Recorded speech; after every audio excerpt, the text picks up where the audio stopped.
Hey, how's it going? We're gonna do more FF. So I looked it up. I looked a few things up, and we are, um, like exactly halfway through post ARR story. There are 50 quests left. There is so goddamn much to this.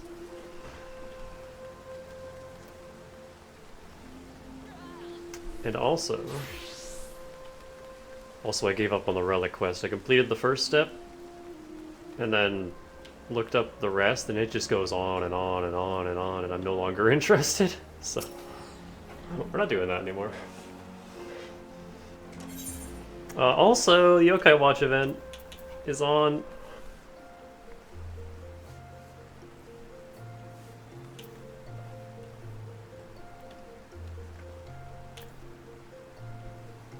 So it's yokai time. I don't think I'm going to stream a ton of this, but I will be doing it.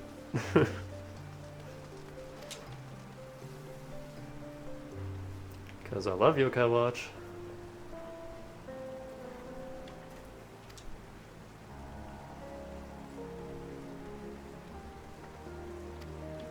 Even though I never played the third game, but we'll get there one day.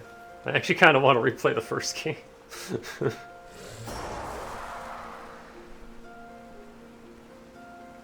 Hey Tongs, but never the second game. Don't play Yokai Watch 2, it sucks. I wasn't a fan of Yokai Watch 2, which is a shame because I loved it when I first played it, and then the deeper in I got, I was just liked it less and less.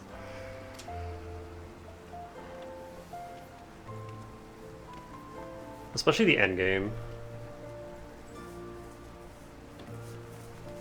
Yokai Watch 2's endgame has such a dramatic difficulty spike out of nowhere. It's like everything is fine, everything is easy, everything is fine, and then suddenly, BAM! The last few bosses are just absurd. And then the post-game is also absurd and really grindy, and I just lost interest at that point. The first game I did everything.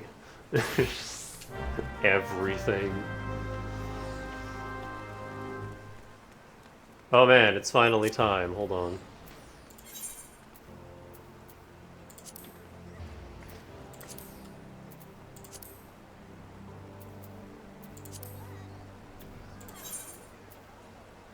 Oh, I have to airship there? Okay.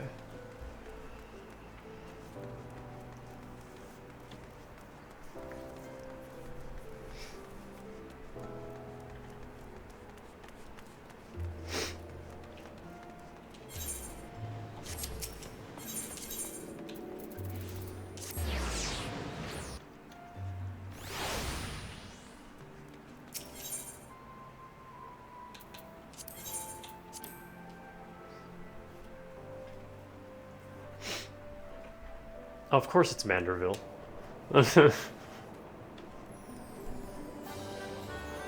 Now that I know that I hate this song. This is the main reason I don't like the Gold Saucer. This song gets under my skin something fierce. There's so many people here!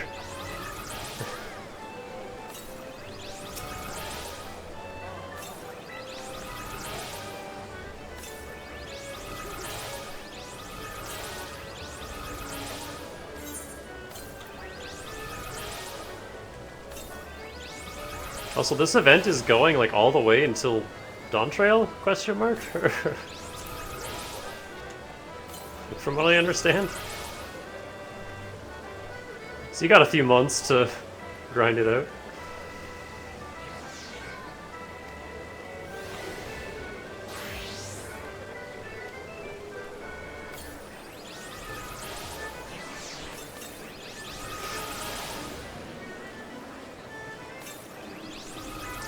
Migo Hatsune.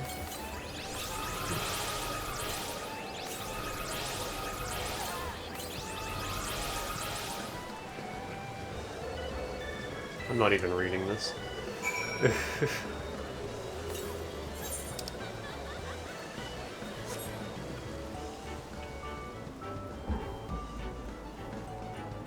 Ah, here's Triple Triad. I don't care.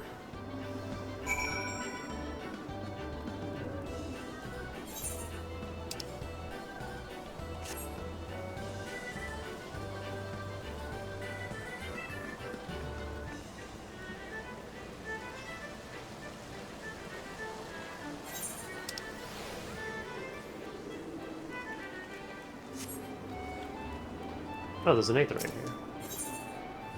I've attuned it. Why couldn't I warp here?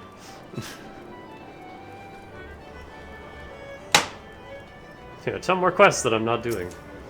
Not yet.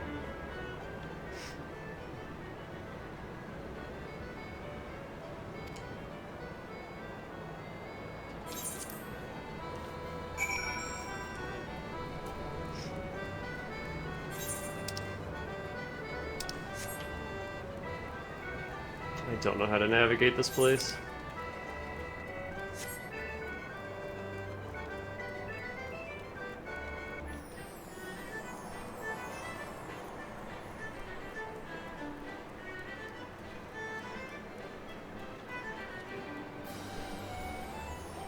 Okay, I recognize this from Dyer's old streams.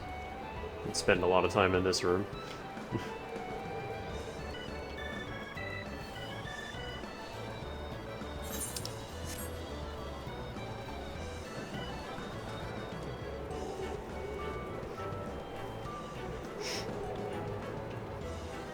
I'm a lost little girl at the mall looking for her parents. Help.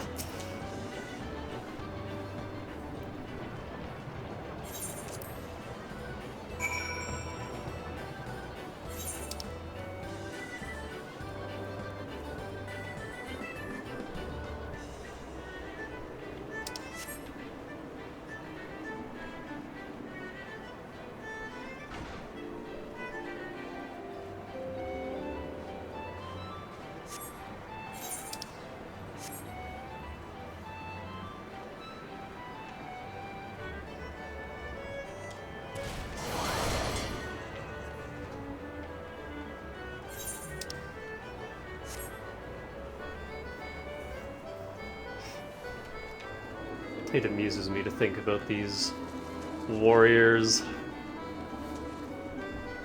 Fate of the world hangs in the balance and we're just fucking around here.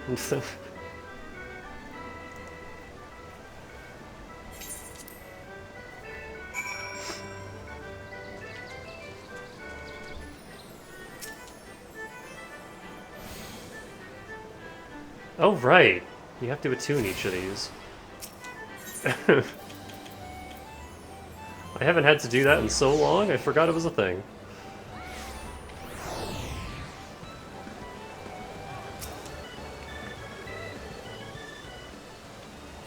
Okay. Okay, I can finally get that quest off my...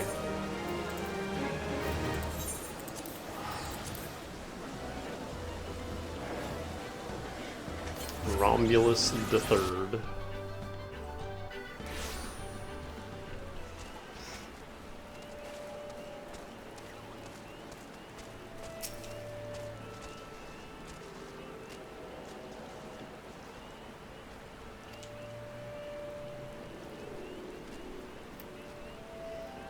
Fiery violet hair and a Moogle flying beside him.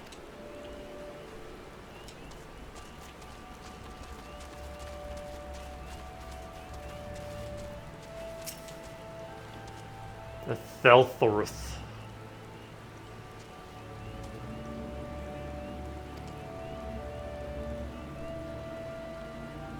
If you're to taint the 12s would.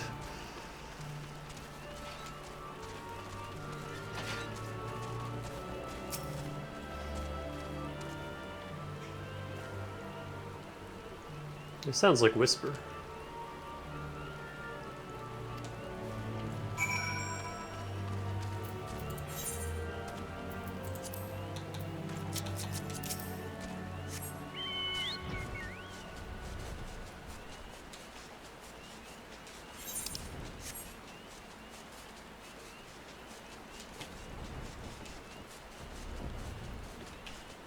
Also, look up Yokai Watch 1's final boss theme if you've never heard it. Goddamn.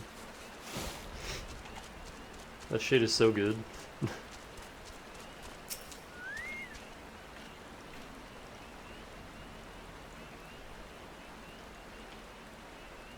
Oh my god.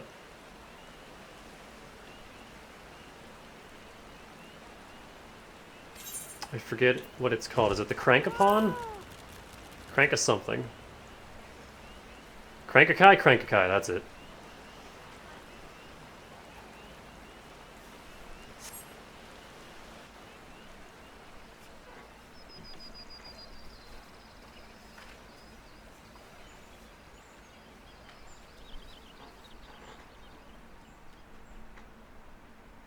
And of course it's under the giant tree.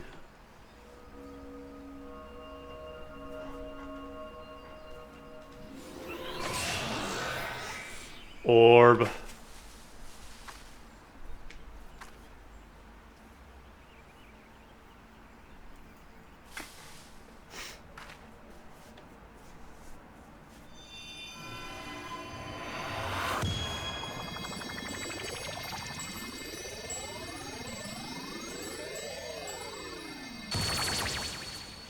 Hey, Whisper.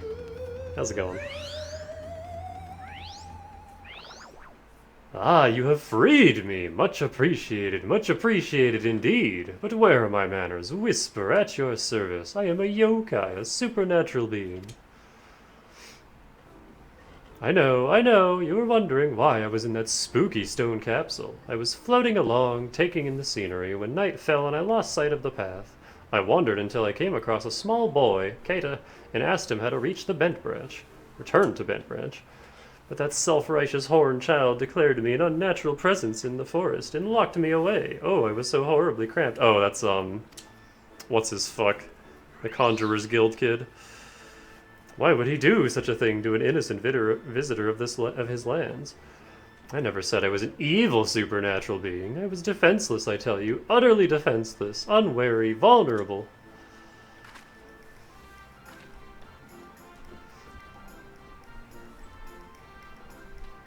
It would have been awesome if they went the extra mile to actually voice this, because Whisper's voice is wonderful. Anyway, I happen to come from a tribe of yokai who know how to reward their liberators properly, and therefore I have a gift to bestow upon you, my new corporeal friend. Here. The fuck is this? That impressive device is called a yokai watch. It will allow you to encounter other supernatural beings like myself. With that on your wrist, the mundane will become magnificent. Oh, the unbelievable things you'll see with that watch. Can I scan every single dumpster and bush we come across? If it weren't broken, now, do you not think I would give my savior a watch entirely beyond repair? It's just that I had not found someone worthy enough for a long time. My friend had been meaning to take a look at it, but...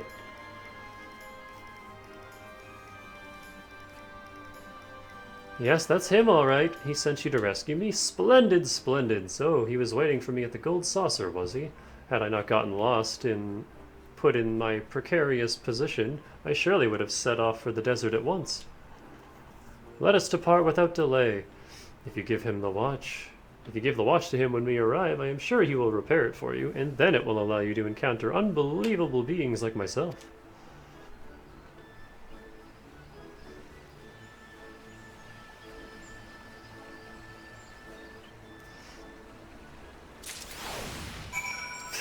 Everyone's here.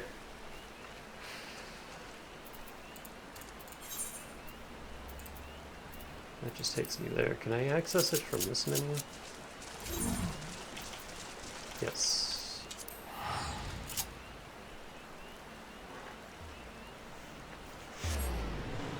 I'm so used to just clicking the map for everything.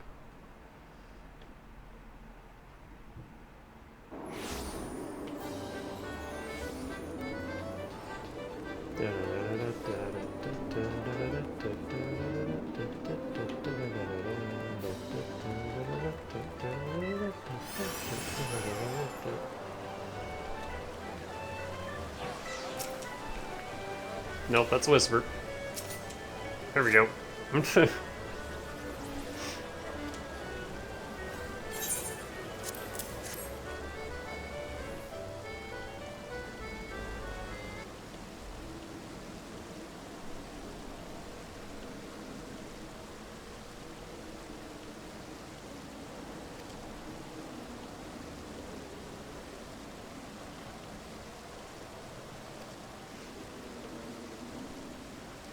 You're not allowed to see my tools.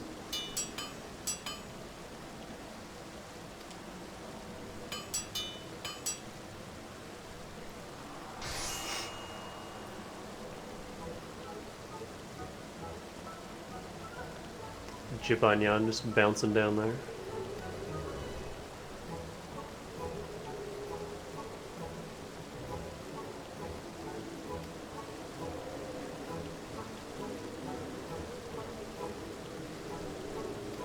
I've actually really been wanting to play the first game again for the last few months, and this isn't helping!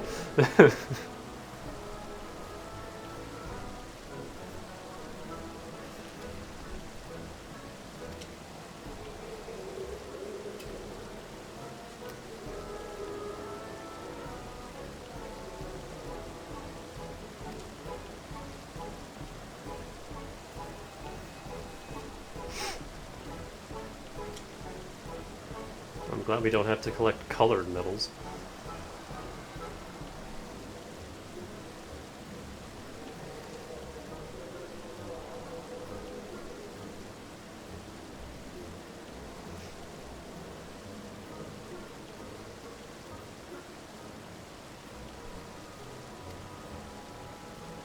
$156 fates. And yet that's still not as much of a grind as the fucking relics.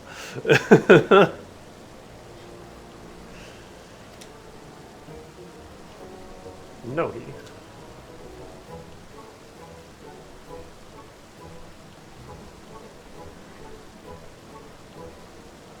More than a marriage. What if you marry the yokai?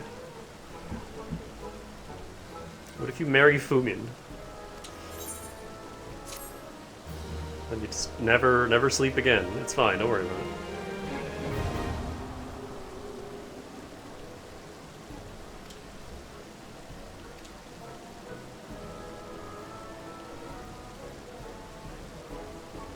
So, literally everywhere. Okay, cool.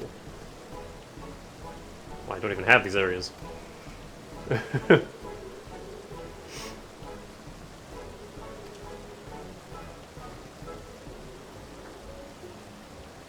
You'd love Lightstep. It's basically run AV 50 times. Arm Veil?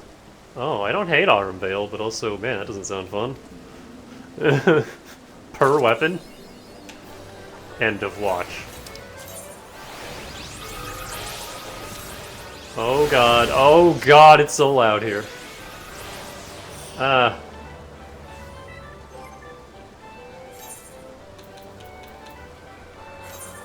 a necklace. Slap that bad boy on.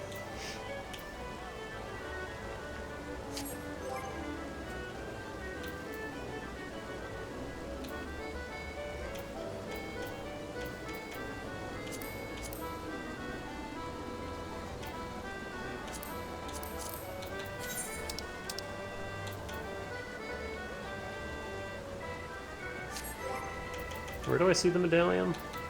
It just told me and I didn't pay attention.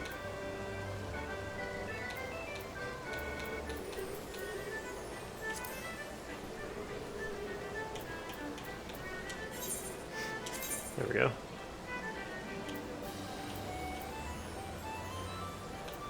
Where's my girl? There she is. I want her. I want her real bad.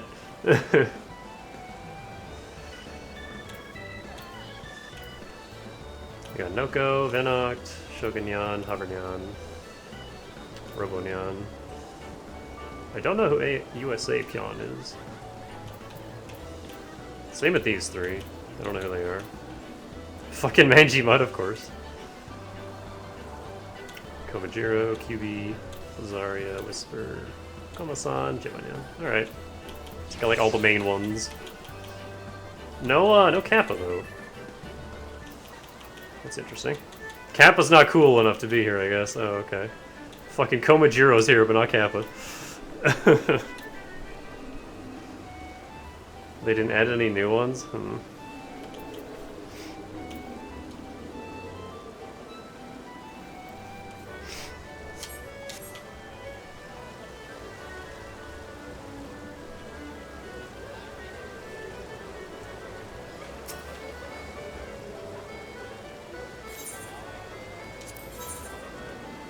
So how much do I need?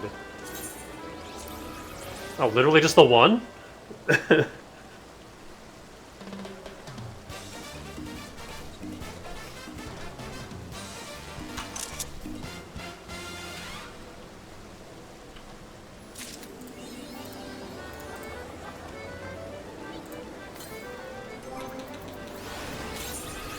girl out here. Where is she? Oh, I have to use her first.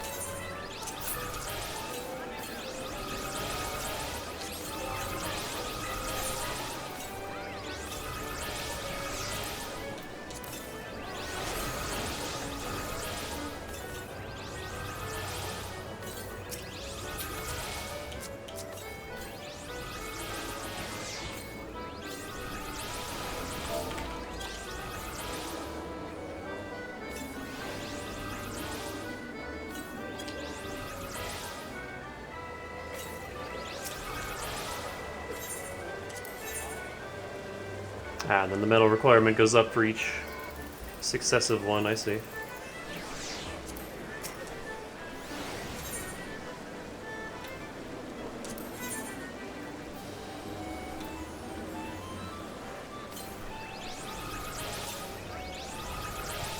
Okay, Demona gives Dancer's weapon. What do I need for... Monk's Fist is USA killing. Samurai Katana, Zabel.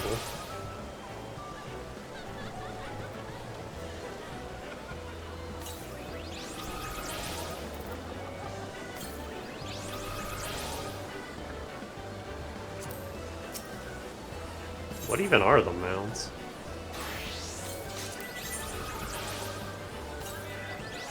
White Mage is Koma-san. That's cute. Astrologian is Noko? Hmm.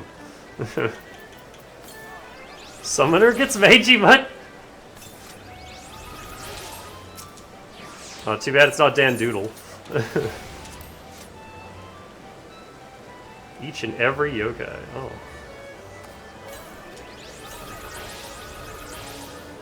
Big glowy whisper.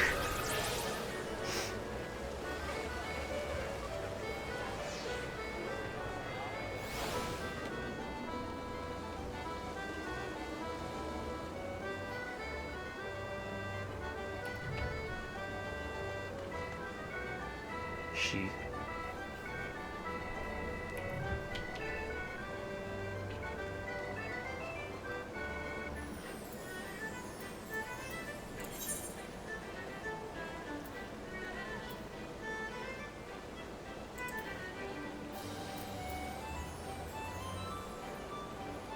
A Jibanyan couch, nice.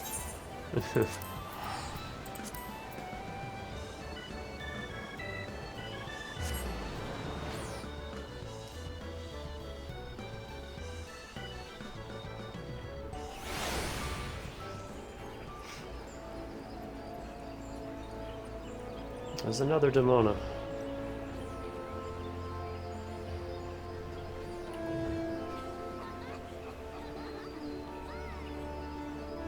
Yes!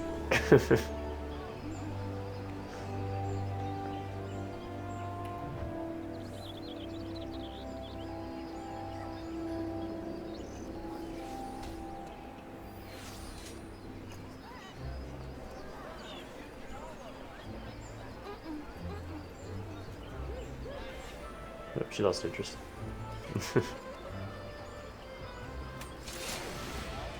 Alright, what are we doing? Whoa.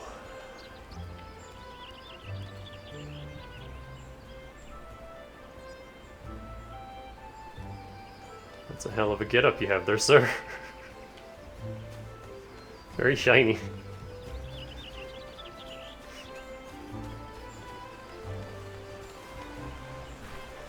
The Eureka armor.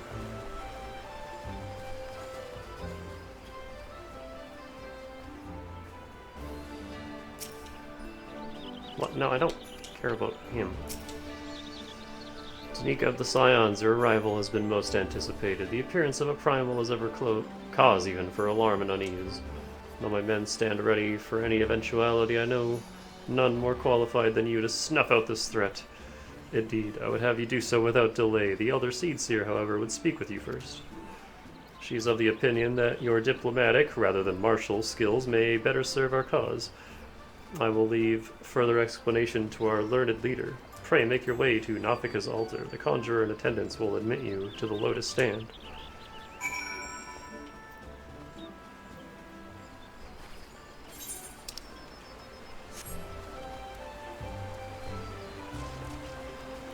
These next few days, I'm still going to try and just crank out the rest of ARR, because I wish to leave.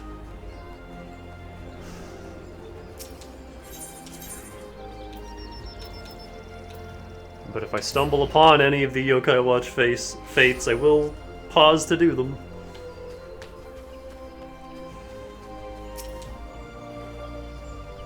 Especially if I'm queuing. The other Scions have already arrived, madam. May I show you in?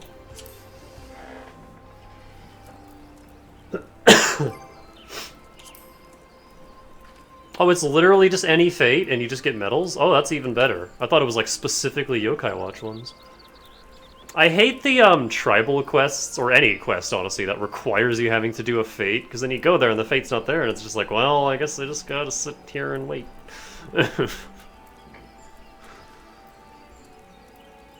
As long as you wear the watch, literally any fate. Ah, that's awesome. Okay. Time to do all the fates.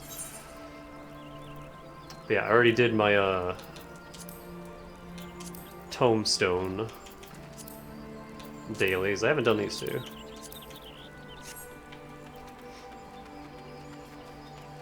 Nine books, each need 3 specific fates. Oh, is that part of why the books suck? God, I'm glad I got out of there.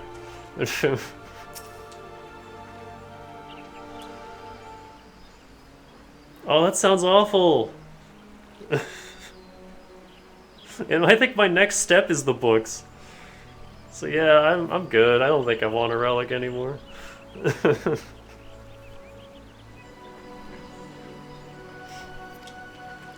Like, I got this thing.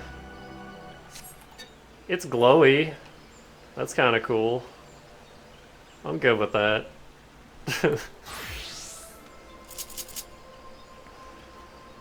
3 specific leaves and 3 specific dungeons. I don't know. You have to kill 3 each of 10 specific enemies.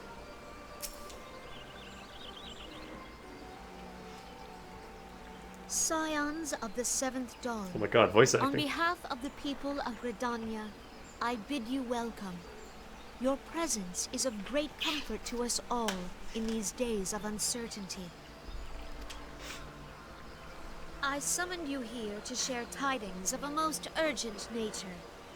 But a short while ago, the great elemental spoke, and his voice was clarion in its intensity. Ramuh is returned unto the forest. I was gonna say I heard my cat, but I don't see my cat. She's under my chair. Scarce had his words ceased to echo in mine ears when we were visited by an emissary from Little Solace.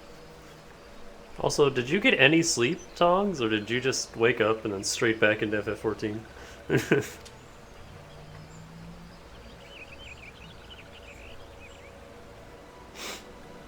Our guest informs us that the Sylphs, too, have sensed the presence of the Lord of Levin. Though his exact whereabouts remain unknown, we may safely assume that the Primal was summoned within the heart of the Sylphlings. Woke up a bit ago. Unlike the other Primals you have encountered, Lord Ramuh is no raging avatar of destruction. He is revered as much for his wisdom as his strength, serving as both arbiter and guardian to his children. Given that we and the Sylphs found a way to share the Twelve's Wood, it is my hope that this sagely immortal will be amenable to reason, and that conflict may be avoided. Blessed as you are with the power of the Echo, you are one of the few among us who may commune with a primal without fear of influence. I would ask, therefore, that you represent us in this most delicate of negotiations. The Twelves Wood has suffered enough. Upon this, we and the Sylphs, and I would venture Lord Ramuh himself, are in perfect accord. Let us not endanger our shared home by engaging in unnecessary hostilities. Oh, I just realized I need to dye my armor. I got the full set, now I need to color it. Dear friend, I beseech you, safeguard the peace which exists between our peoples.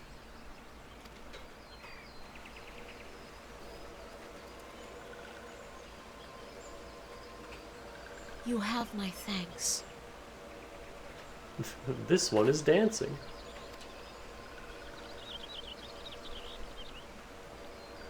Pray make for little solace, then. A member of the Order of the Twin Adder awaits you there. He will advise you on how to find the Lord of Levin.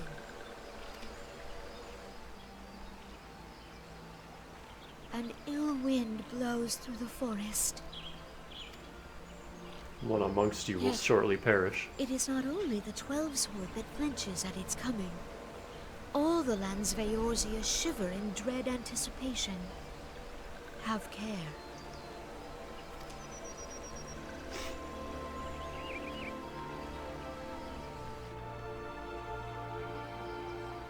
It kicked me out.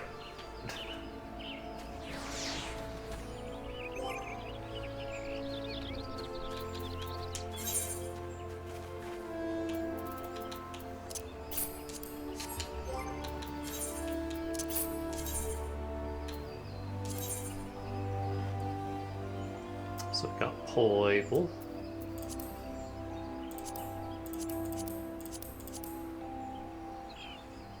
Ooh, Current is alright. I like that.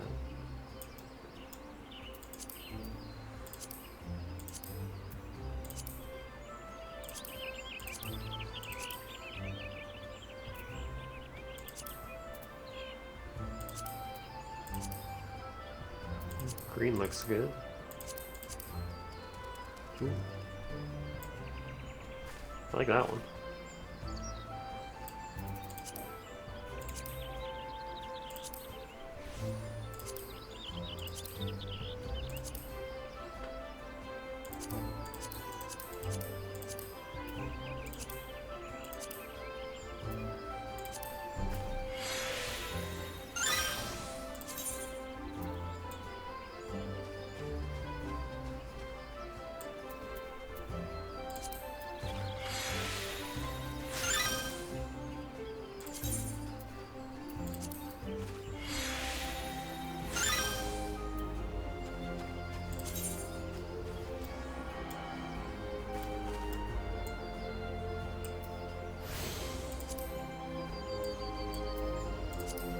Can't even really tell with the visor because it's already like black by default.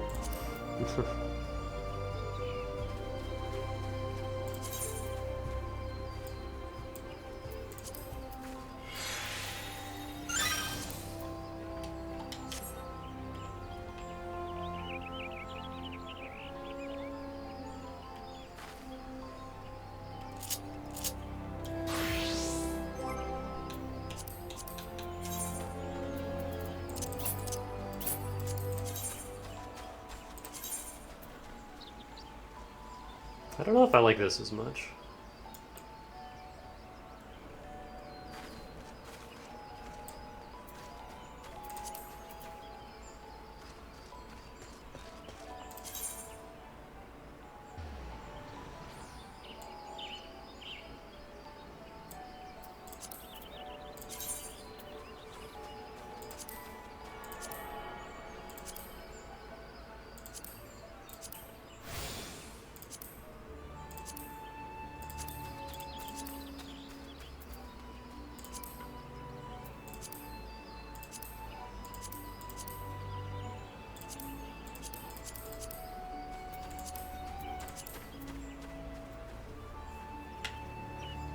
I think I'll just leave this one black and white.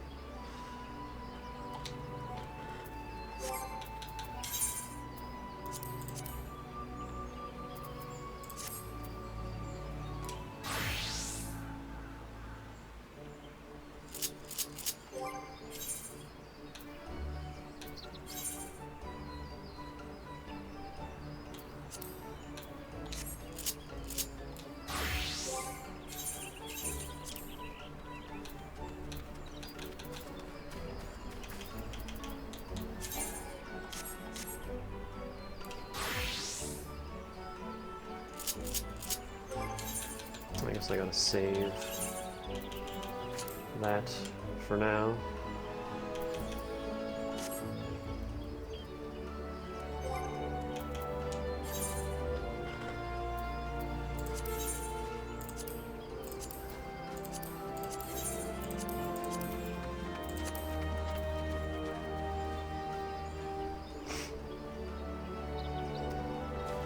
Ironworks weapons, and I need a few more accessories. I got the necklace. I need the bracelets, and... Can I equip 2 rings? You said you could in ARR, right? But just not after that?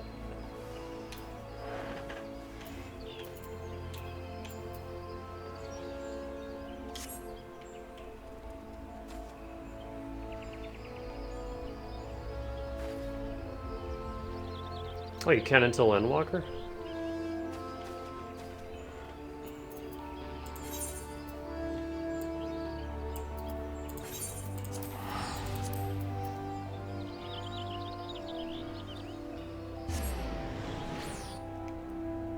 Also, if Dane shows up, we gotta do the Greg fight.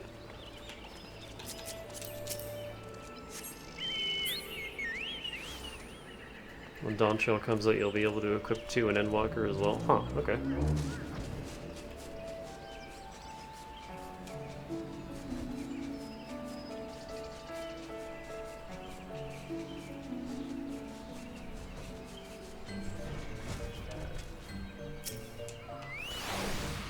Zephy is very blue.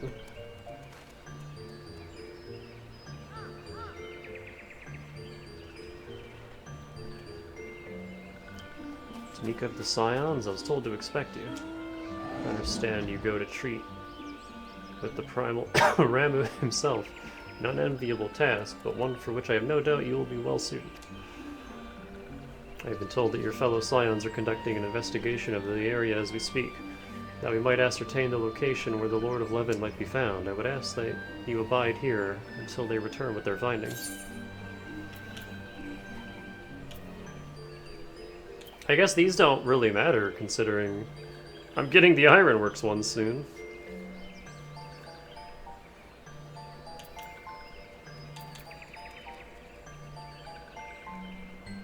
I guess I could turn them into seals, though, so...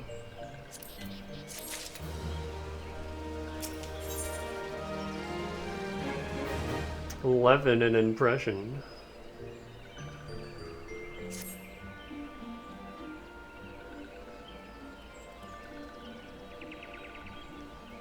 I was told that a messenger would be sent as soon as your fellow Scions finish their investigation. I do not imagine it'll be much longer. Right on cue. This one returns, and returns with good tidings. Wise ones have finished searching, and have wisely identified the precise location where the Touched Ones summon Lord Ramuh. Your timing is impeccable, my fluttery friend. Might you be so kind as to escort this good woman to her fellow Scions? It would be this one's pleasure, walking one. Please, please come with this one.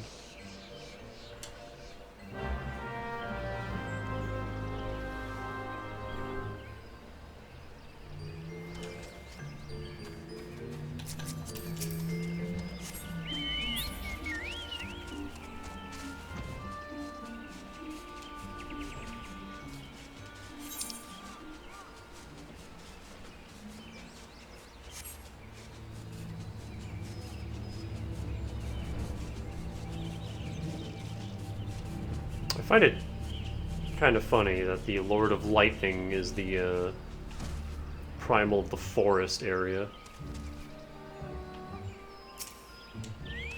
Because, you know, lightning, forest fires. Wise ones have ventured deep, deep within the Sylphlands. These ones must proceed carefully and keep an eye out for touched ones.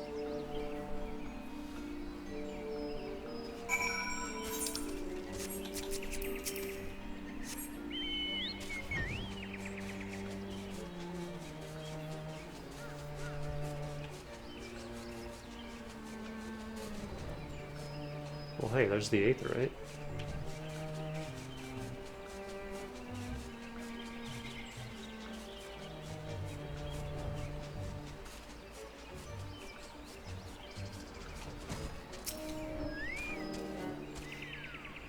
This one is most sorry, but this one can go no further, draw too close to Lord Ramuh, and this one may turn mean and nasty like touched ones. And so this one must say farewell for now. Walking One will find wise ones not far from here. To the south, go in safety, Walking One.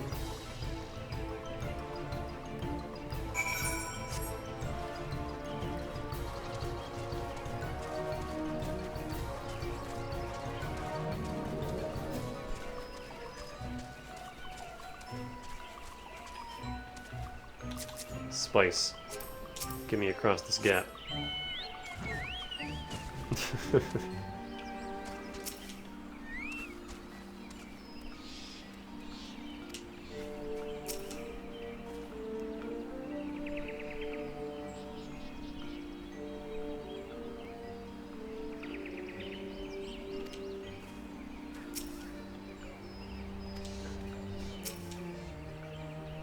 So it actually is you. I'm relieved. For a moment I thought we were dealing with another one of those confounded sylph tricksters. I swear, with them wreaking havoc with their skin-changing magics, it's a wonder I was able to finish taking my measurements. Yes, it was quite the ordeal. You should have seen the look on Y'shtola's face when the one impersonating you suddenly showed up.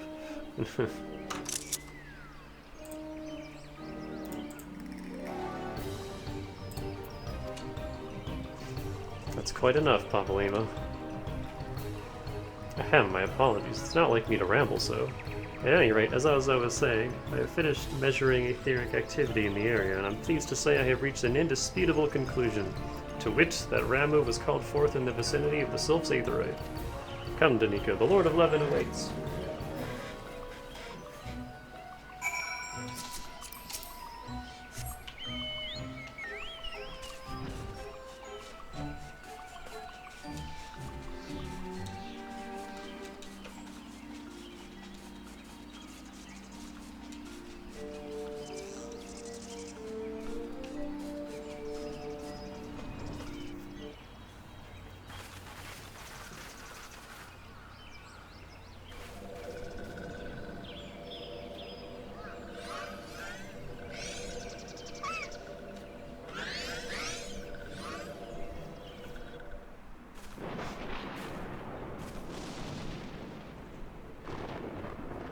Nora betrays thee, servant of hiding.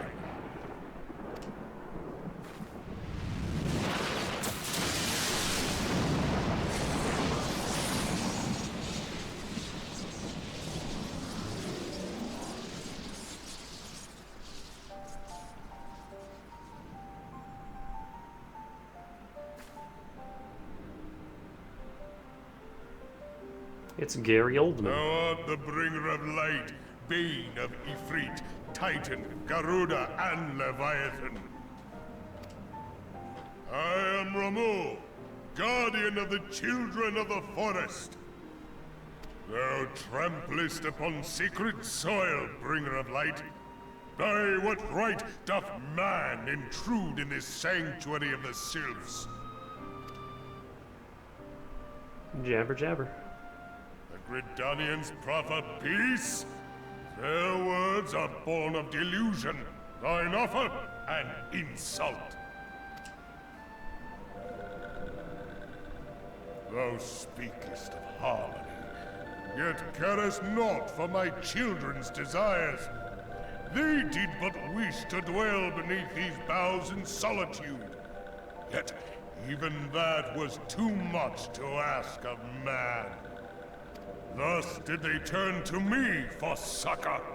The sentence I pronounce upon thy kind is just. Redanian or Garlean, it matters not. The good intent of one excuseth not the misdeeds of the other. Thy conflicts have brought naught but anguish and misery unto the forest. All blame doth lie with the darkness that resideth in the breast of man. Whence sprung this calamitous seed? In the beginning no such duality existed, for light and dark given form when man was born. It would explain much, not least why strife and sorrow follow ever in thy wake. Thou canst not deny the urgings of thine own nature. Knowing that thy mere presence here portendeth tragedy, wilt thou persist in this pretense of peacemaking?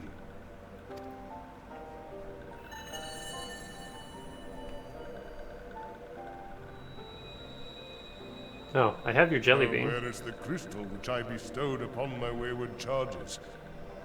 That they should entrust so precious a gift to thee. Thou standest apart from thy kin. Thou art the bringer of light, aye. But there is something more in thee. Very well. I shall consider thy proposal. Shouldst thou survive my trial. Fight me first. If thou wouldst champion the cause of harmony, I must have proof that thou art fit to play the role. Wither mine ire, and prove to me thereby that thou hast strength enough to stay the darkness which threateneth to consume thee. Yet if thou shouldst be found wanting, know that all men shall perish in the storm of my judgment.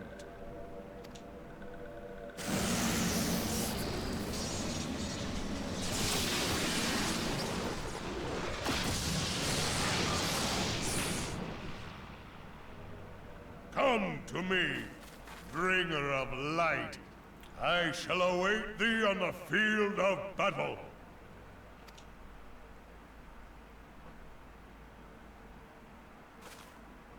Urianger, it is rare indeed to find you so far from a tome. Oh, I brought one. It's just in my bag. The Lord of Levin himself. Never till this day had I looked upon his visage, save in painted renderings made faint by time. Ever shall this scene remain etched in my mind's eye. Beg pardon, my lady. Who voices Oriange? I feel like I recognize it, but I'm also not sure. He might have been in like Elder Scrolls or something.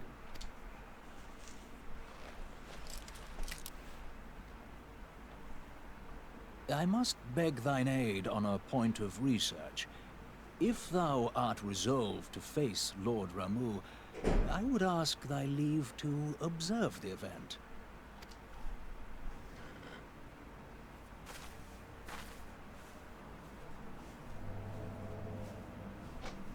We have an audience for this fight.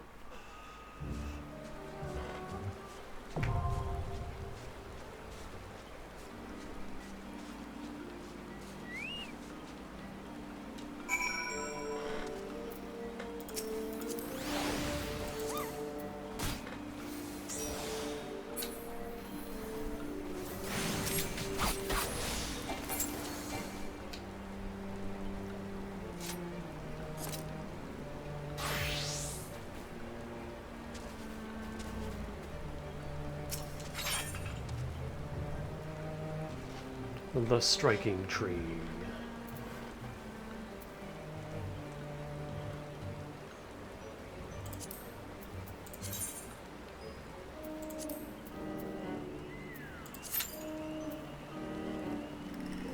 I guess I could play healer, but nah.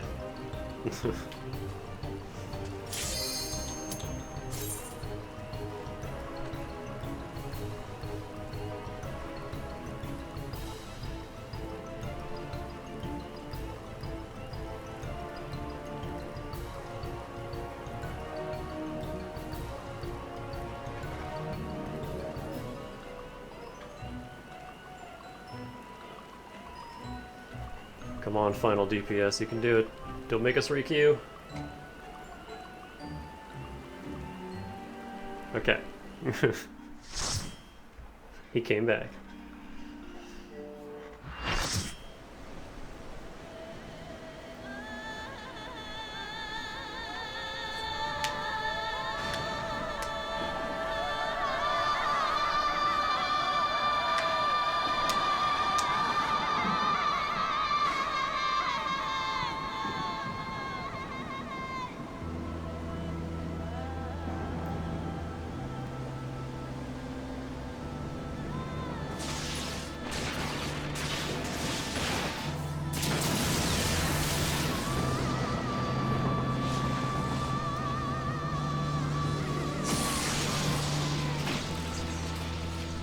Yakuza boss text. Gary Oldman.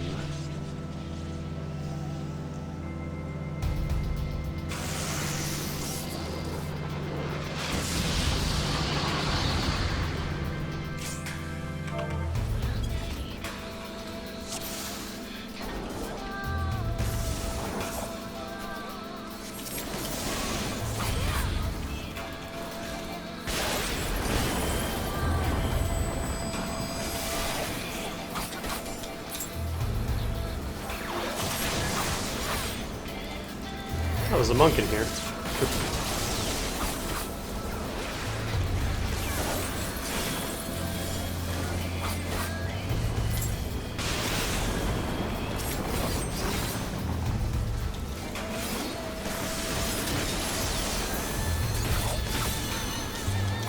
Interesting song.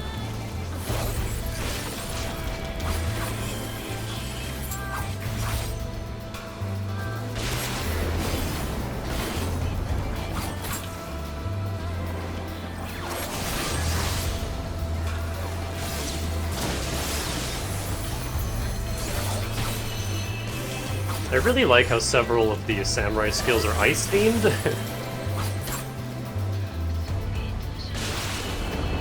Which is very fitting for Danny.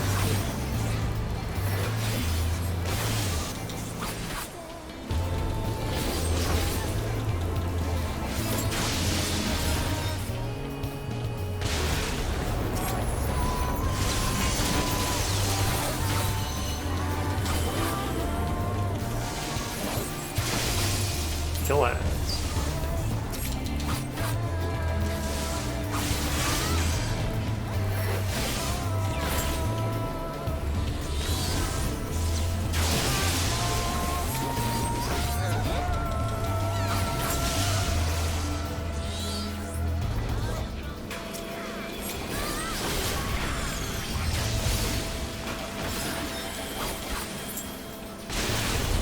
Ow.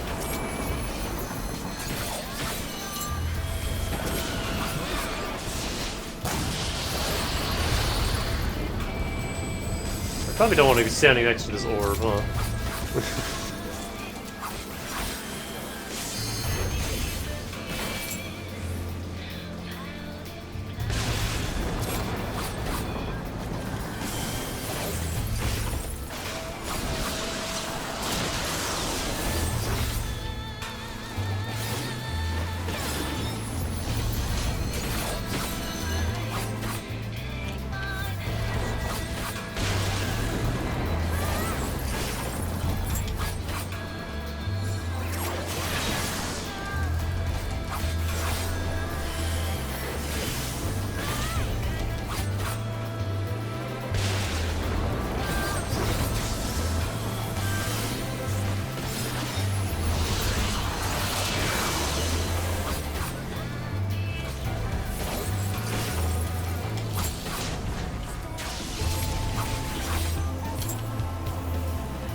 Dying.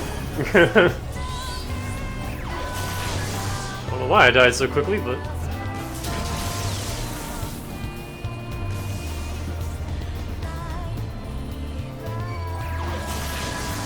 If you get tether, grab orbs.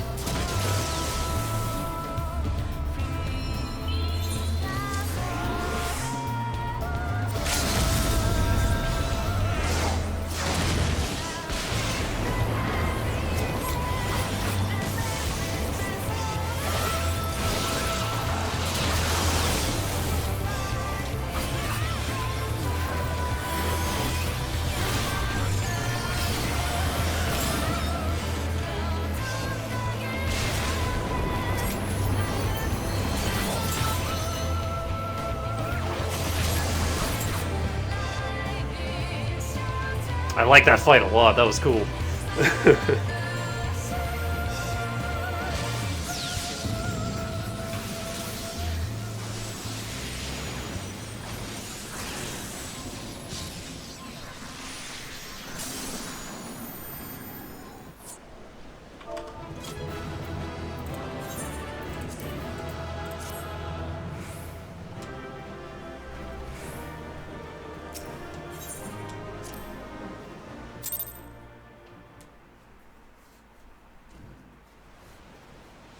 I have taken thy measure, bringer of light. You can't just measure a girl. Adol.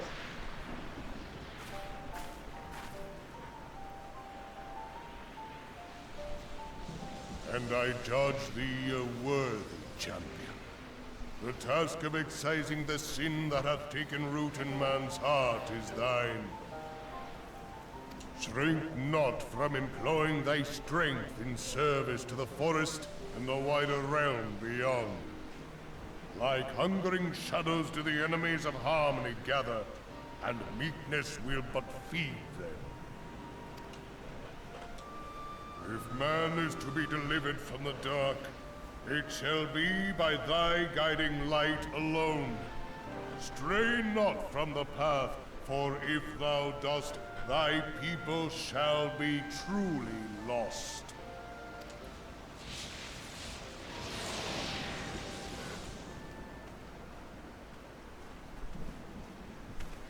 Thou hast slain the Lord of Levin. A regrettable act, but a necessary one. I thought we were just play fighting. In witnessing thy struggle, the truth hath been revealed unto me. If I mistake not, it may yet prove a chink in the eternal armor of the Asians. But let us conclude our present business. I shall expound upon my findings at the Rising Stones anon.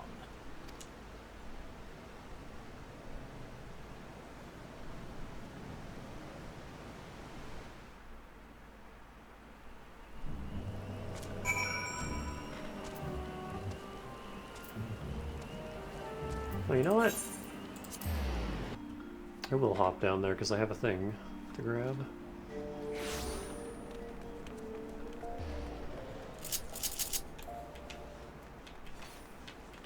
I have to zoom my camera back in after those. I zoom my camera all the way out during big boss fights because there's a lot of mechanics I need to pay attention to now.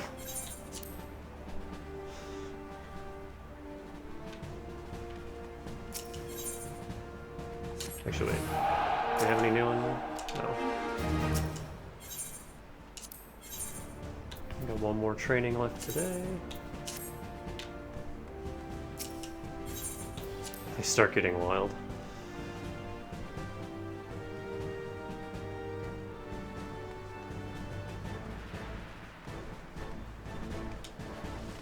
So what was up with that tether, exactly?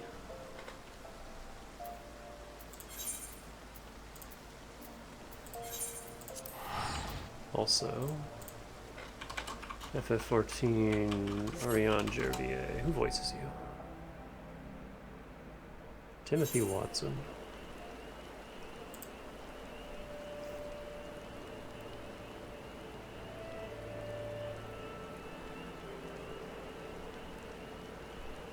Oh, there's several.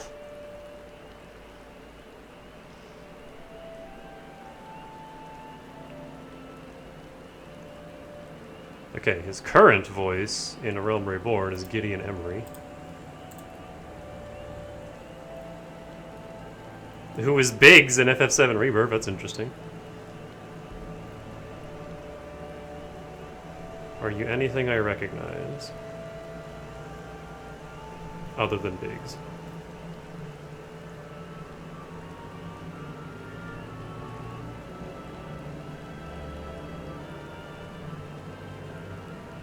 Oh shit, he's in Fire Emblem Fates. Keaton, Dwyer, and Asugi.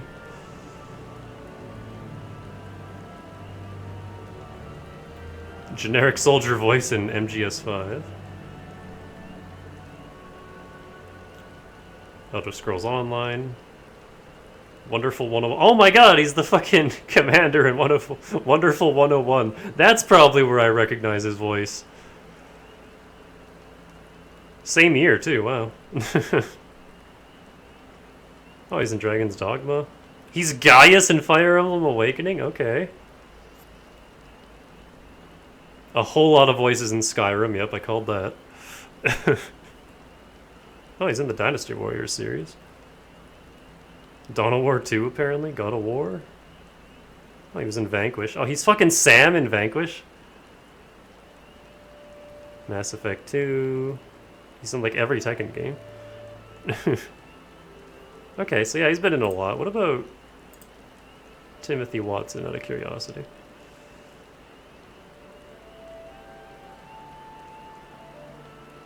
Metal Face, but specifically in Smash.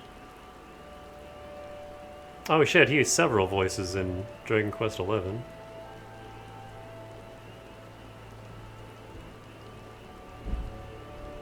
He was John D and Neo, that's hilarious. Professor Layton, Ni no Kuni. A Mumcar, that makes sense, because Metal Face. Spoilers. Alright, cool, cool.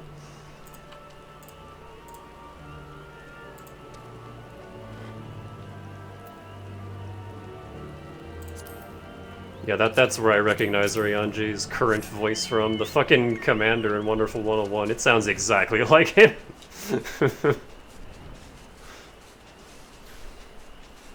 Wonderful 100.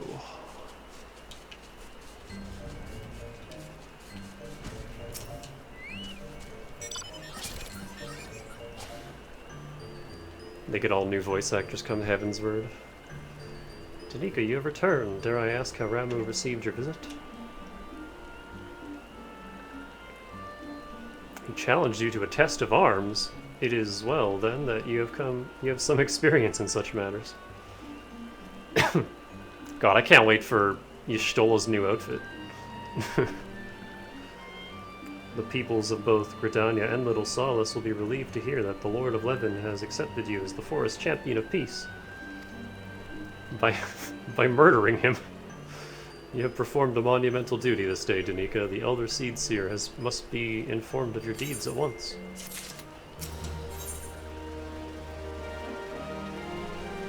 What little gods are made of. The Elder Seed Seer will wish to hear of your experiences firsthand. Pray return to Gridania and make directly for the Lotus Stand. The conjurer at Nafika's altar will be expecting you. Okay. Oh, I have a question. How long does this sprout icon last for? Is that just like the first month or the first few months? Oh god.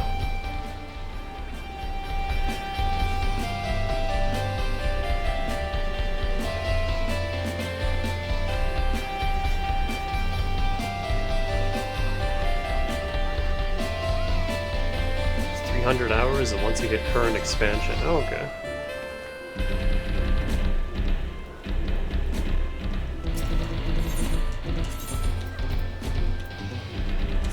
Alright, which copyrighted song is that? I don't recognize it.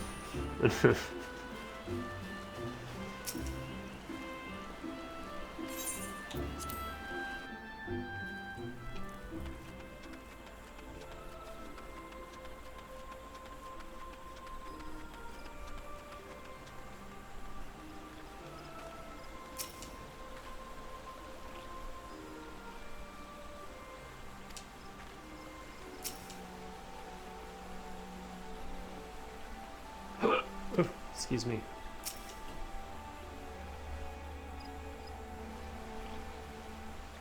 You are returned to us, dear friend, and none the worse for bearing the heavy burden which I did press upon you. Most glad am I of this.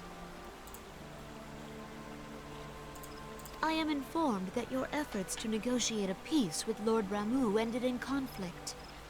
Pray tell me, what befell? Lightning.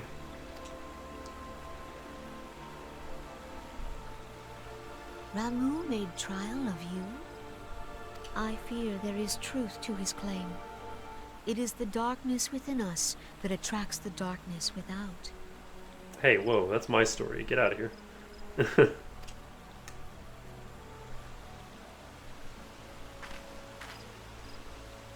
It cannot be denied that misfortune follows man. For evidence, one need only look to the conflict brewing in Cartano, or to the rising flood of refugees. Our shared struggle against the Empire should have served to seal our union, Yet the ties which bind the Alliance strain under the weight of gross self-interest. As the scars of the calamity begin to fade, so too does our sense of common purpose. Yet now is scarce the time to forget our shared responsibility. If this new-sprung realm is to survive beyond its infancy, it must needs be nurtured by all. Eorzea must be as one, yet I fear that dream is still far off.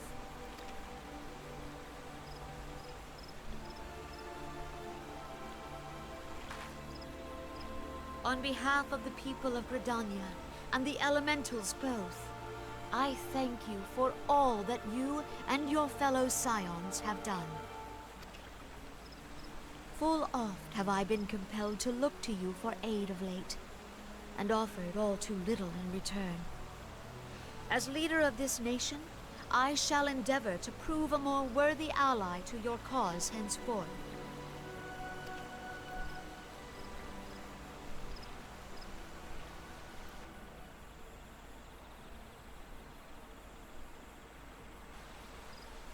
Lord Ramuh has departed, yet the keening of this ill wind grows no less insistent. Voices of the forest, pray speak and I shall listen. What unseen evil begets this unease in my heart?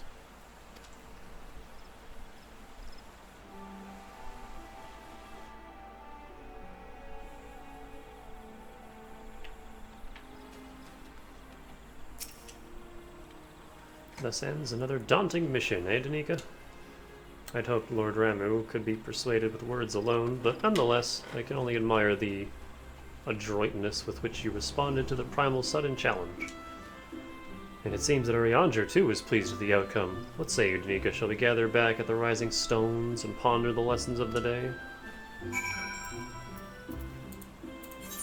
We punched an old man.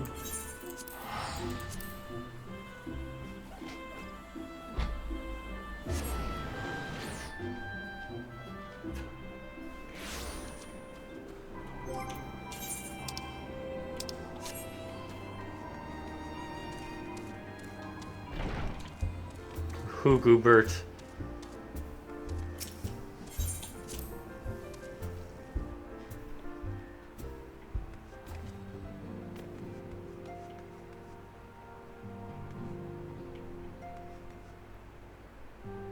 Oh, I have a question. What's the Crystal Tower like? Is that something I should do on stream or not?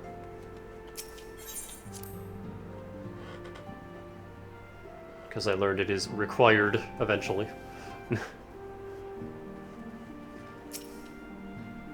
Welcome back, Danica. Word of your momentous encounter with Lord Ramuh precedes you. Do it on stream? Alright. I would fain share news of mine own, but Urianger's discoveries must take precedence. Upon witnessing your defeat of the Lord of Leven, our learned companion was struck with a profound insight regarding the nature of the Ascian's immortality. Let us assemble and discuss his observations together.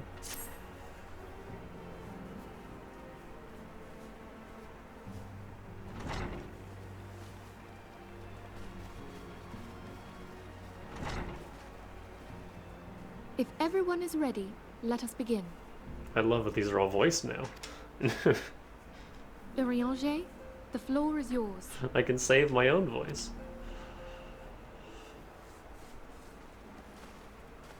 As all here assembled now know, in its final hours as our Order's headquarters, the Waking Sands did play host to a most unexpected visitor. I speak of the Ascian clad in white, Elidibus. Yep, that's literally just the commander from Wonderful 101. I hear it now. Unwelcome though his presence was, his words that day did serve to confirm a truth long suspected, that the Ascians are eternal beings, to whom physical destruction is as a temporary inconvenience. In the intervening time, Urianger and I have striven to discover a means by which the Ascians might more permanently be slain. And 'tis my belief that we have found the thread that will allow us to unravel the twisted skein of their existence. In the moments prior to Leviathan's most recent manifestation, the Sahagin elder who summoned him was observed to undergo some manner of ascension. The etheric readings taken by Y'shtola at the time of this transfiguration have proven most enlightening. The disruption to the flow of ether was sudden and dramatic. So tangible was the agitation, I scarce had need of my goggles. The significance of Y'shtola's readings might better be understood in the context of mine own, taken at the instant of the Lord of Levin's demise. Unlike the Primal, the Sahagin was not subject to etheric dissipation. Before discussing our new discoveries, it may benefit us all to recall what we know of etheric behavior.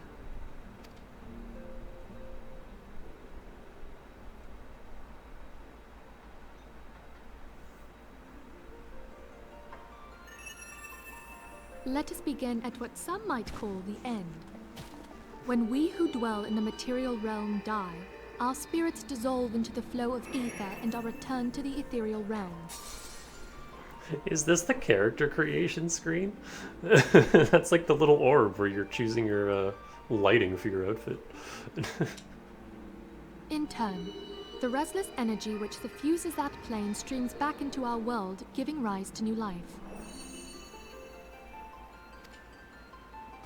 It's the life as stream. the heavens did decree, the way of all mortal souls. Twixt this world and the next do the ethereal currents swirl, bearing the very essence of life. Thus doth the cycle of birth, death, and rebirth continue unabated.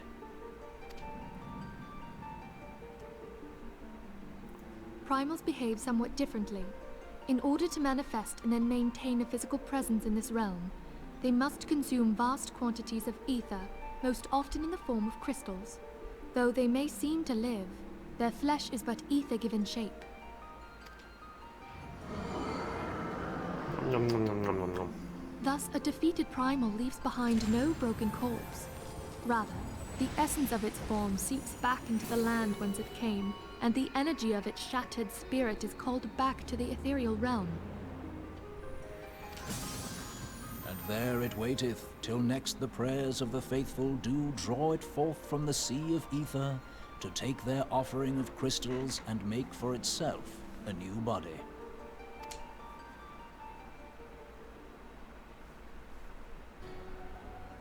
Which brings us on to the third group, the so-called immortals.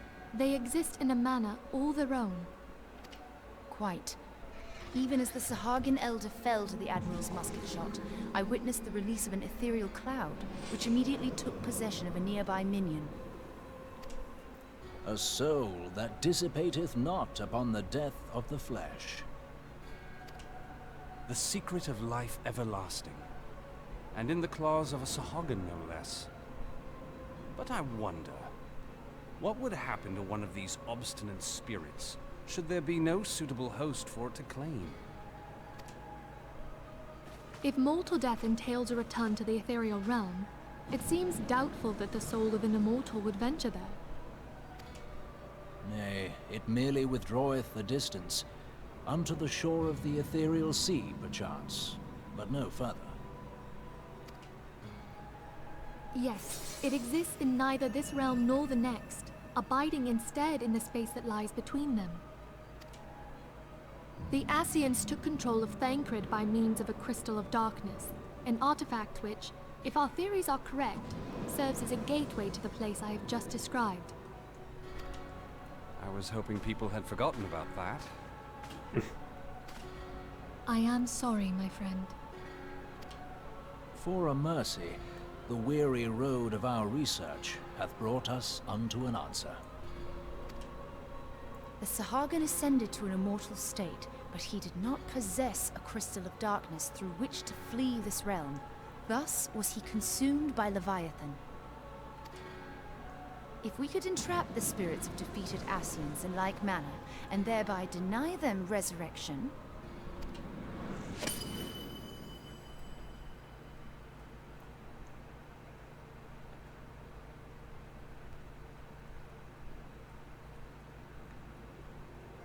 Therein lieth the path to victory. Thou art most perceptive, my lady. Only when we have trapped the bodiless soul within an ethereal prison can we hope to defeat its unnatural constancy. Thus might even an eternal paragon be consigned to oblivion. These feats are, of course, far easier said than done. At present, we lack a viable means to entrap and extinguish an Ascian soul. Yet, I believe it to be possible. The pieces of the puzzle lie before us. We have but to put them together.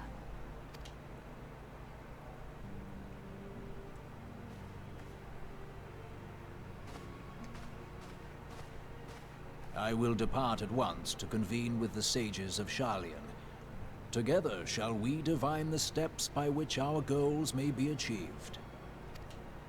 I have the utmost faith in you, Archon.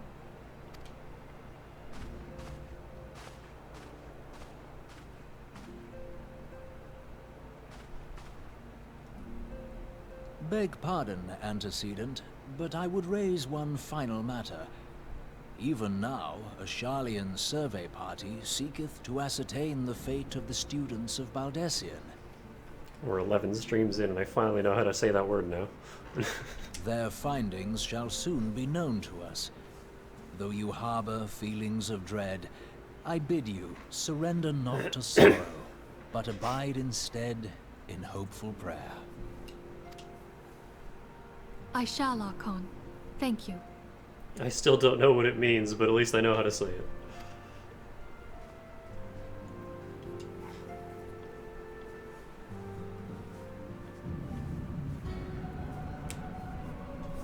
Meanwhile, at the Legion of Doom, Organization 13.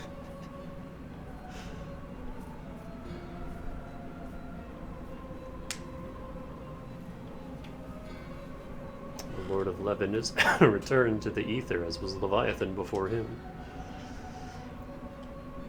Ramuh's acquiesce was most intriguing.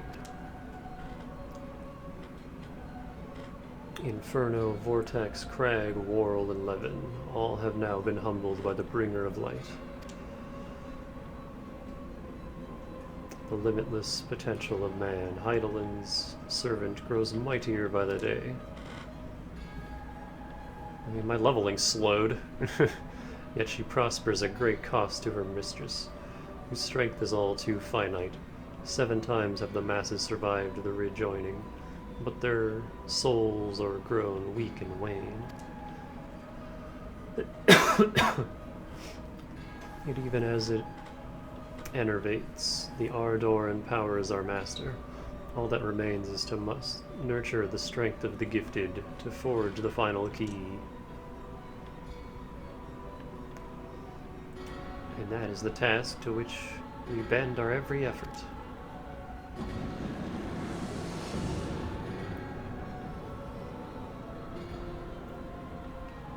Divine seeds were ever wont to quicken in Eorzea's fertile soil. We need only lead men to the field, and by their eager hands shall a new deity rise. And that which was shattered shall be made anew, and the one true God shall come again.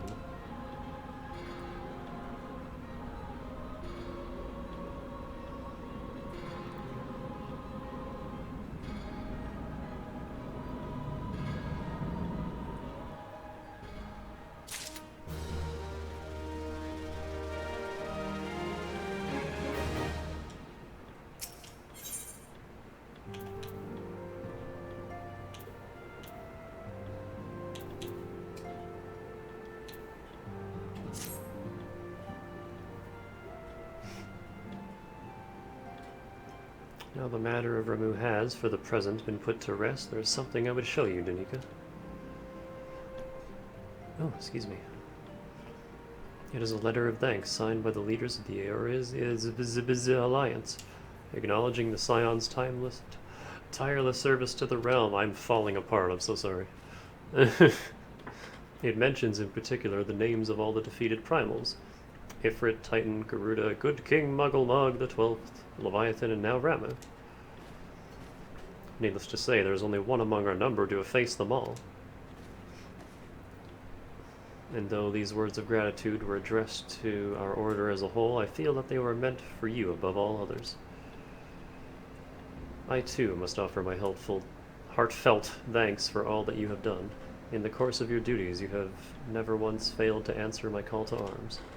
You are a true hero, Danica, and Eorzea is that much the safer for your presence. Aw, come on, I just punched it. Pray do not understand me. I said safer, not safe. I know only too well that we can ill afford to lower our guard. The Ashians may be relied upon to sow chaos in the realm until such a time as they are forced to stop. Why, even without their encouragement, you may be assured that man would foment strife on his own. And that is to say something of the beast tribes. Nothing of the beast tribes. Unless we learn to live in harmony, the primals too will return to plague us again and again and again. And yet despite all of this, your deeds serve to inspire the people, to give them hope for a better tomorrow. And there is no greater gift that we have the courage to strive for what might otherwise seem an impossible peace. We owe in no small part to the dangers you have faced on our behalf, and the people you have won over to our cause in so doing. Our list of enemies has ever been long, but think of the allies with whom we are now blessed. Of the sylphs of Little Solace who wish not of conflict. Of the Alamegans and the Domans who stand with us, determined to halt the dread march of the Empire. And then there is Sid, who we haven't seen in a while, and the Fellowship of Noah, racing to unlock the mysteries of ancient Alleg, that we might be spared the horror of another ultimate weapon. Well, I've seen him, because I did the opening of the Crystal Tower on my own. Which was also a big old fetch quest. Of course, when speaking of our greatest allies, we must not forget those closest to us, by which I mean our fellow Scions. Thanks to their many and varied talents, our order is uniquely equipped to combat the far-reaching corruption of the Ashians. And combat it we shall.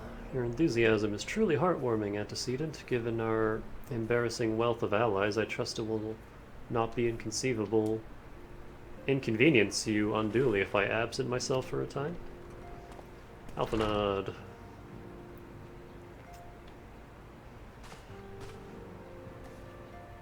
I take it the troubles in Ul'Dan no longer require your attention? Nah, people are still dying, I'm just bored. There are some yet rumblings of discontent, but the air of simmering violence is largely dissipated. 'Tis to report such that I stand before you now. That, and to speak with you concerning the new organization we discussed. Organization 13. I have a message for you from El. Ahem. You recall the refugee girl, the one whose parents were missing? They were found unharmed. She wished me to pass on her thanks to you. Why, Alphanod, am I to understand that you made the effort to remember the poor girl's name? I look forward to reading all about her in your report. I do hope you left nothing out.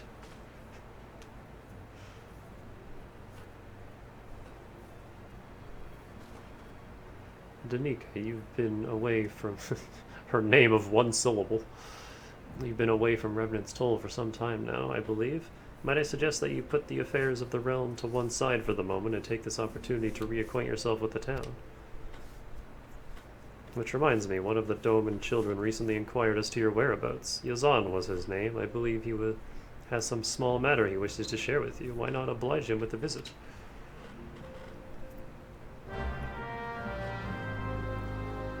Sure, we'll oblige the Shota.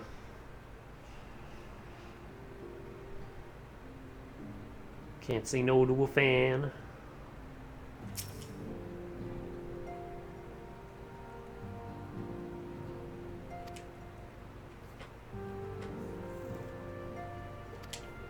How's your sister doing? We haven't seen her in a long time.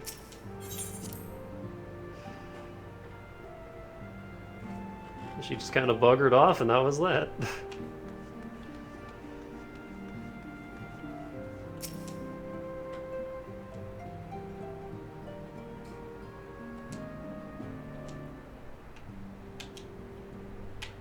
Hello? Game? What clicked me out of the game? That was weird.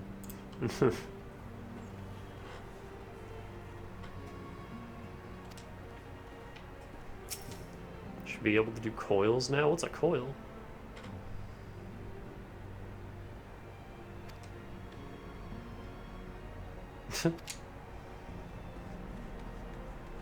Now Yita's hitting on Cat Milf.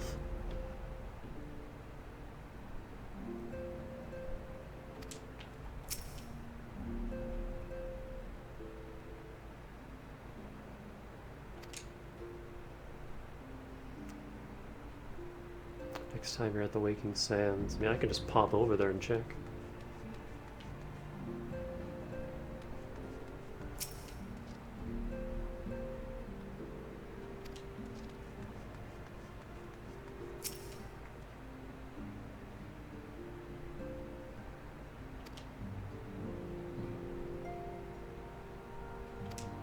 Oops.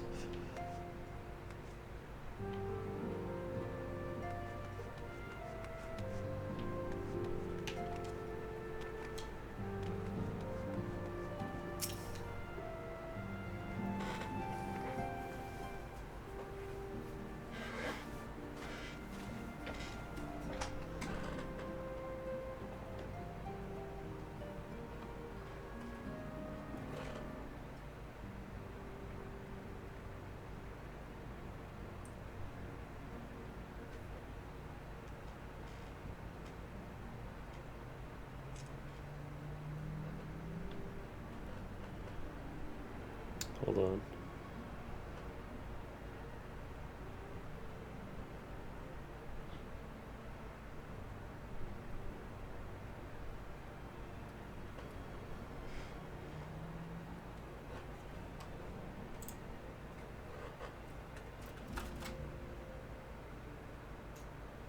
Aw, she rolled over.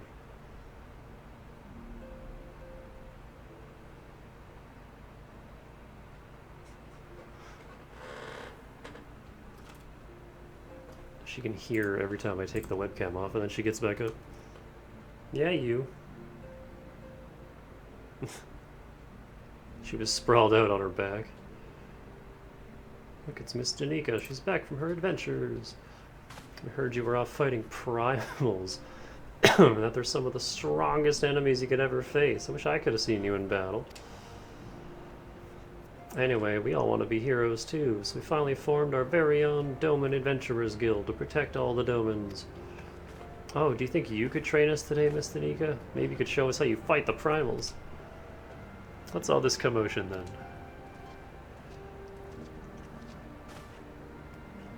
Mr. Boulder and Mr. Coltonay, did you know that Miss Danica's back? So it would seem. Welcome home, Danica. My companion and I but recently became full members of the Scions, and I believe proper introductions have yet to be made. I am known as Hoary Boulder, and this bookish fellow is Coltonay. Though we remain largely unproven as adventurers, we have taken it upon ourselves to instruct the Doman younglings in the art of combat. Oh, I told you, Mr. Boulder, we are not younglings anymore. We are adventurers. And we were just asking Miss Danica if she could give us some special training. I think we're ready to hunt monsters alongside her, don't you? Well, you've certainly been diligent with your drills, but I'm afraid the fiends of Mordana are ever so slightly too dangerous for you. We gotta take you back to Molda. I have a counter proposal. What if I were to cross swords with Danica, a demonstration of skill at arms, if you will? Hori, if I didn't know you better, and I do, I'd say you were merely seeking to test yourself against a legend. Well, mayhaps I am, but what matters the motive when the children stand to learn so much from the lesson? What say you, Danica? Would you consent to spar with me? I hope you're ready. For what that entails. Hurrah! We're to have a tournament. Come on, everyone. We must prepare our gear for an outing.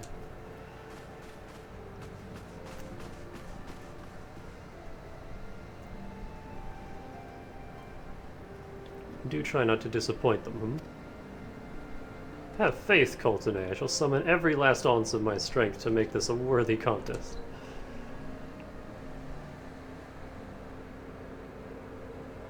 Something loud is going by. Fields to the east of town should prove suitable for our purpose. I very much look forward to our bout.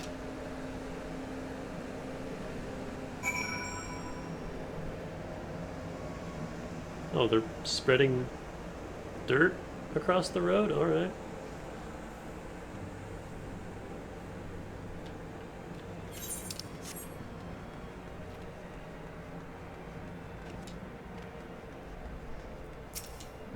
Kind of just looks like he drove past and painted the street brown.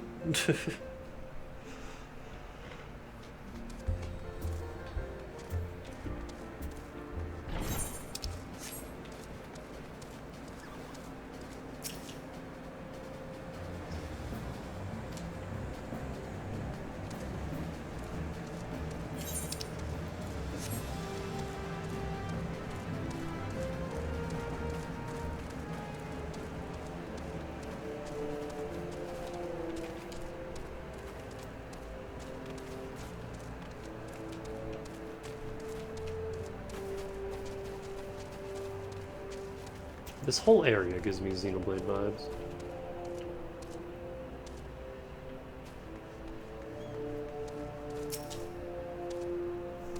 It was good of you to agree to this, Danica. I trust you were ready to begin. Oh.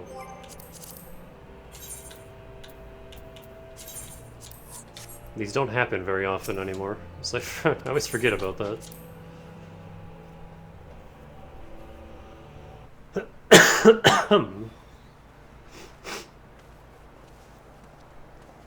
Very well, let us not keep the younglings waiting any longer.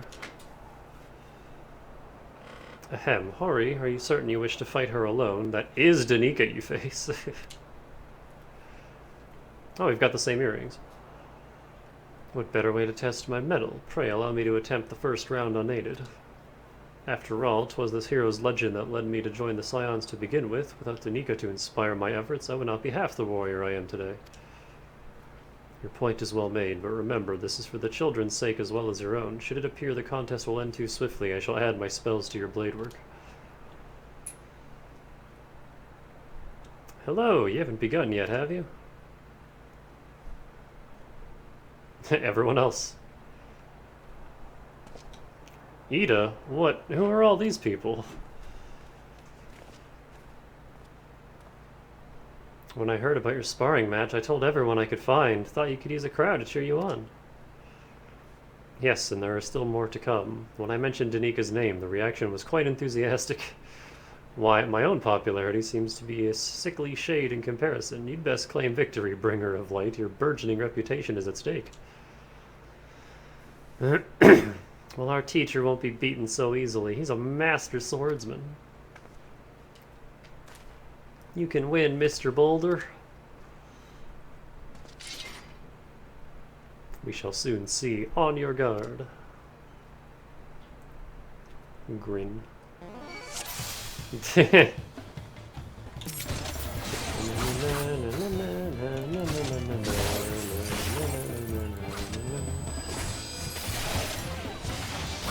Oh, this won't take long at all.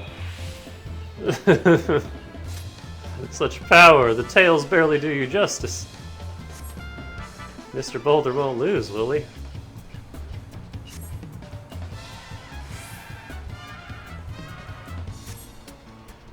Aye, the children have the right of it. It's time I joined the fray. On your feet, Hori. Hello? There we go.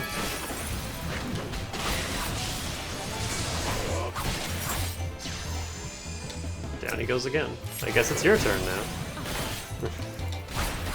I won't even get to use my big skill. There we go. We'll just one-shot him.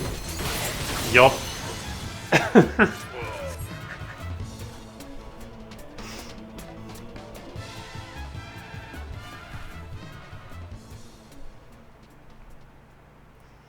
You have bested me, I yield.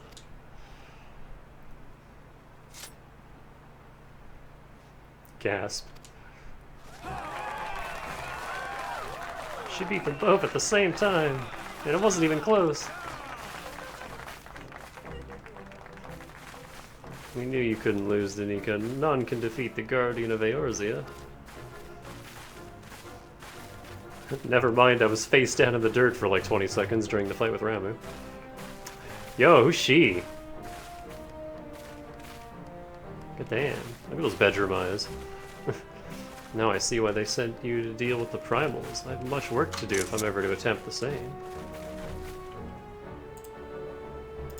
Hang on, apologies for the frame rate, I'm tabbed out.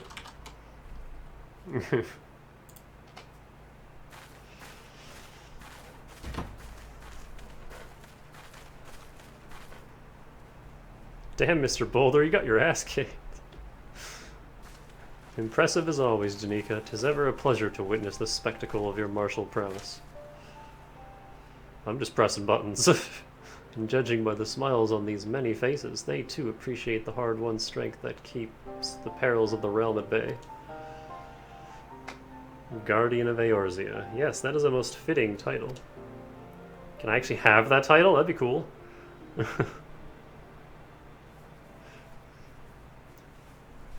Do you recall when we first met? 'Twas at the memorial service for the Battle of Cartano. I mean, technically I saw you before that, but yeah. At the time, I was yet attempting to understand this land of Eorzea. I sought to grasp the reason my grandfather willingly sacrificed himself to protect it. You've come a long way since then. I shall speak plainly. My initial impressions were less than favorable. Dire problems abounded, and yet the effort I saw expanded towards their solution was haphazard and half-hearted. I thought Eorzeans a foolish and childish people.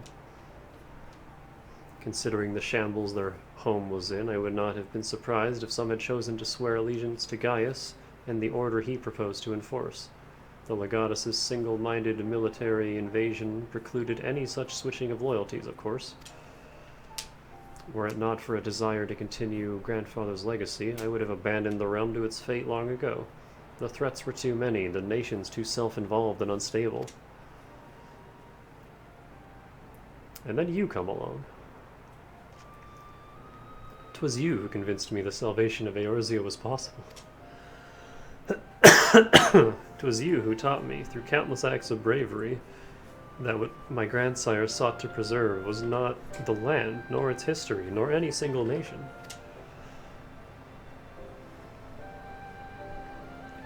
It was the people, these wonderful, oft infuriating, stubborn people that suffer blow after terrible blow only to drag themselves back to their feet to face another day.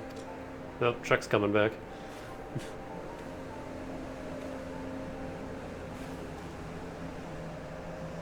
Oh, that's not dirt, that's water. They're cleaning the ruins.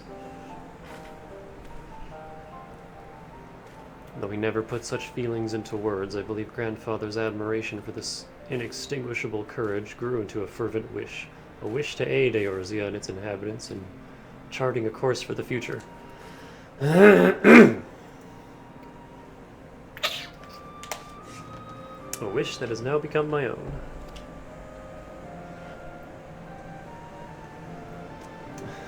I too will endeavor to take up the mantle of Guardian of Eorzea and champion these people who toil towards a better world.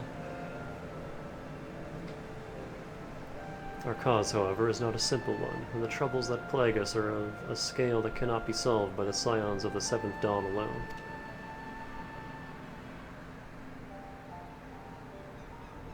No, it is needed to tackle the root of the primal threat, and effectively counter the schemes of the assholes, is a new expanded organization that operates beyond the limitations of nations and borders.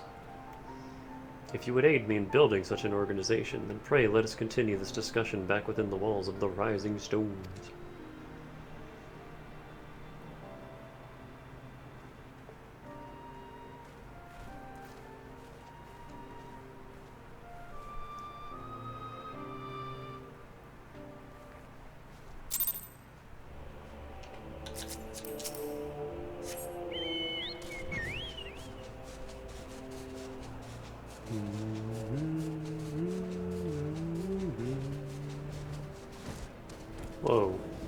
Big fire chicken.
Ah, you can try, little man.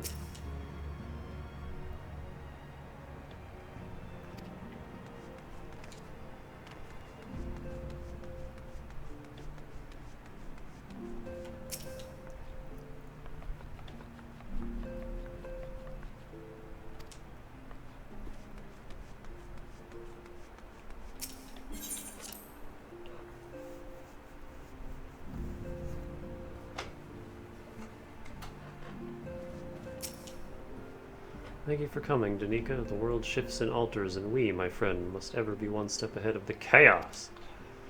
What I propose is the formation of a new organization, a group that shall pave the way for a truly united Eorzea. Man, we are part of so many, so many groups.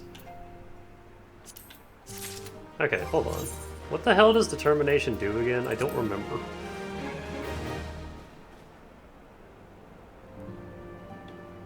Okay, it's just damage.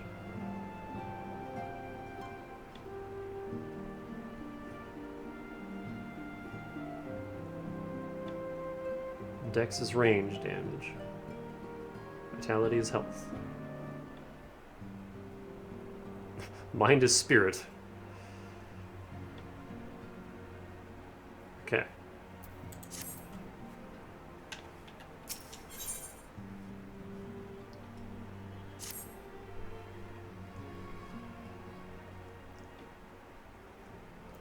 Pray forgive me if I tread over old ground, but I would first speak of the grand plan.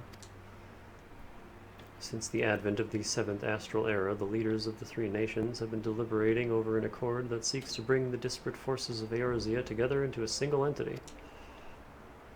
A realm-wide grand company, if you will. The military might of such an institution would be drawn from every corner of the land and directed against threats which no single nation could hope to overcome alone. Yet while the purpose of this hypothetical organization is undisputed, the logistics of its formation have become a source of endless debate. And the longer these discussions continue, the more I sense the impetus towards unification draining away. Thus have I been campaigning for the creation of what might be considered a trial company. Trial offer on now.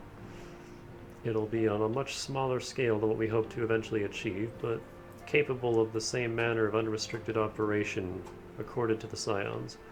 'Tis my hope that the successful utilization of such a force will lend momentum to the lagging deliberations.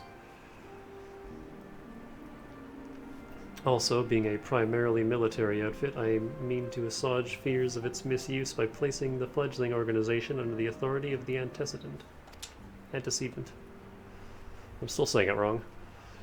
The Scions work tirelessly to protect Eorzea and its people.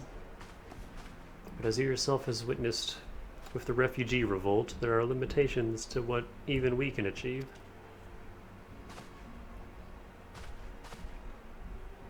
With this new company under the Scion's command, however, we will be capable of responding to a wider range of difficulties without straining our resources or overtaxing your formidable talents.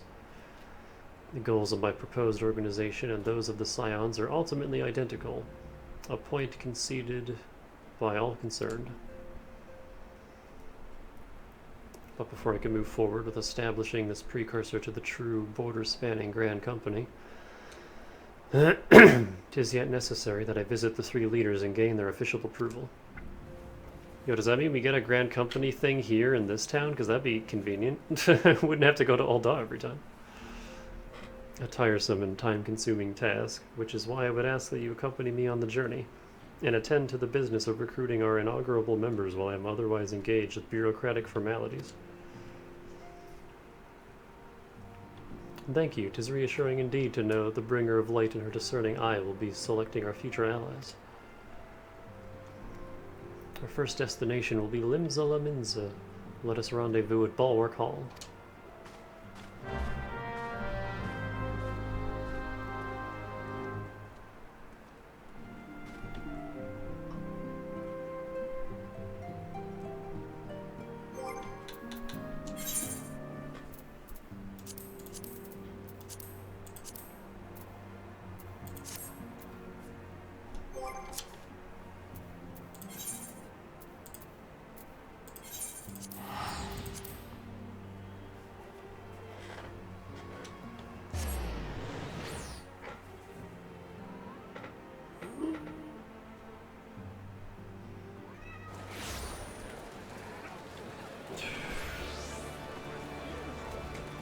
Ow.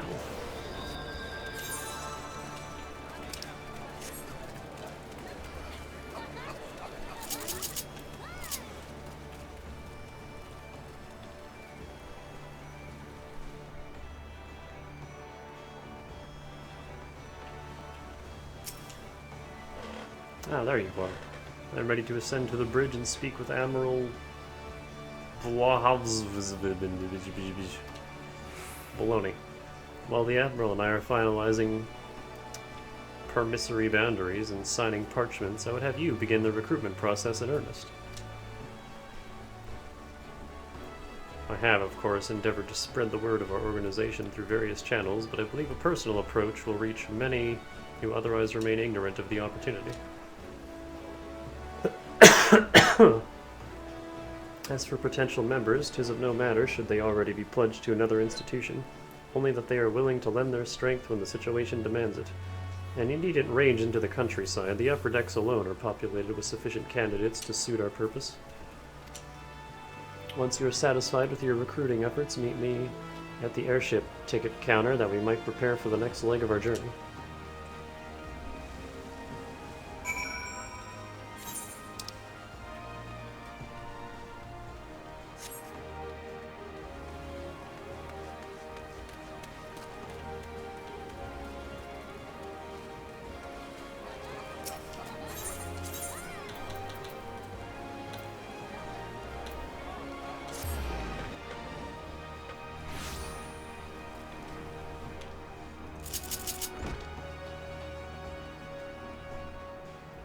Lily thumping. Oh, she's cute.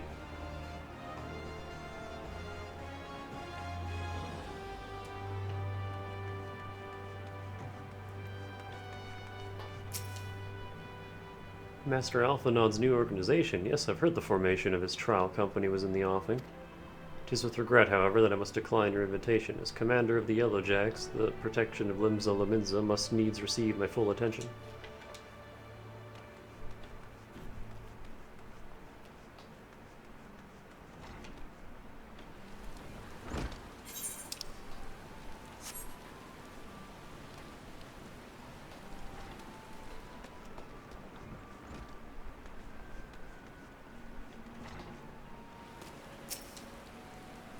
Organization with the freedom to operate with territorial impunity. I must say, your proposal intrigues me.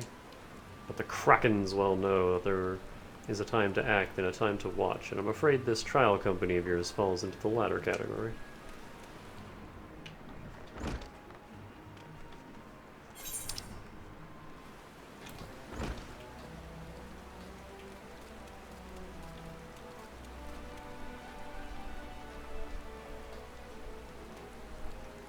Wait. There's a blue quest. Oh, is that my next samurai quest? Hold on. While we're here.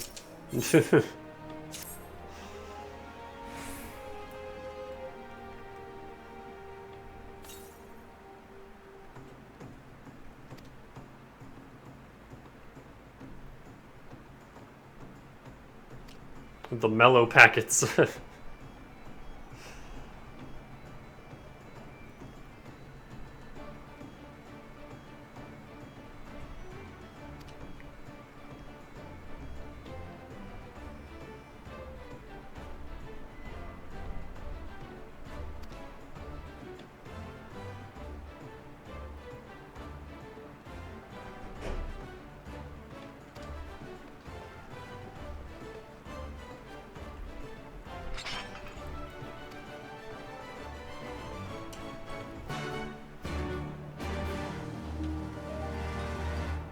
Baby bat?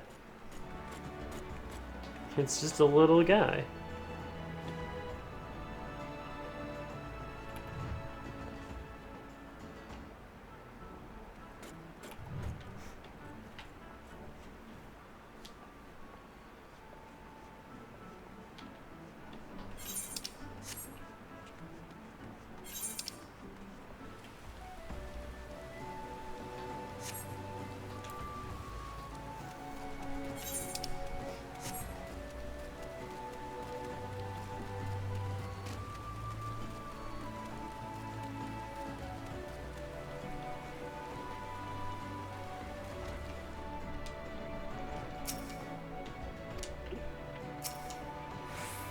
The bloody hells do you think you're talking to, Drylander? I'm a pirate, not some sodden knight in shining plate.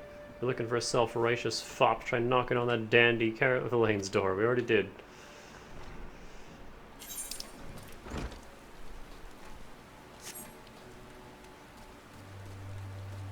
Fop is a fun word.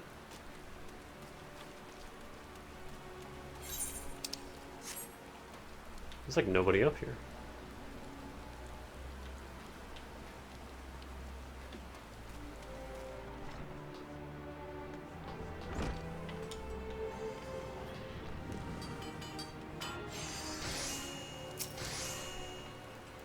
Precursor to the United Eorzean Grand Company. Well, I do admire the scope of your ambition. My responsibilities here at Naldigan Vimelis keep me close to the forge. Everyone's out doing fates, yeah. I have not the time to be traipsing hither and yon across the realm. Whether you require my skills as an armorer, however, I might be willing to accept some special commissions.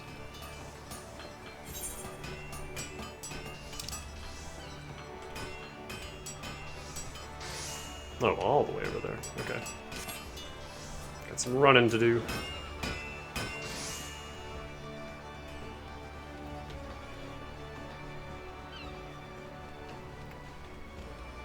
Never see maps so empty. I mean, there were still plenty of people down by the Aetherite, but up here, there's just no one.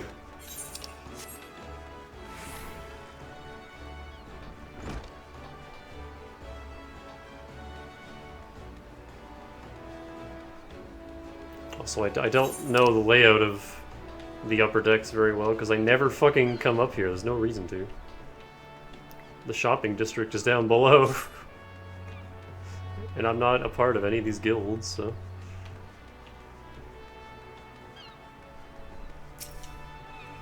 Well, if it ain't Tanika, I not forget a venturer brave enough or daft enough to seek the shortcut into Titan's bedchamber.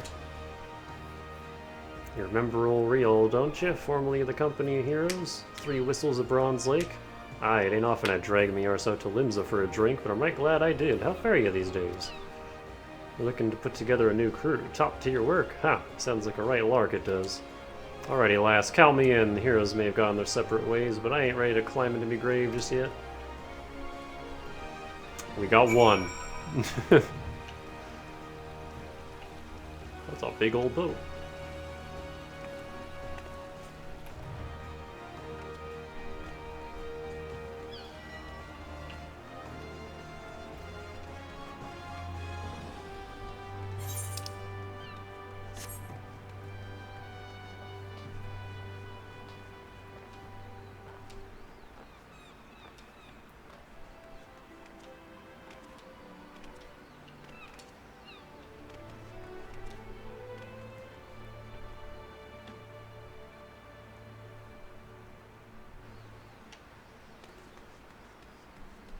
What is this? Level 70 of the Sage's Path.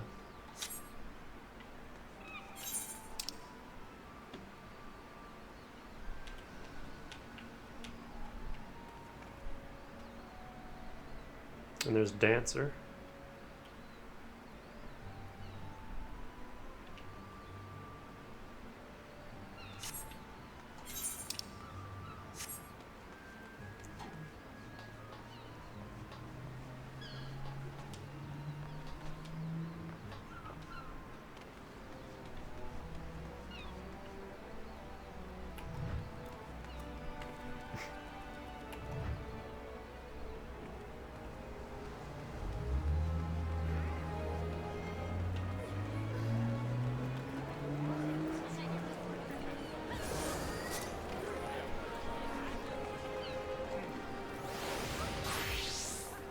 Yeah, this is where everyone is.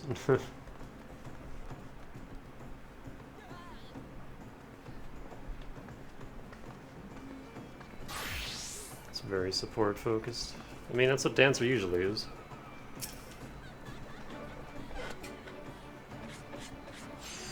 The serial killings, that'll get me started.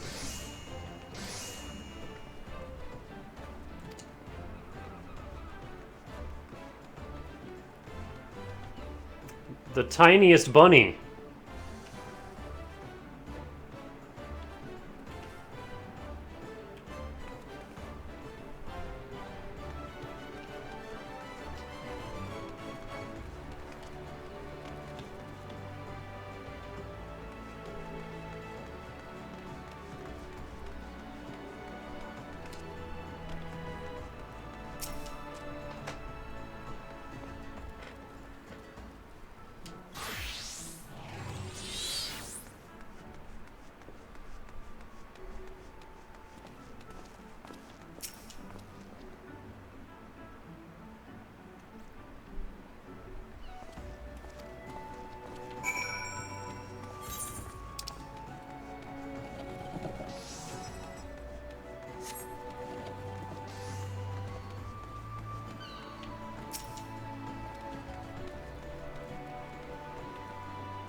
Quick earn. I like how he struggles with certain words.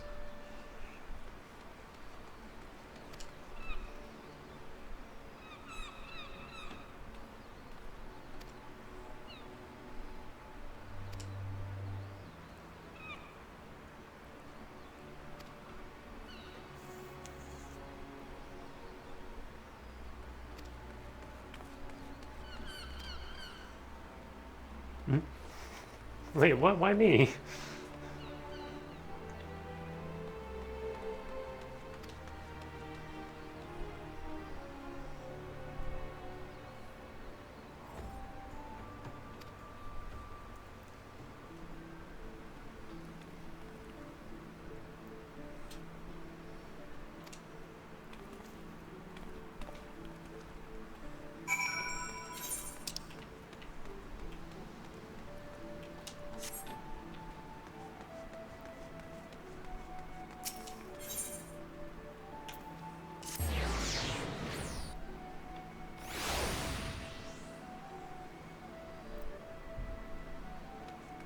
Well, before we do that,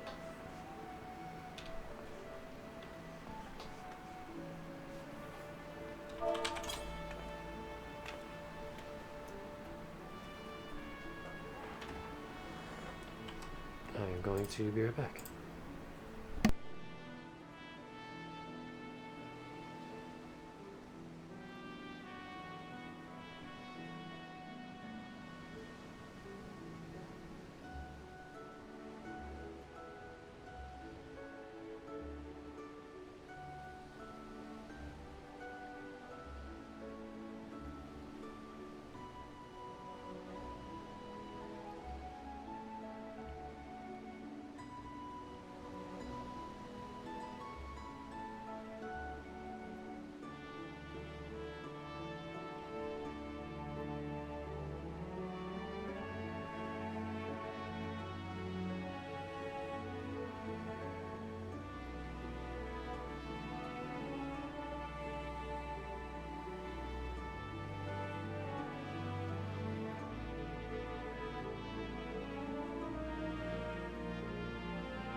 And I'm back.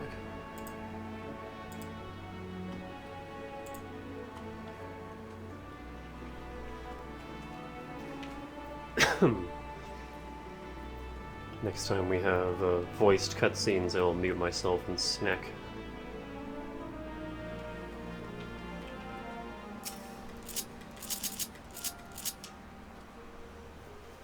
It is time. Let us set the trap.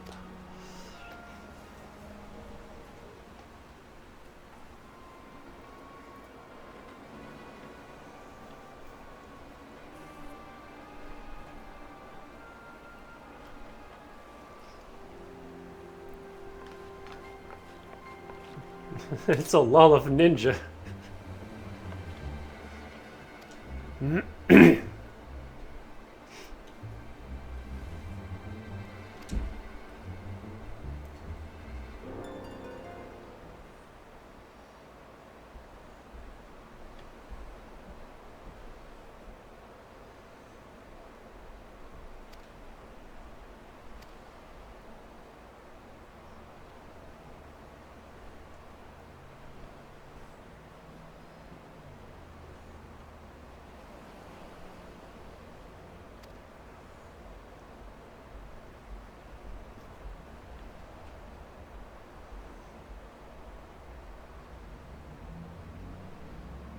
A laughable.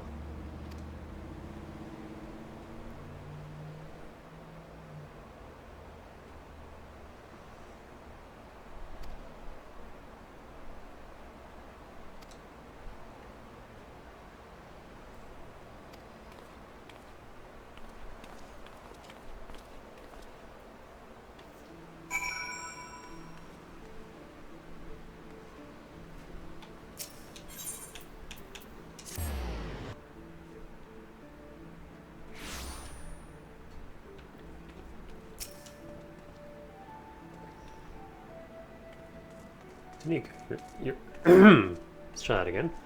Danica, your recruiting went well, I trust? I'm curious as to how my proposal was received by the rough and ready folk of Limsa Laminza.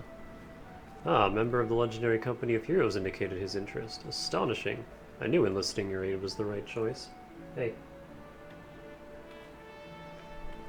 Few could boast the acquaintance in such an elusive character. I too was successful in my task. Were we successful? We got one guy. The Admiral consented to sign all the documents requiring her approval. I can only hope that my visit with the Elder Seer proceeds as smoothly. Pray, continue on to Gridania at your own pace. I shall await your arrival at Nafika's altar. Well, before that, I gotta hop over to the resort town real quick.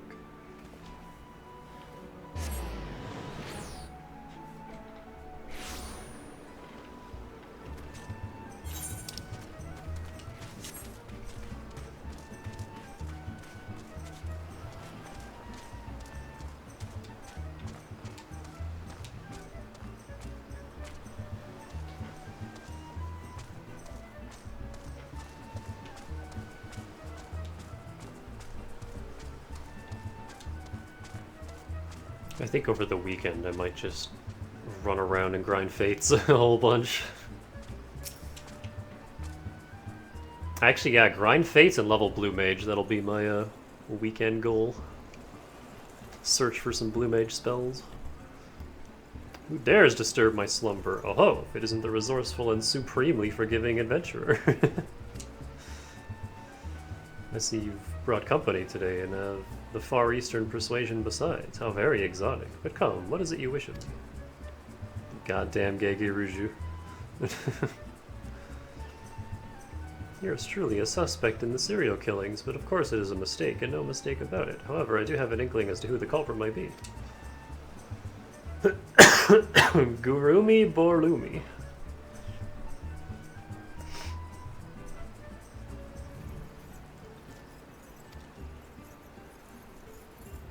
Bragging on about one such weapon as though it was his firstborn.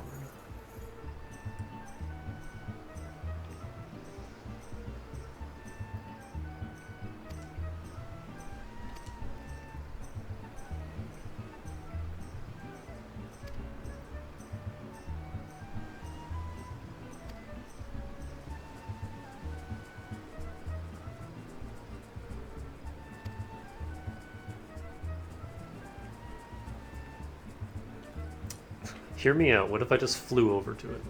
That's a thing I can do now.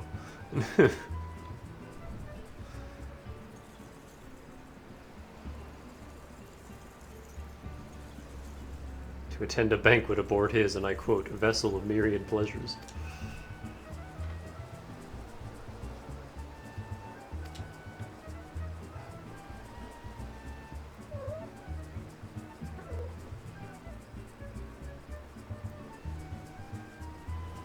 He's a troublesome business rival, and I shan't shed a tear at his demise.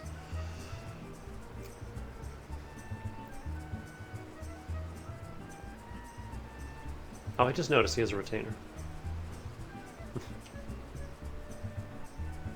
The retainer outfit. Complete with titty window.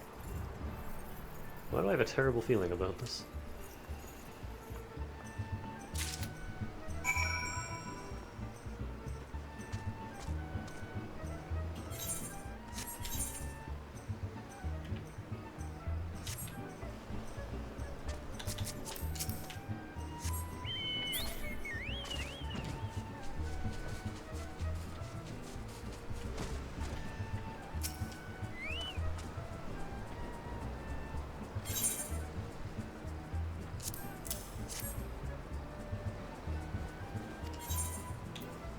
Level 56.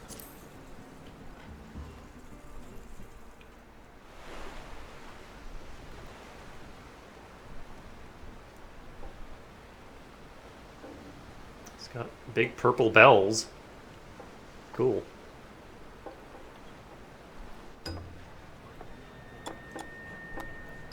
Cat girls in kimono.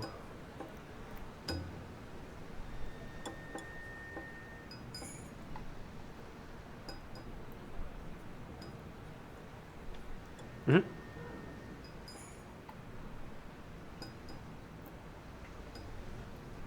A little Japanese feudal Lord Lala. Not what I was expecting to see today.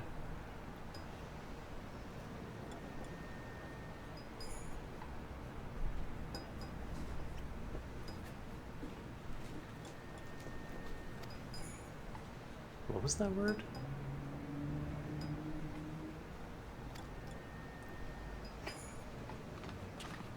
Praise some wonderment for my huge cock. I mean, prize katana. Are those samurai I see beside you? One of them's looking awfully high-tech.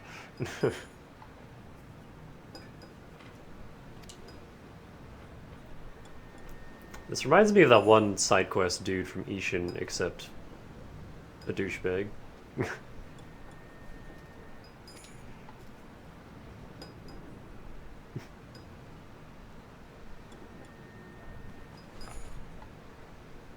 You are not Gekiruju, are you?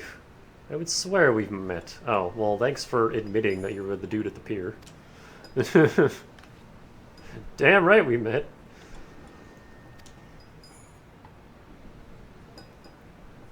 Tis well and good to admire a blade upon a stand, but its true place is in one's hand.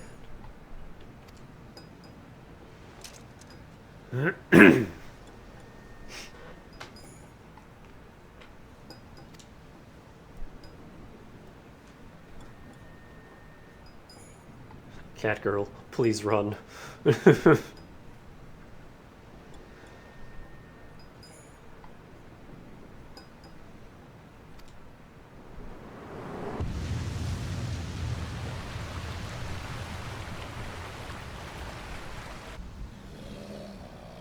How fast is this boat moving to be breaking the water that vigorously? Also, nice pet.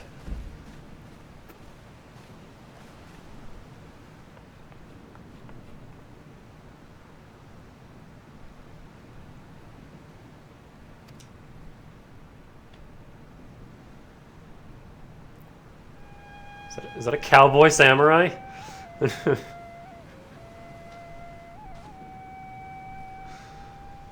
that a Rogadin cowboy samurai?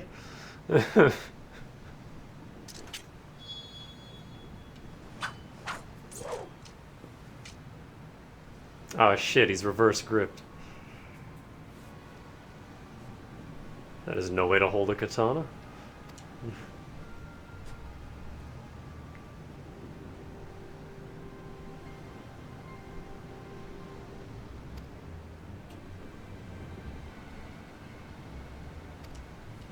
We must free him from his ignorance by fucking destroying him.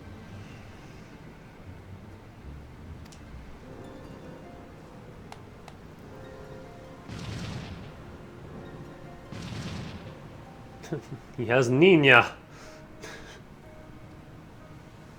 This fucking quest.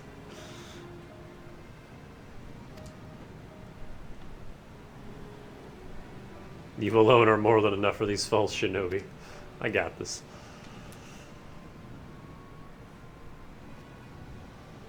Kirisute!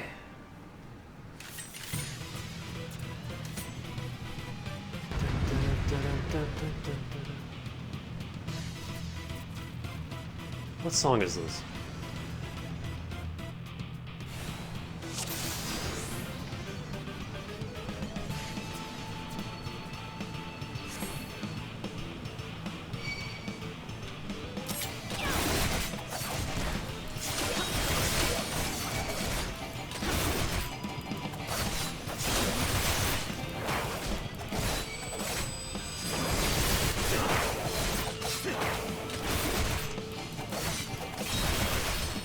I'm not used to having access to my sword meter.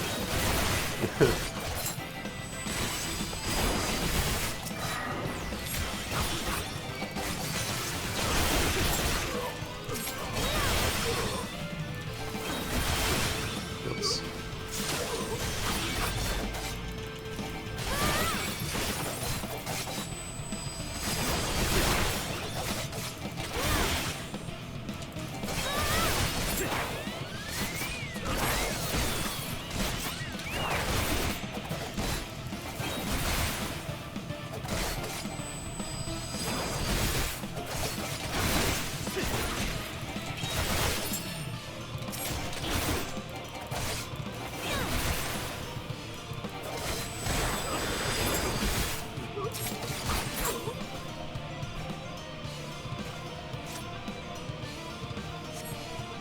Feeding time, my pretty. Where is it? There it is. Damn, you ugly.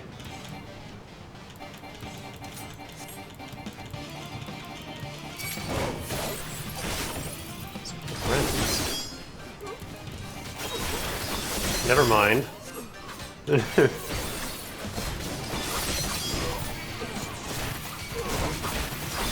Oh, whoops, I need this route.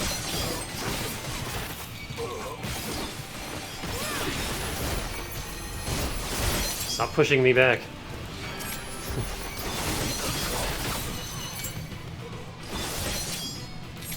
You guys need to fuck off.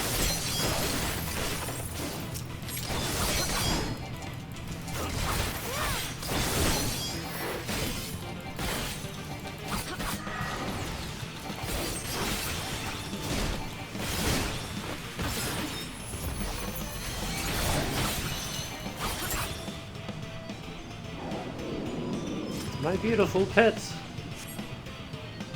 Time to unleash the samurai. Remember Miracle Johnson from Yakuza 0? Samurai!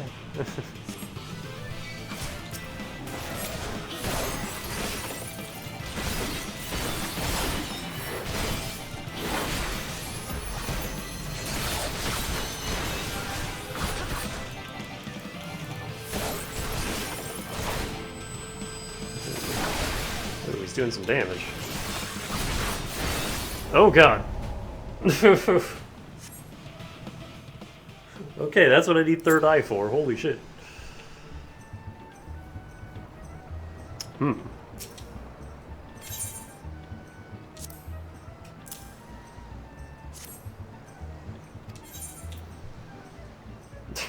have difficulties.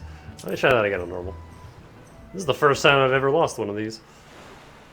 They're actually getting kind of hard now. I have to pay more attention to my my buffs.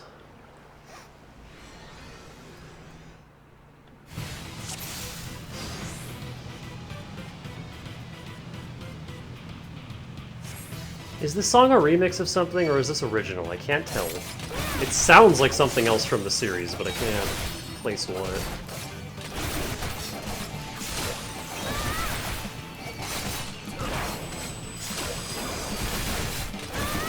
Is this the arena music from FF10?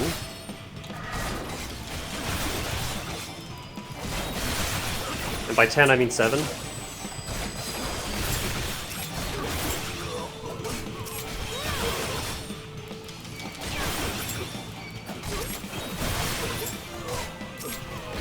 Oops, didn't mean to do that.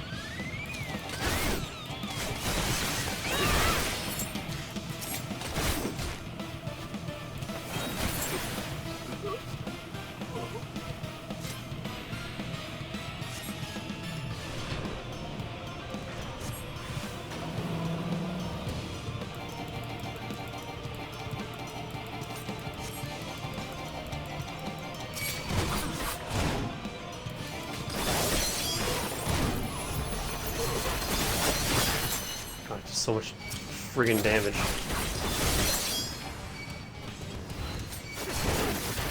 Him deleting all these dudes is very appreciated, though.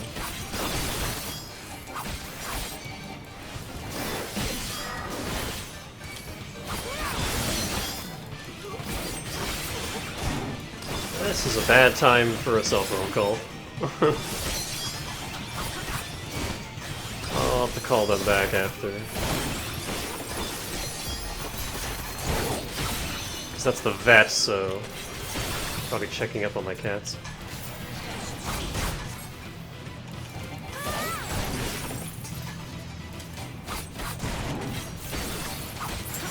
I am a tad preoccupied.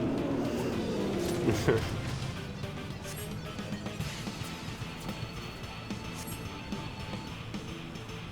I get all my health back?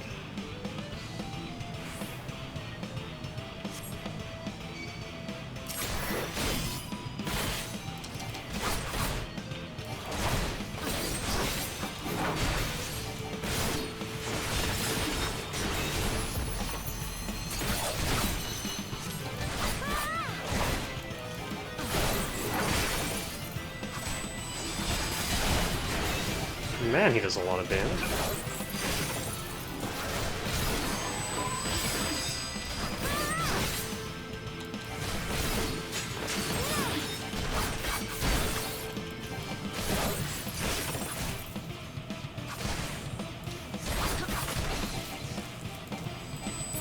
I've been stunned.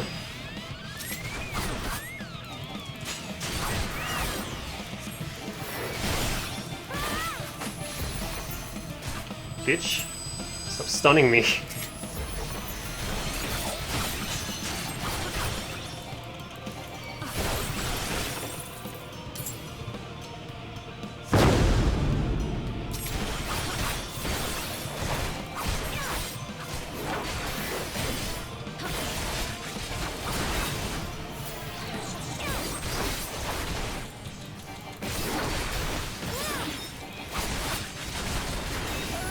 No!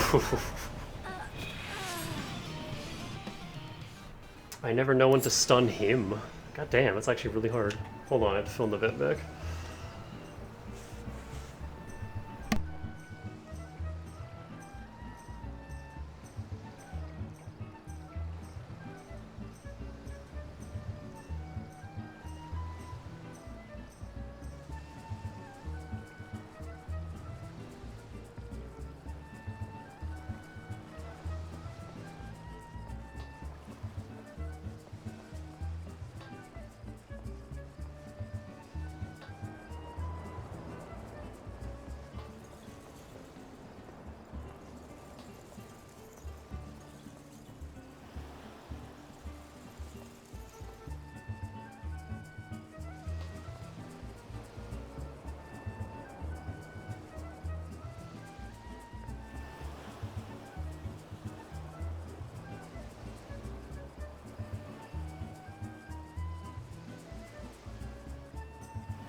There we go.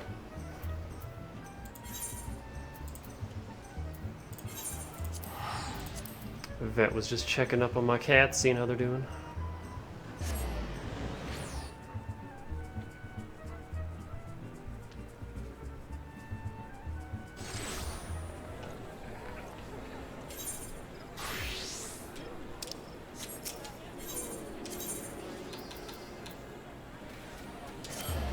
I might have to go buy a thing for Pepper so she doesn't pick at her stitches.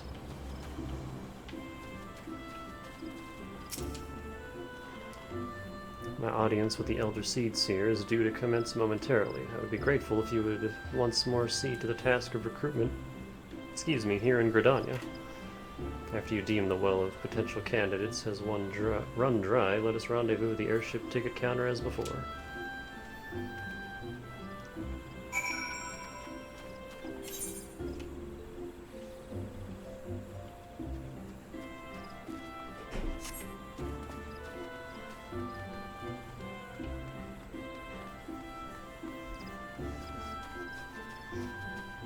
I guess one thing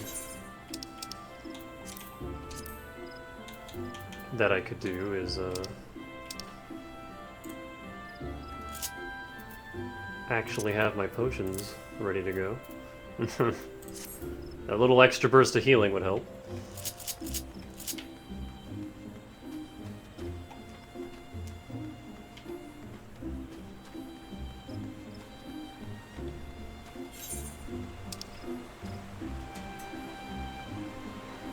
Level 45. What is my botany level? 44 and a quarter. Getting there.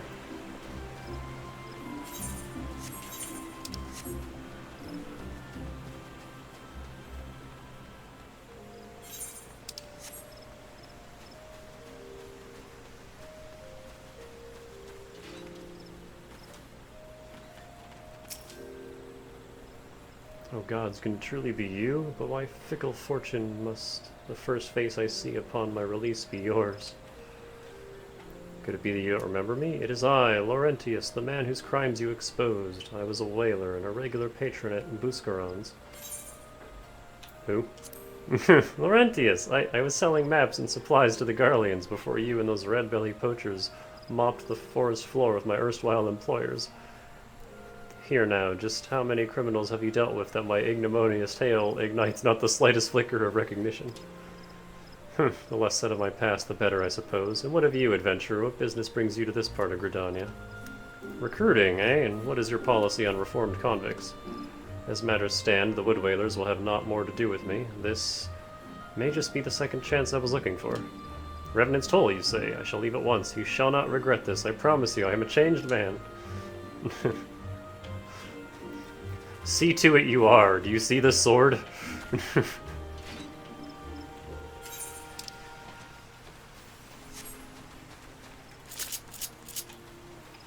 Oh hey, while we're here, let's go talk to Chivo Man.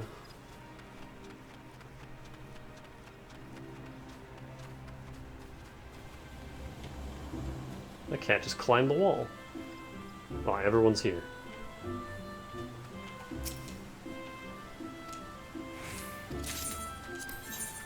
I have 6. I have no interest in these mounts, though. They're all gross.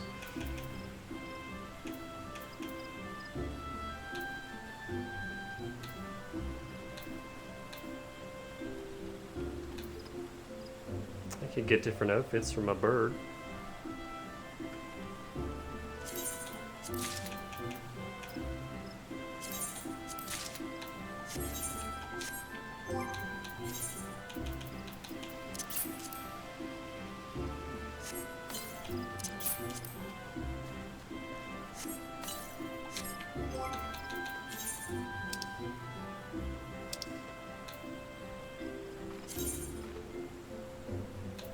See what the wild rose looks like.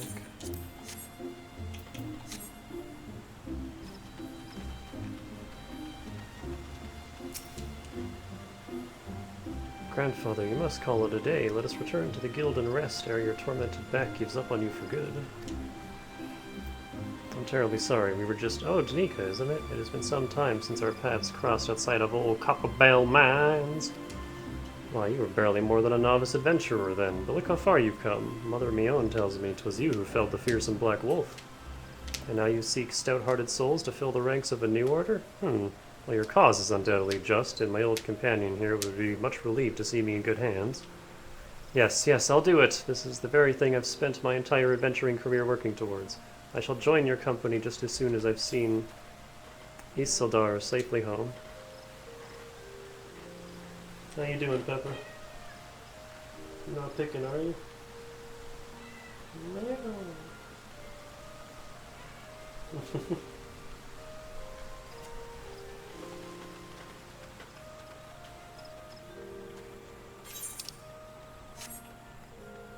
Yeah, I got all the good stuff from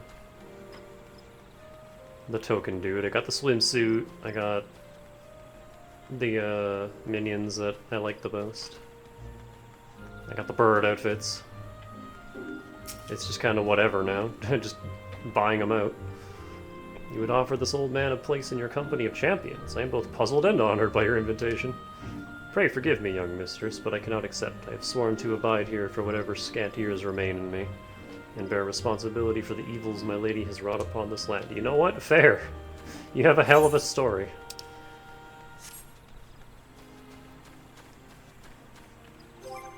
Have I done Hawk Manor hard yet? I know I've unlocked it.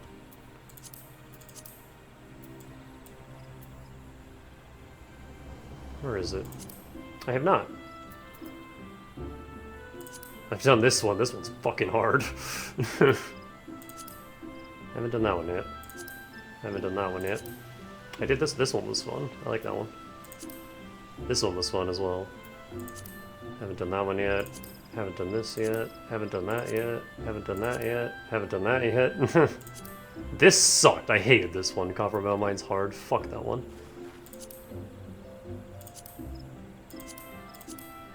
I've done all those. Tamtara Hard is great.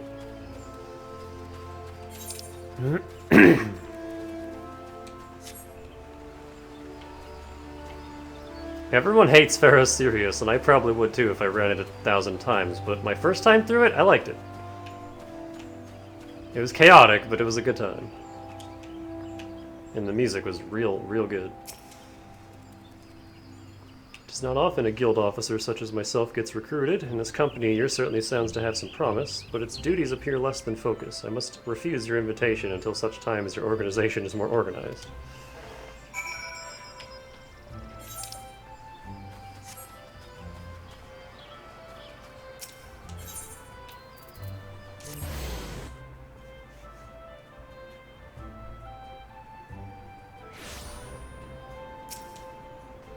What news, Danica?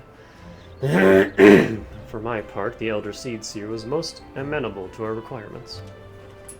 A former woodwhaler and a seasoned adventurer, our company will not lack for variety, that much is certain. An interesting harvest indeed. Shall we strike into Ul'dah whilst the iron is hot? Let us meet at the Royal Promenade and endeavor to conclude our remaining business. Our journey draws to a close.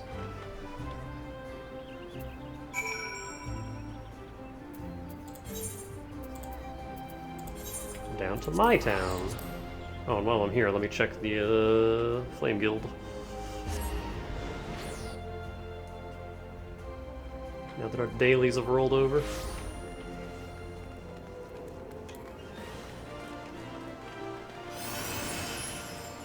I saw a punchy boy down there. What do you got for me? Oh, I have this. There you go.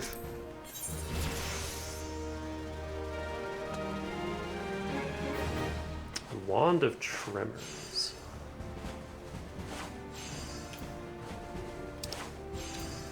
Another gudgeon. It's been 3 days in a row he's wanted gudgeons. Oh, I know where to get mirror apples. Oh, that's gonna be a juicy. How do you get high quality botany stuff? Cause holy shit, that doubled is 1.5 million XP.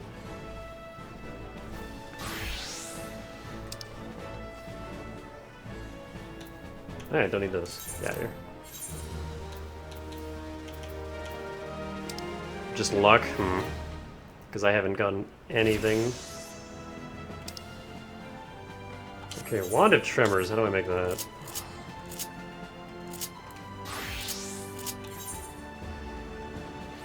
Is that up here? Gale, Storms, Flames... Tremors. Eye of Earth I don't think I have. No. I should have an Oak Branch though. Yep. Do I have any Growth Formula Gammas? I do.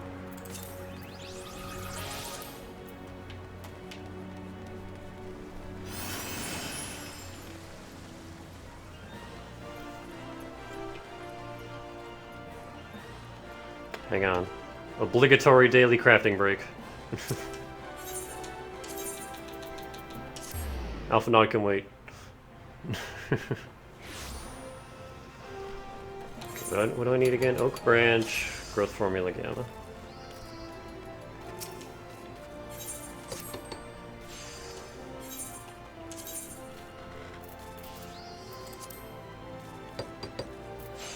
There's the Gamma. Maple Branch, Oak Branch.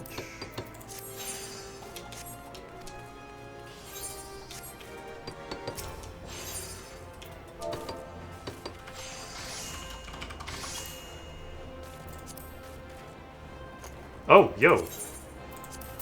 High quality one for 2 gil? Thank you, Mr. Philanthropist. You shouldn't have.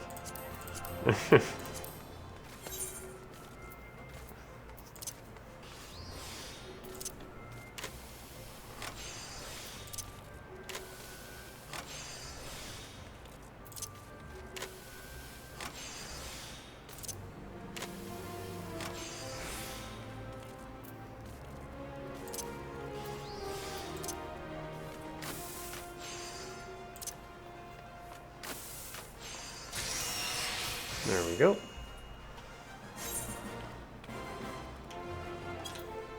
I think I'm all caught up on, well, not quite. Mithril, Fire. Okay, no, I'm not. I'm caught up on level 30, except for these. 35, I'm like halfway through.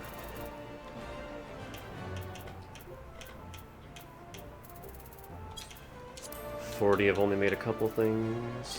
41 I haven't touched yet.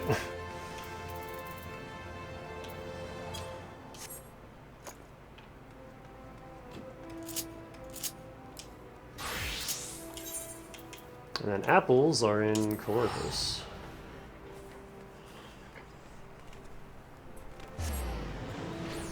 Yeah, this will get me to 45.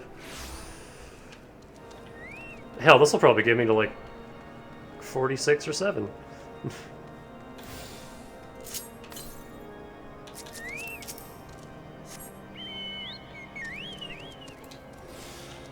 Ooh, that way. Ugh, excuse me.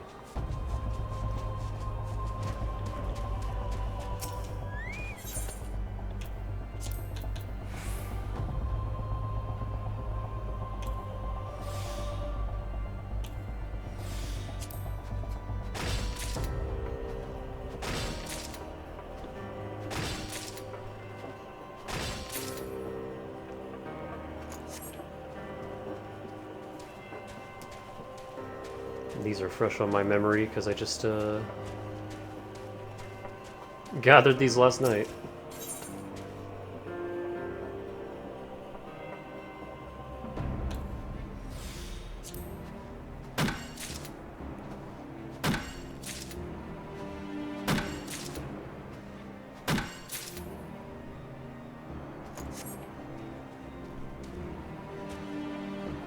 do these do?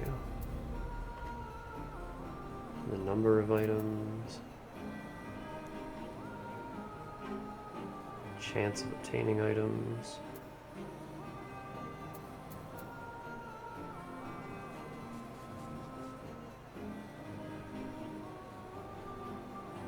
Yeah, there's nothing that affects quality.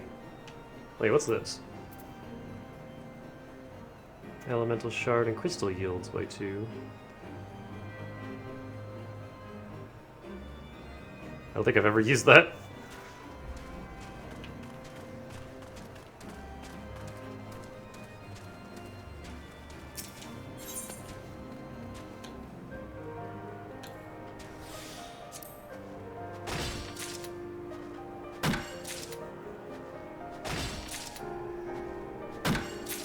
There we go, 20's plenty.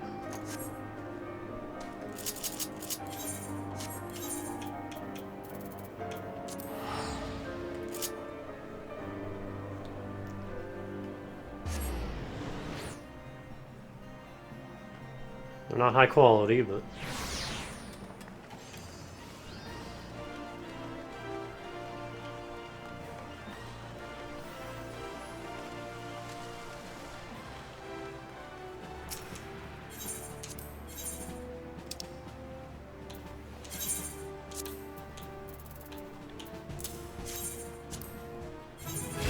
$47 and 3/4.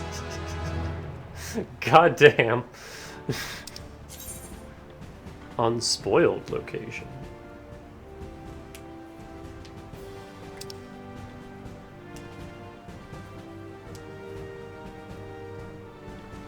May take hours or days to return once spent.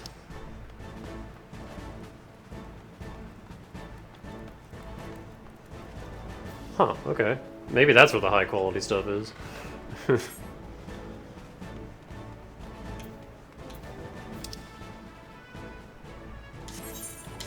And I want to see this as well.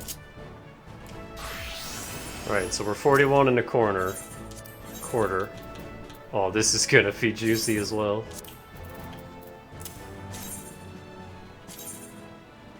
Not nearly as big, but still. I gained 2 levels.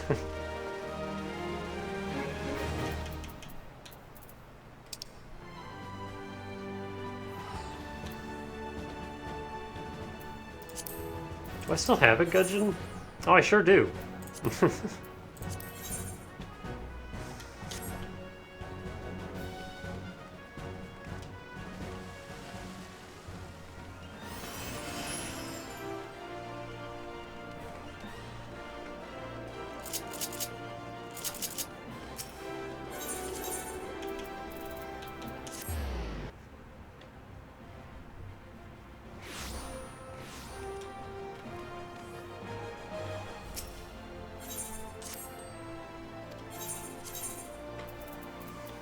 There he is.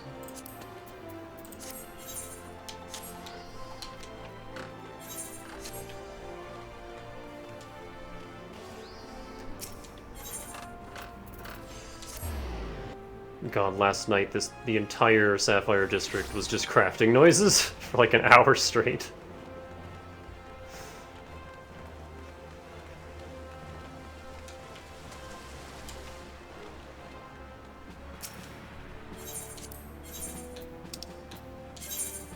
Enter the gudgeon.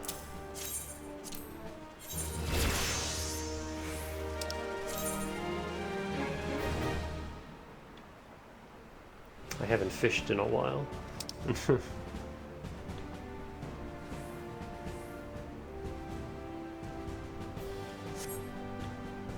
A lot of things just unlocked.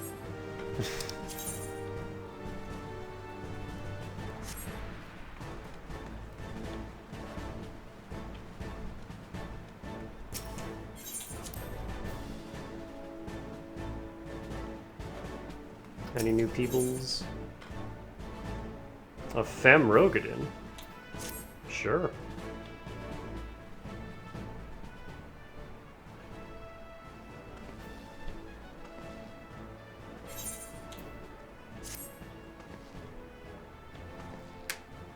Ow. And that's it.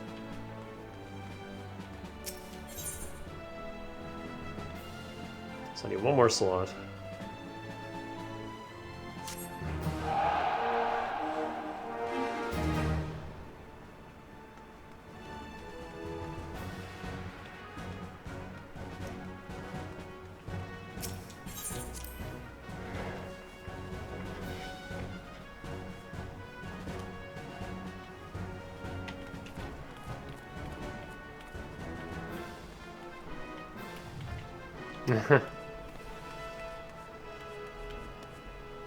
Oh, these two are straight up role-playing. Look at this.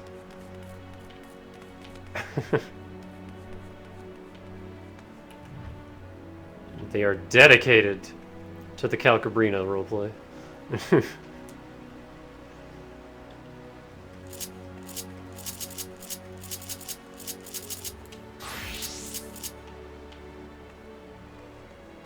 Holy shit, you're tall. There he goes.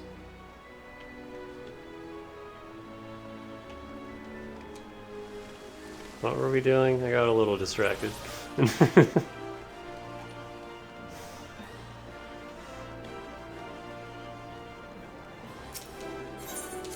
had some orgasmic XP gains.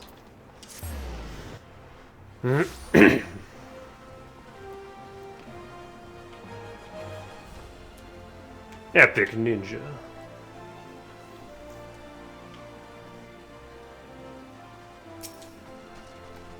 Olda, the Gilded City, where one's fortune defines one's worth. I hope some matter of fortune is with us, and that this final leg proves his...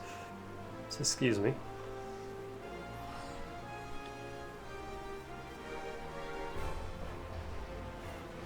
Back to Alphys Boy Bane. Boy band. Oops. This finally proves as successful as the previous two. Might I suggest descending to the lower level before beginning your recruitment efforts?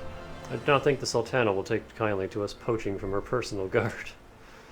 Let us meet back here at the promenade when our respective tasks are complete. Alright, here I go. Whoa. Ow.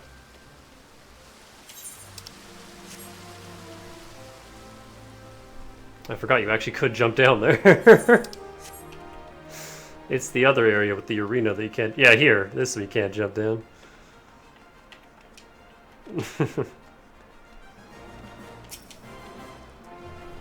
Well, you're the lady who came to Little Alamigo looking for that masked devil. Who knows what might have happened if you hadn't. I'd probably be dead and a whole lot more of my friends besides. We were such fools. Anyway, that disaster really got me to thinking about our homeland and about the outsider who saved us from ourselves. I realized how easily I'd been manipulated and vowed to make myself a more worldly man, so here I am. A new company of champions, and you say it will take me to all corners of the realm. That sounds exactly like the kind of opportunity I need, and don't worry, I'm not the same stripling you met at Little Alamigo. I've prepared myself to fight the evil I now know is out there. Woo! All our old quest friends.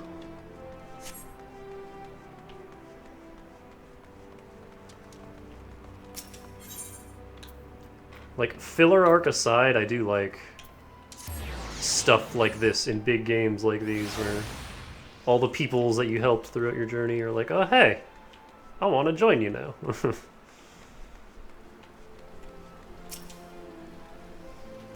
Oh, what a happy coincidence. Do you remember me, perchance? I am Orson of the Church of Saint Adama Landama. That's such a name, I love it. Thank you again for your timely rescue. Yeah, this part's cool. Must also thank you for preventing that fraudulent priest from preying on Drybone's less fortunate. A most upsetting business. Are you here with your companion? Thancred, was it? Ah, 'tis new companions you seek, then. Your proposed organization sounds a powerful force for good, but my place is at the church with the children. Nevertheless, I wish you well in this undertaking. Ooh. Snazzy.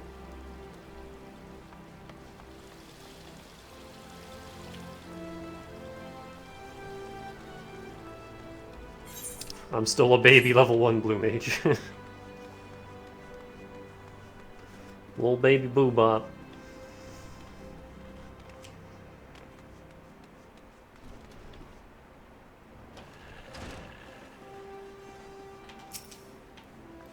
I'm sorry, you wish to recruit me? Is this some new-fashioned manner of propositioning a lady? Well, I'm afraid you're wasting your time. This lady's already spoken for. Good day to you, miss.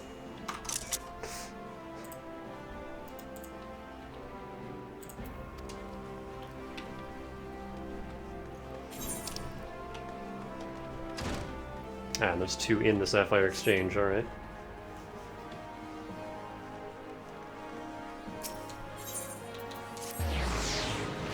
Oh, that's synchronized teleport.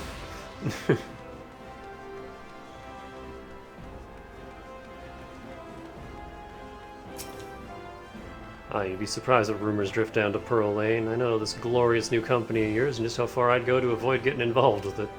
Whispers on the street say your organization is funded by corrupt coin, by syndicate money. If you think you're recruiting for a just cause, then you're the bigger fool than I took you for. Yeah, whatever you say, bud. Jibanyan.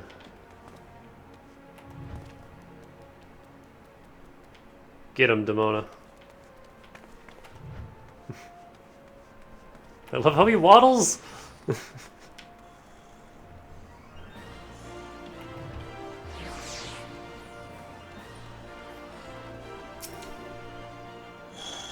A company that looks to cure the ills of the realm entire. Listen, friend, I can scarce bear the complaints of the next stall over, let alone the conundrums of a neighboring nation. Fair.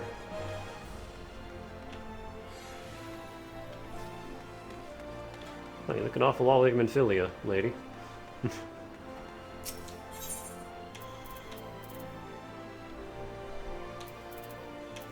Where are we meeting? Back up here. Not at the airstrip this time. I guess because we're not flying anywhere else.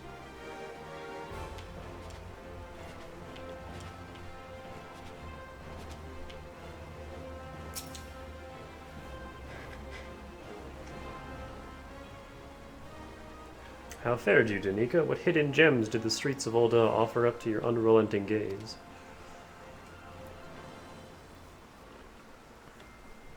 A single Alamegan youth? Well, you've certainly given us an admirable start, even if our ranks are somewhat thin. If these troubled years following the calamity, talk of Eorzea's salvation must seem akin to grasping at clouds. But there are those who have risen to the challenge nonetheless, and the hope that inspires these people was born in no small part from the victories you yourself have won. Thank you, Danica. I will not squander the precious gift you have placed under my keeping. These recruits will become the foundation of a new beginning. And yes, we are free to begin. As you have no doubt surmised, the Sultana also graced my trial company with her blessings. Our first wave of recruitment is over. The document signed. I see you. Document signed and the finances secure. There is naught to prevent me from taking the next step.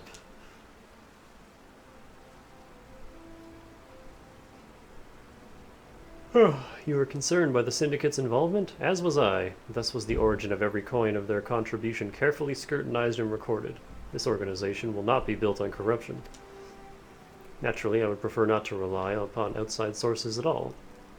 But even my family's substantial coffers cannot sustain a venture of this magnitude. And as the rumors and doubts surrounding this enterprise, well, such things shall plague us until the company has had a chance to prove its worth. It will not be an easy process, but we will earn people's trust one success at a time. Speaking of time, we should waste no more of it. Let us return to the Rising Stones and lay the first stone for a united Eorzea.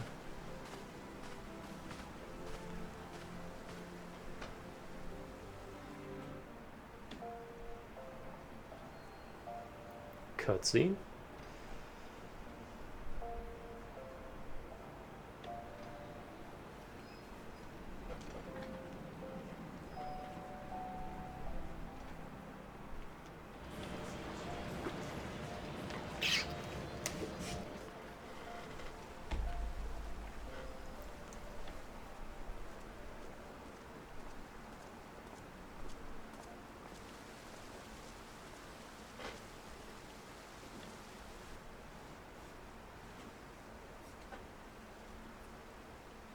Tell me, General, what think you of Alphino's bold endeavor?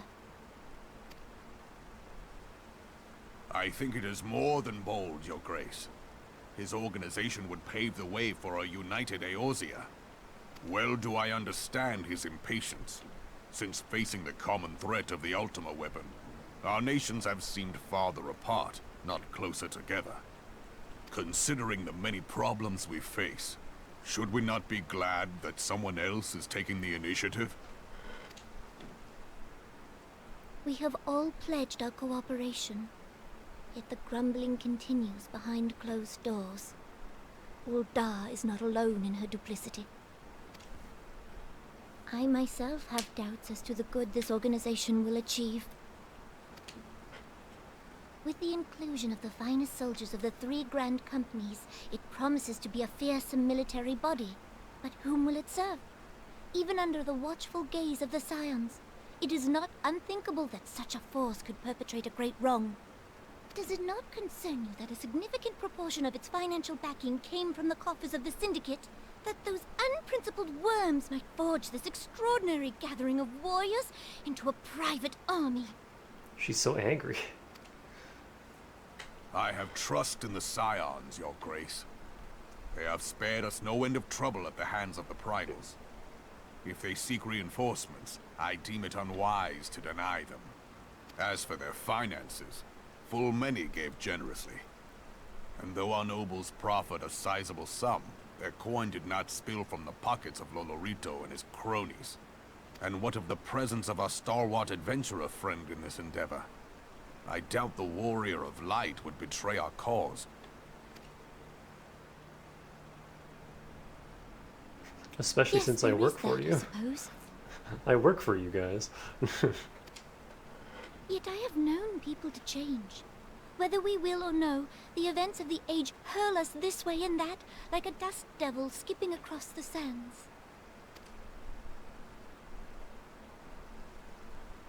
Cannot be done about Telechi? I have explored all avenues available to us, Your Grace. But as Ul'dah law now stands, we lack the evidence to convict him of any crime. To arrest him on spurious grounds would only play into his hands.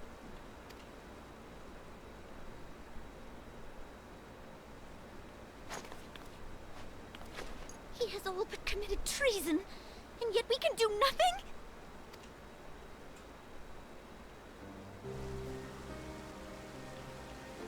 Then what good our government? What worth the royal house?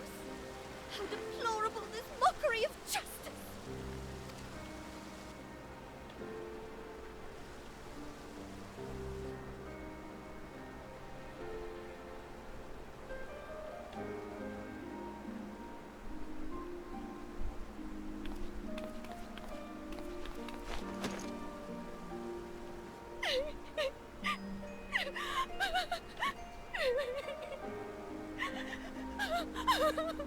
Have faith, Your Grace. It is not over.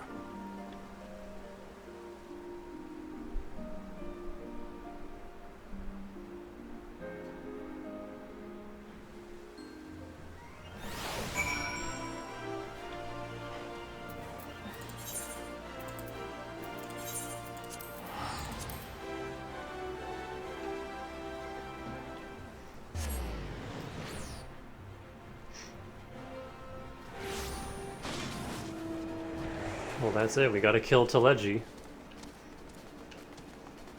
He made the cutie Sultanate cry.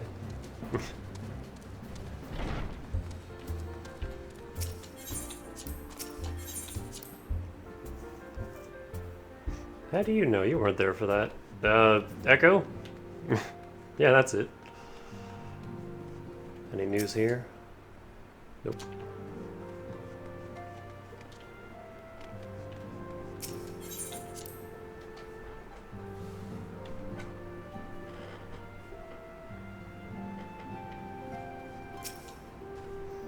This is not a journey I soon wish to repeat.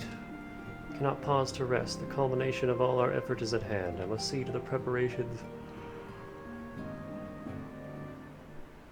for the inaugural ceremony.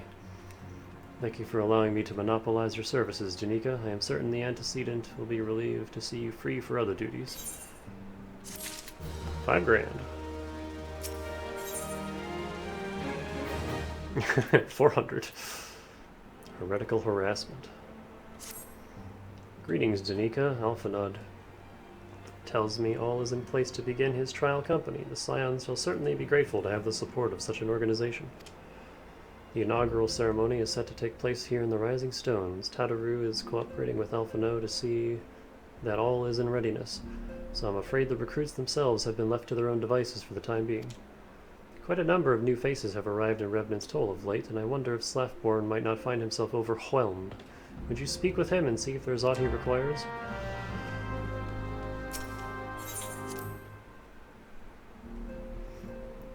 Guess where we're going next? I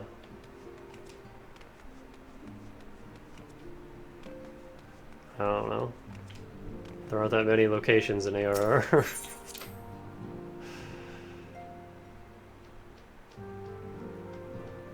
Elf politics? Haven't been there in a while.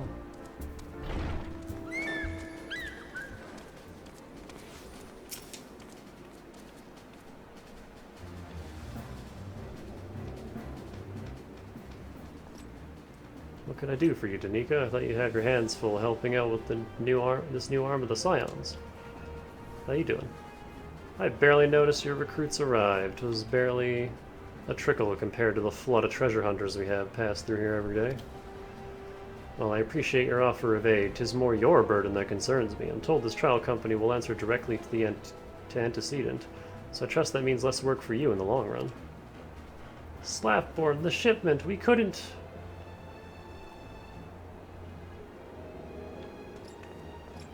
Godswoman, what befell?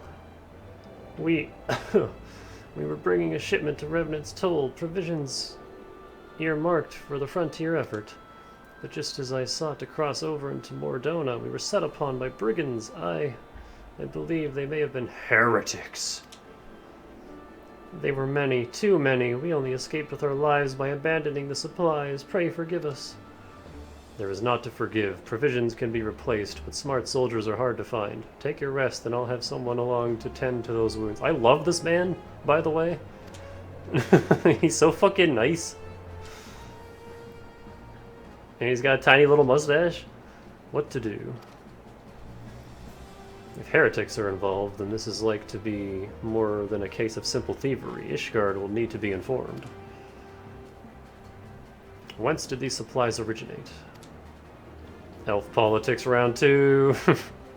House for Temps. We collected the provisions from Camp Dragonhead proper. I was just there, collecting apples. Understood. I shall see that they are apprised of this development. Danica, were you not on good terms with the Knights of House for Temps? I will be sending them a missive immediately, of course, but I would also have you travel there and offer your considerable talents.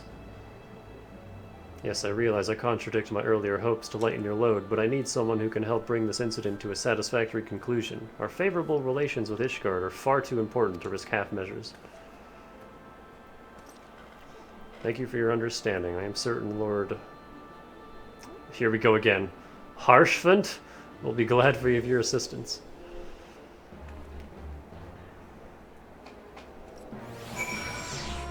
Coerthus has a name, you know. No, it is now elf politics. Camp elf politics.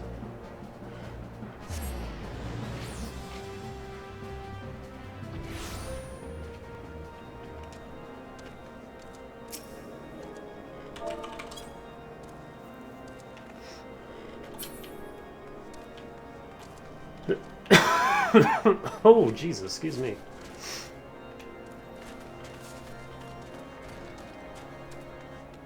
Harshifont?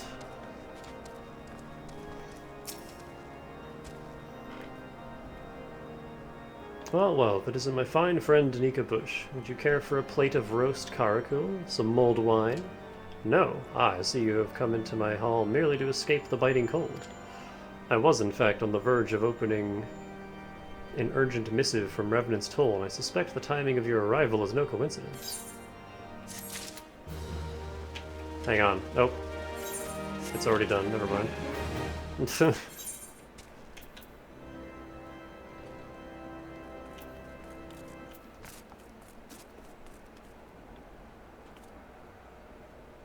What does this look like?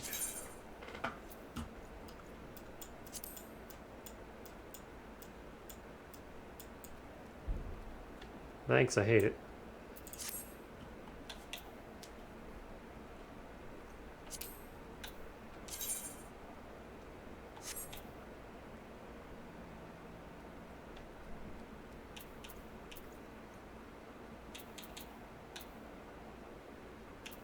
Why are we getting shitty armors now?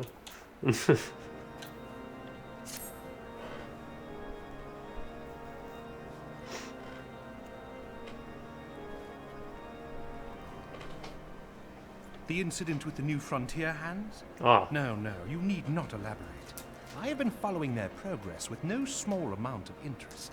Voice acting. Be right back. Brave men and women all. They do our nation a great service. The existence of a fortified outpost in Mordona will do much to dissuade the Empire from trespassing on Kurthus soil. Right glad am I that you have chosen to lend your support to this endeavor. Never let it be said that House Fortom does not acknowledge the efforts of her allies, or her debts. 'Twas in the spirit of gratitude that I arranged for sundry supplies to be delivered to Revenant's Toll. That the shipment should chance to be waylaid by heretics is poor fortune indeed. Poor fortune, I say, yet not without precedent. If you would know the truth of it, these incorrigible villains grow more organized with each passing day.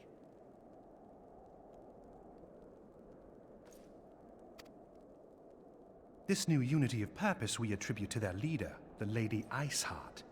But though I have devoted significant resources to the task of identifying this woman, we have yet to learn so much as her birth name. What we do know is that the heretics speak of Iceheart in reverent tones, and would gladly embrace death rather than betray her. Such loyalty is rare indeed, and I fear to imagine what so committed a collective might achieve. The brigands have not yet been so brazen as to risk direct confrontation here in Dragonhead. Some few of their number have, however, been sighted not far to the west of here, and with ever-increasing regularity. A visit to Whitebrim Front may bring you the answers you seek. Will you brave the snows, knowing what implacable foes may lie in wait? Halone's blessings be upon you! Though I take no pride in the admission, many of mine own countrymen are not so well suited as you adventurers to dealing with such foes. Were they dragons, it might be otherwise. But truly, I could not wish for a finer ally. You have done much for my house in the past, and I have no doubt but that I shall have cause to celebrate your deeds again ere long. Should you learn aught of value, pray return to me forthwith. A warm hearth and a warmer welcome shall be waiting for you.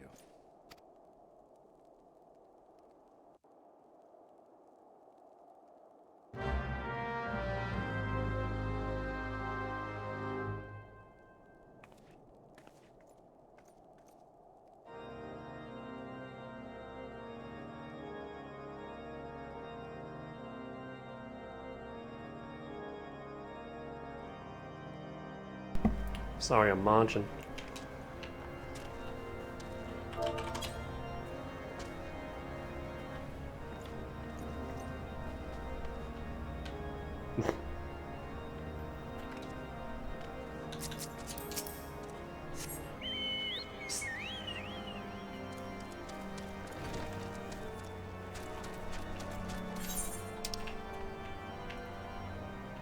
Where is quest? There is quest.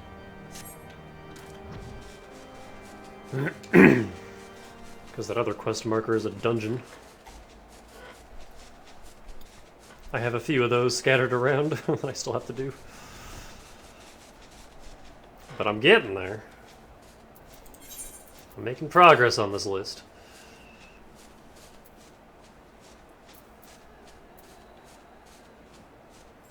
Our corpse groom is actually one I really want to do. Oh, that's Tamtara. Remember that adventuring party from super early on where the one dude died and the other lady kept the guy's head? Yeah, she's crazy now. Psst. Get. Those are not yours. Psst.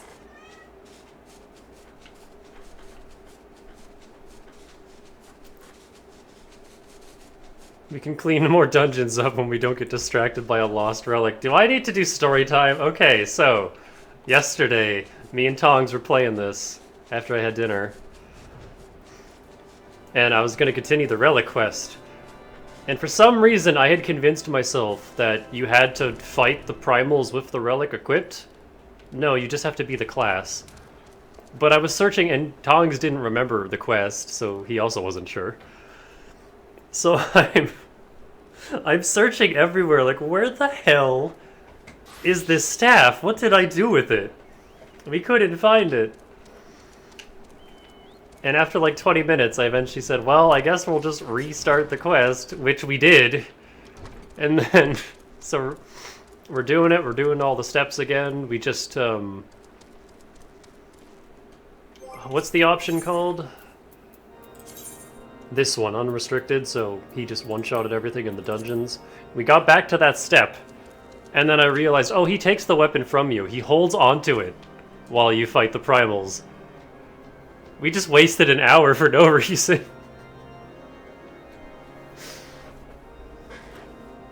And then we were stuck in queues for a while because nobody was doing the primals at midnight.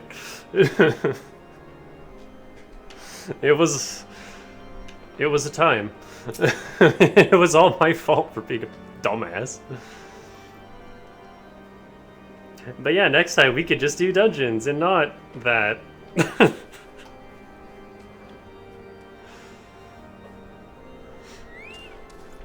And I think Dane was already asleep. He wasn't around to tell me, you don't need the weapon, actually. Danica, welcome, welcome. You'll be pleased to know that the repairs to Stone Vigil proceed apace. We shall rebuild sure and strong, that the Dravanians might better themselves senseless against our shield in the west. I would venture... Oh god, I'm dying. I would venture, however, the matters of masonry are not what brought you to Whiterim.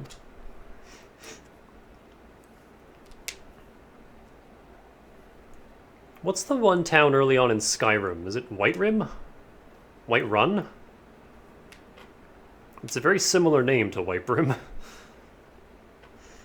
On the trail of a band of thieving heretics, you say. By the Fury, you seem destined to cross paths with those villains. I must confess, then, 'tis a sad truth that the wilds hereabouts have indeed grown thick with their number. They strike swiftly without warning, and are canny enough to evade our most able trackers. Whiterun? But 'tis not merely their newfound organization that confounds us. The heretics themselves seem somehow changed. I do not know what manner of influence this Iceheart is this Shiva? But the men we face seem utterly lost in the grip of righteous fervor. 'Tis an unsettling and unnatural zeal. Mayhaps you would care to question one of their recent victims. As fate would have it, your arrival came moments after a traitor was waylaid on the road. The patrol found the unfortunate fellow lying senseless in the snow, and carried him to our infirmary. Assuming he has regained the use of his faculties, the merchant might recall some small detail that could aid you in your task.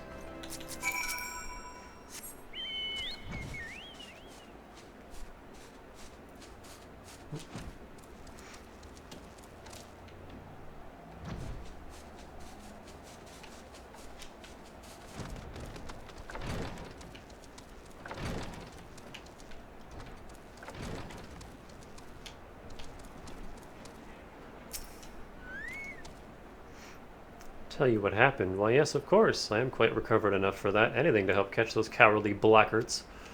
I was traveling my usual route to Whitebrim Front when a sudden blow sent me reeling.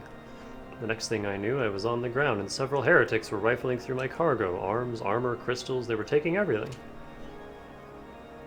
'Twas then that one of them noticed my bleary gaze, and stalked over to better acquaint my head with his mace. Before darkness claimed me, however, I distinctly heard the words, "Return to Snowcloak." I dare say that is where they were hauling my goods, but you'll not catch me rushing off in pursuit. They tell me 'twas a miracle I survived at all, and I'll not trust my thick skull to save me a second time. Damn, they tried to cave his frickin' skull in.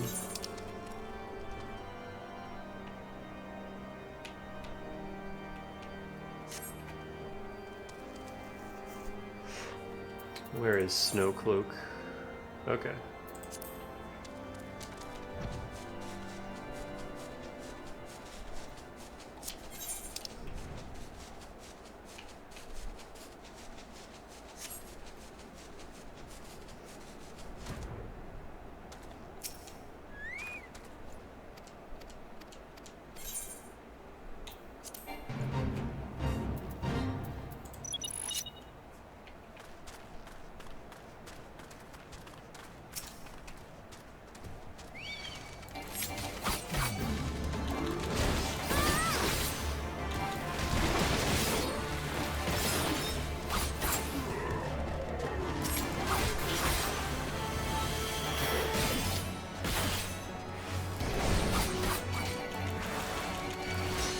Oh, I don't have that at this level.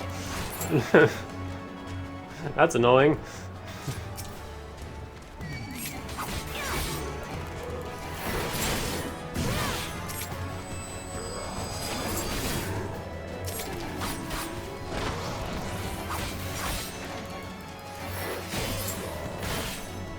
Oh, hey.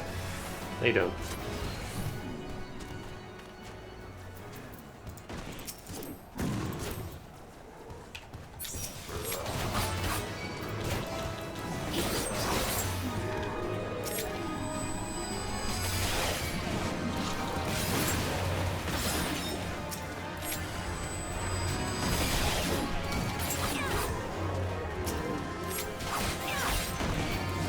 I like how your class gauges just vanish when you level sync. Like, it's just gone.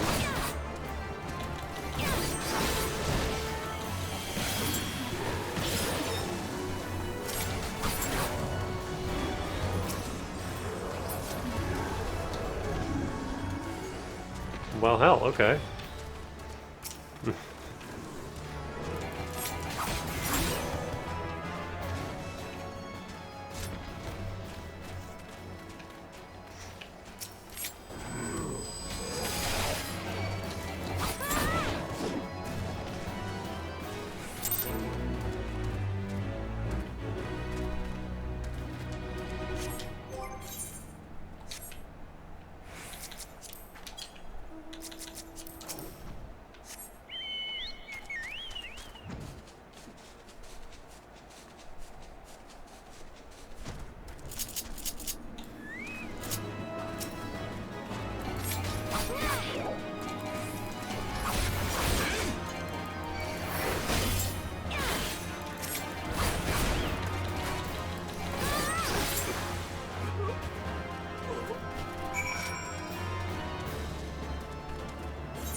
Draw your weapon foul. Wait, I recognize you, adventurer. You are come seeking heretics. And then we share a common purpose.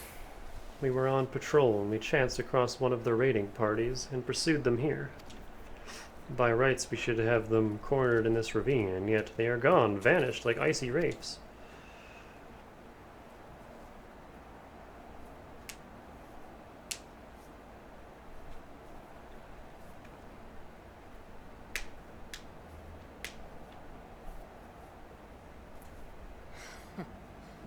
It's Femseroth.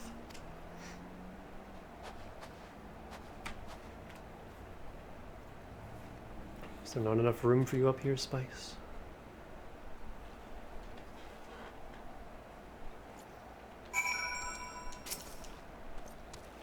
You glimpsed a woman atop the cliff? Could it be Iceheart herself come to sneer at our folly? And to where did she disappear? The heretics must have discovered a passage through the frozen wall. Some hidden tunnel that escaped our notice. We have not the men to risk further investigation. 'Twould be best were we to return to White Brim Front and lay our suspicions before Lord Drillmont.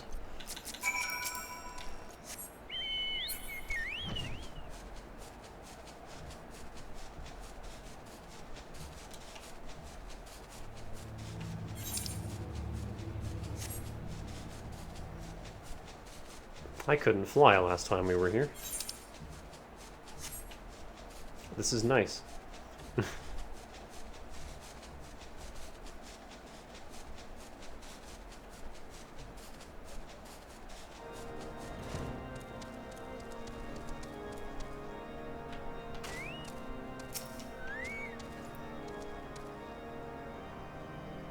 Tanika, it appears I owe you my thanks once again. The surviving knights spare no detail on their report. The men you found out near Snowcloak were some of my finest. That they should be bested so handily, I fear I have woefully underestimated the threat these heretics pose. While I understand you might balk at the notion, I must ask that you put aside your mission and consider the stolen provisions lost to us for now. 'Twould be ill-advised to blunder unprepared into what may well be the very lair of our enemy. Pray, return to Dragonhead and inform Lord Hosherfont of your discoveries. He will wish to plan contingencies of his own. As for Iceheart and her fanatics, the freezing heights of Snowcloak will not shield them from our justice for long.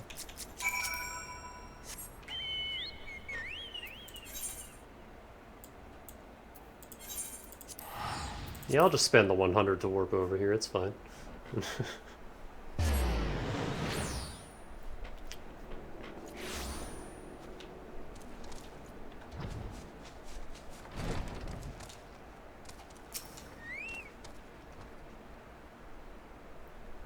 Voice acting? Your return is most timely. Of their own accord, my thoughts had turned to your task and the progress thereof. I confess, my imaginings tended toward the grim and bloody.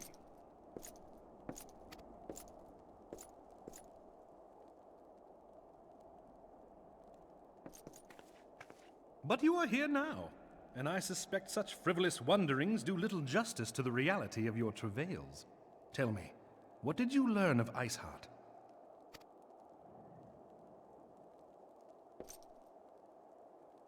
Indeed. And this transpired at Snowcloak? Of all the highlands, that towering wall has borne the worst of the region's brutal shift in climate. So inhospitable has Snowcloak become that we have still to survey the area in its entirety. Could its frozen heights conceal the heretics' hideaway? Mayhap a more robust reconnaissance effort is in order. Putting such considerations aside for the moment, we still know far too little of this Iceheart. That she is capable of commanding such a band of fanatics bespeaks natural authority, and no small measure of charisma. As much as I would like to fathom this mystery with you, the situation has grown beyond my personal purview. I am bound by duty to inform the Temple Knights and request that they bring this matter to its conclusion. Given the glowing reports the new commander has garnered thus far, I am certain that they can be relied upon to take appropriate action. Though Iceheart's true identity yet eludes us, you have provided us with a point from which to begin. Sometimes it takes but a single stone to prompt an avalanche. On the matter of the stolen provisions, I have already made arrangements for a second shipment to be sent to Revenant's Toll. I could not well allow such an honorable venture to be undermined by one miserable setback.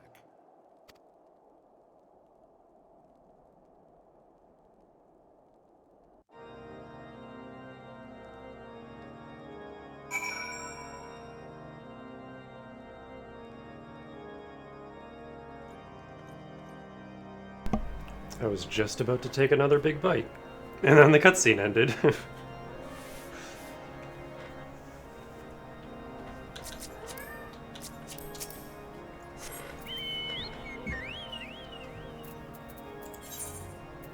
What? Oh, hi. What are you whining about? Cat. Oops, there she goes. Brief cat.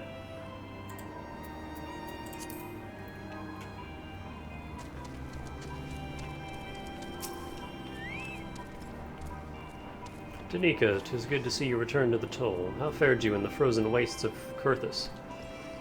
House 410 is to send us a second shipment. I must send thanks to Lord Harshafund for his continued generosity. Yet even as our town grows in prosperity, I fear it will attract even greater numbers of those who would do us harm in the name of greed or power.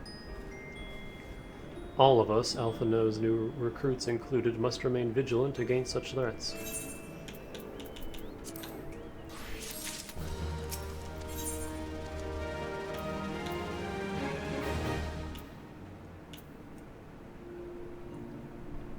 Wait, hold on. I might take this hat.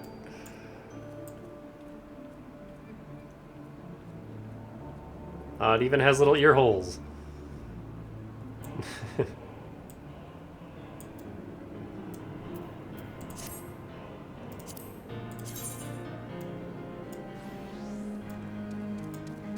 Nah, that's not as fun.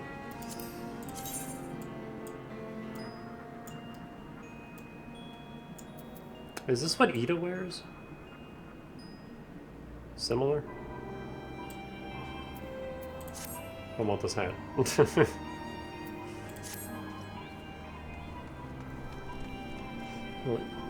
While you were away in Kurthus, preparations for the inaugural ceremony were all but completed, although Tataru does yet seem somewhat flustered. I've taken enough of your time. Why don't you head into the Rising Stones and see if your frantic receptionist could do with a hand?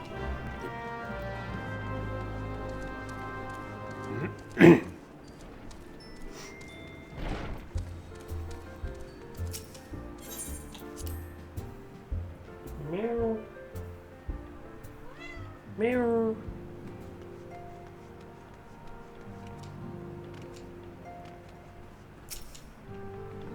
These parchments need to be sorted, and these documents, why are they even here? Oh, I'm sorely tempted to file the lot in my waste paper basket. Ah, Danica, you startled me. You wish to lend a hand? Splendid. Would you be a dear and hand these uniforms to the new recruits? They're scattered about Revenant's Toll and haven't had time to track them all down. The recruits know to don their garb immediately and assemble here in the Rising Stones. You'll want to report directly back to Alphano if you don't want to miss the ceremony. I wonder if the Scions will ever have matching uniforms. A well-funded organization is a well-dressed organization, I suppose. As long as it's purple.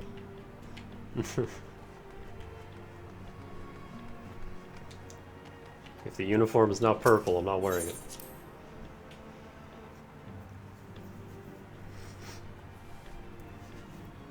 Can you dye the company outfits? Or no?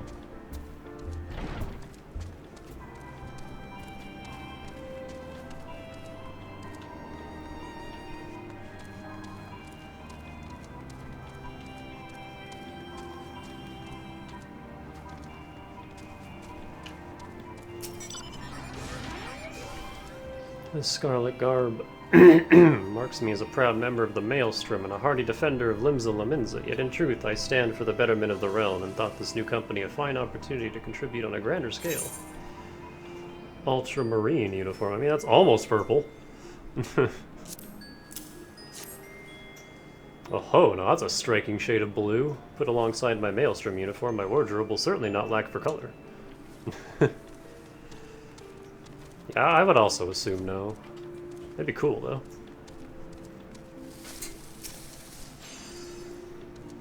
I don't believe we've met. I am Ilbird, and I have the honor of leading my fellow recruits as captain.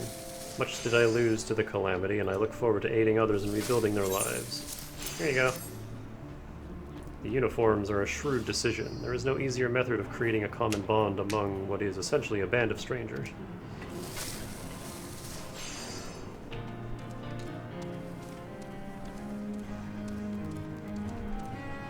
Damn, you're tiny. Look at this shoddy.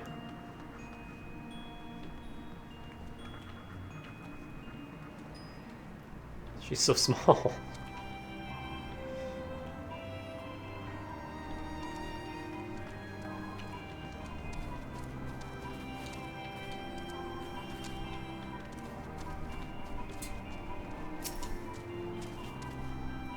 Danica Bush! Gods, I did not expect to meet you strolling about town. The tales of your primal battles were what inspired me to come to Revenant's Toll. It is an honor to receive this uniform from your hands. I shall wear it with pride. Female aura are super tiny. They're lap-sized.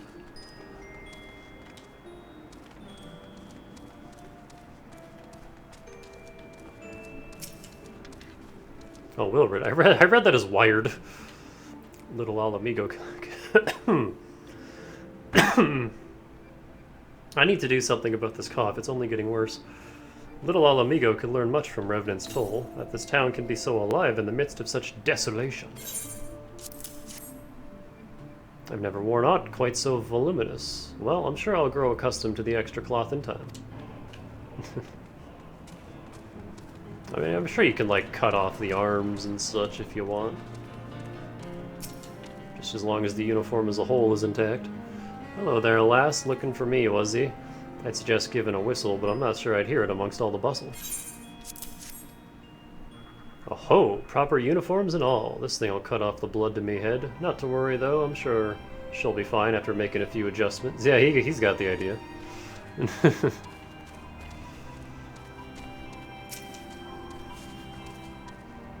Isildur has at last retired from the adventurer's life, though I shall miss his wisdom and irresistible spirit. I am excited to forge my own path forwards. There you go. Ah, yes, the uniform, thank you. Truth be told, the thought of pledging myself to such a lofty organization is somewhat intimidating.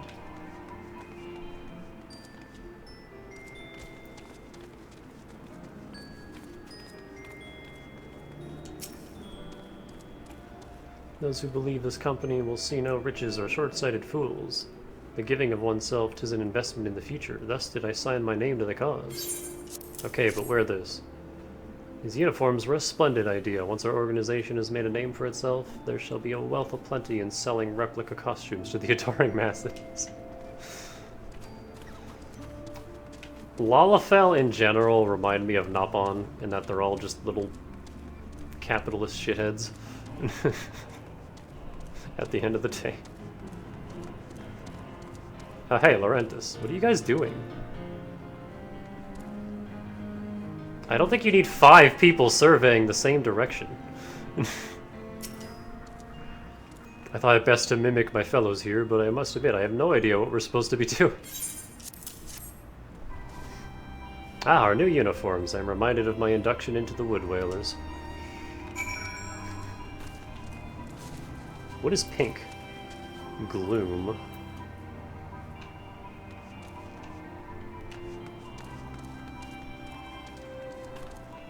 It is very pink.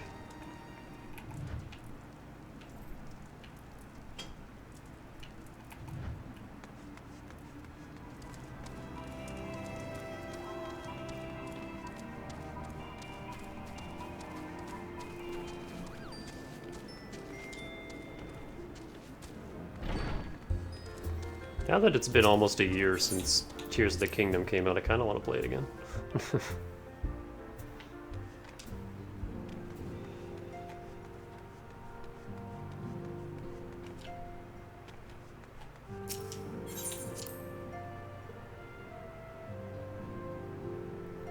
Just build more stupid stuff. That game was so fucking good. Like, I had a couple issues with it, but for the most part, it was just fantastic. My favorite part being, like, every single, not just shrine, but any of the puzzles in that game. There was not just one simple solution. Like, every single shrine, my first thought was, okay, I see what the game wants me to do, but what, like, stupid bullshit can I come up with to solve this instead?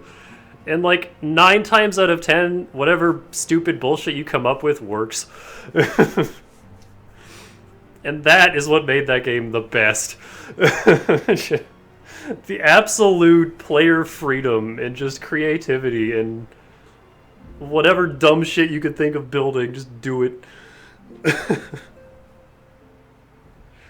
Like, there were definitely a few puzzles where it was like, okay, there's only really one way to do this. Like, you could make a tower out of any, like, random crap you have. Like, hoverstones solve all your problems in that game. But there were a lot of times, too, where it was like, okay, I see what you want me to do, game, but hear me out.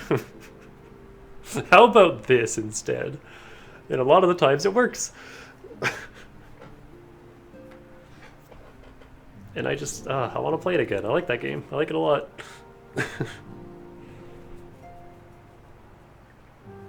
If I ever stream it, though, I might consider down patching back to 1.0 just so I can shield dupe again. Rockets, fans, and hoverstones. God, Rockets... Rockets were incredible. I always had a shield rocket or two on hand just in case I needed to go straight up on a whim.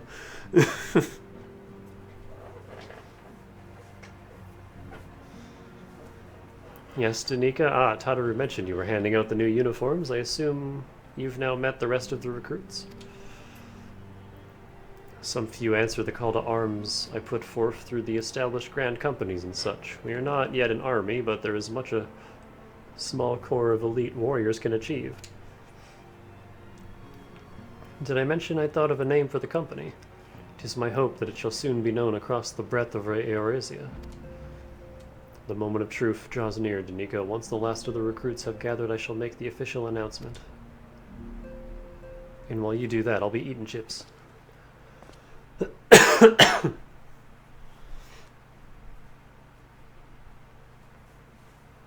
Comrades, your presence here this day signifies the momentous choice that each of you has made.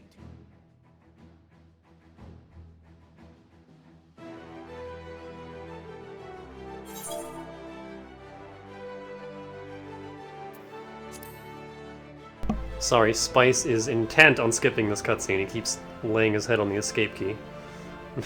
There you go. Lay back. With your strength now pledged to the scions of the Seventh Dawn, you are beholden to no single nation. You stand as the vanguard for a united Eorzea.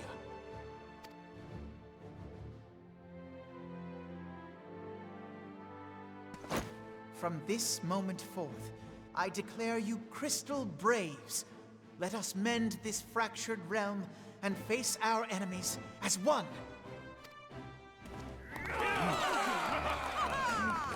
Whether it be the Beastmen and their primals, or the conflict in Carteneau, it is plain that the nations of Eorzea cannot solve the problems which plague the realm.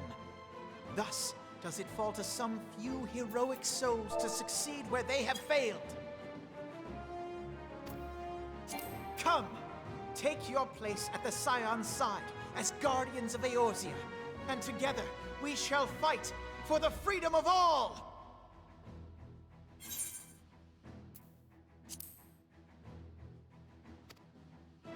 For the freedom of all!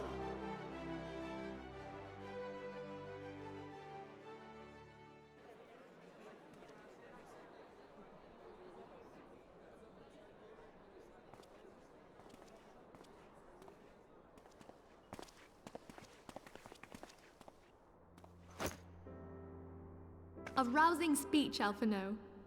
Or should I say, Crystal Brave Commander Leveilleur? Please, Antecedent. The title is honorary. I shall not be leading the troops into battle, as it were. We are of the same purpose. Let us join hands and do what must be done to save this land. The Scions stand ready.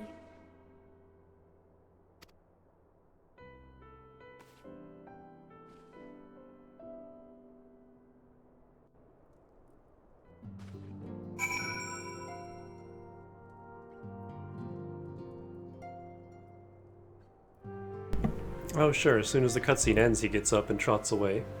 I swear he knows what he's doing. Is there any way to like get rid of this in the corner when you're in the middle of a cutscene?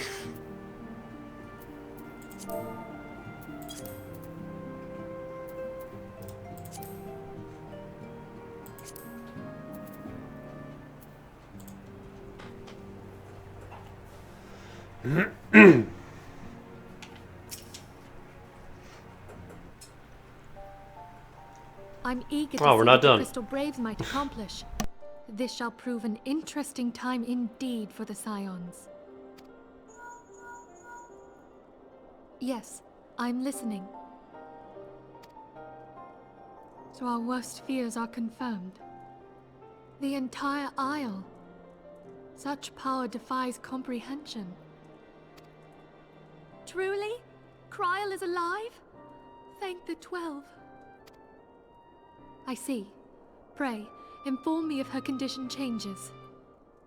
Yes, I shall pass on your words to Urianger. My thanks. I shall contact you anon. When I learned of the loss of the Isle of Val, I dared not hope that my friend had survived. Yet, by some miracle, it would seem she has. She's still to regain consciousness, it is true, but better that than death. Putting this happy news to one side, we must now endeavor to make sense of the readings taken by the survey party.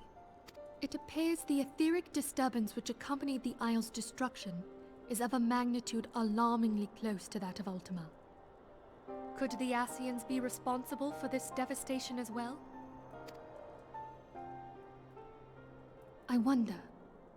Have you heard aught from the Mother Crystal since the battle with the Garleans?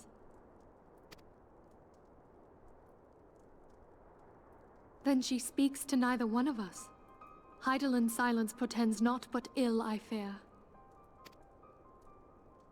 Louisoix, I pray you yet watch over us.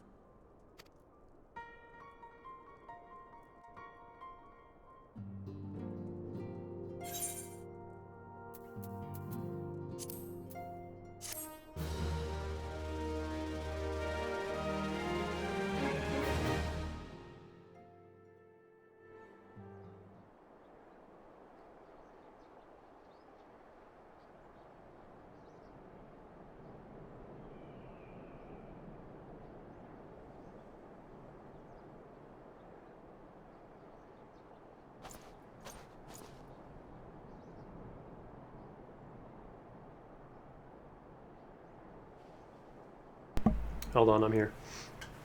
Very good. See that the provisions are prepared for transport. Let us hope that this shipment is spared the fate of the last.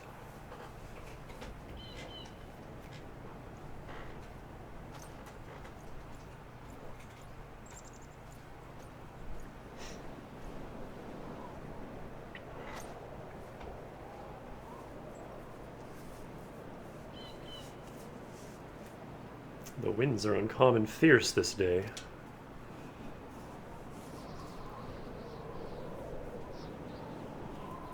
Big evil castle.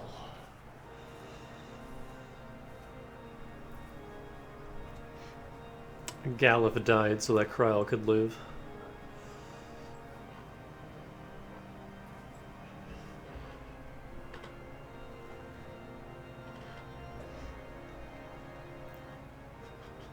Another magnificent beard.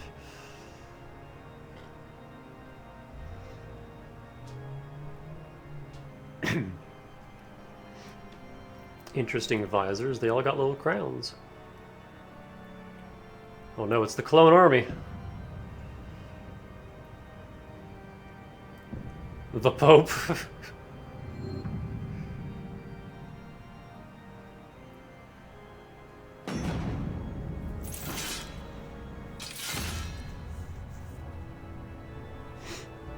Pointy.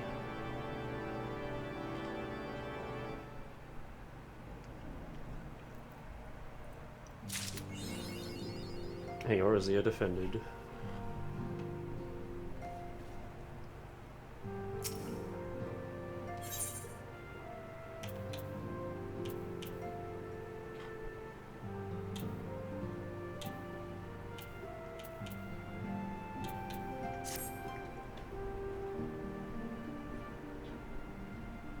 Try as I might, I cannot shake a creeping sense of dark foreboding. But it avails us not to fret about the unknown. We must concentrate instead on the problems of the present. The primals have been relatively quiet of late, and the beast tribes who summon them are under constant surveillance by the grand companies. Another patch down. What, 3 left?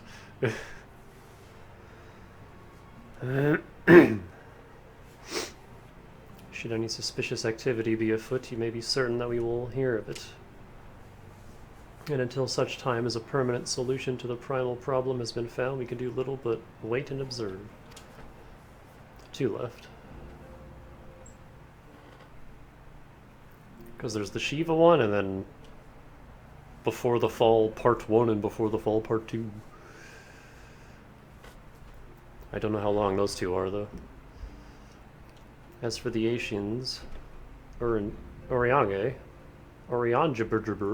is wholly dedicated to finding the means by which we may defeat the dark beings. Let us pray for good tidings on that front. But all this you knew already. Let us speak then of more current matters, in particular the state of the Crystal Braves. Alphino did well to found the organization, but ensuring its smooth operation is another matter entirely. I doubt not that he is doing his best. I felt that a helping hand or two would not go astray. To this end, I offered to send one of the Archons to assist him, and he declined. You know how he can be, independent to a fault and singularly loath to accept help, even. Save, of course, when that help comes from you. Alphino has entrusted countless matters of importance to your care in the past, and I believe you would not hesitate to do so again, were you to offer. I should be most grateful if you would go to him and support him in whatever manner you are able.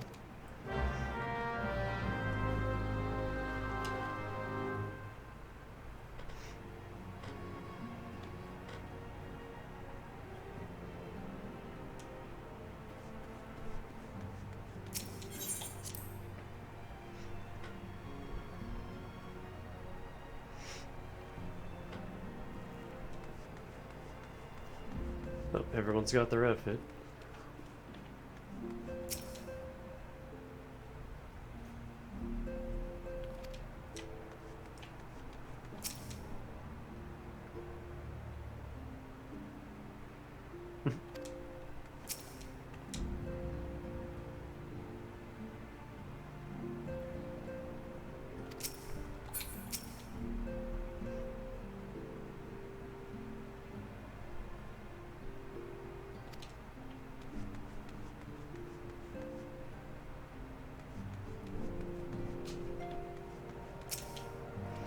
What is it, Tanika? And do be concise, I am rather busy. You would lend a hand, you say? I see. Well, now that you mention it, there is a matter that wants for attention. Given its sensitive nature, I was hesitant to entrust it to my braves, but the demands upon my time are such that I had little choice. Which is not to say that my men want for labor. Though we are but newly formed, there is already a great demand for our services. And we are hard-pressed to answer all petitions, but I digress. The fact is, I would sooner attend to this particular matter myself, but my presence is required elsewhere. That being the case, I have entrusted its resolution to my second-in-command, Captain Ilberd. Tell him that I sent you, and he will furnish you with the informations. My thanks in advance, Danica. How you doing, Boulder?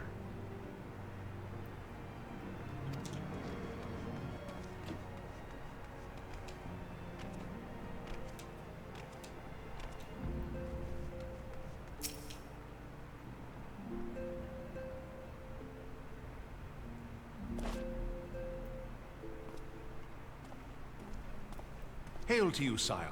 How might we serve you? Ilbert is voiced.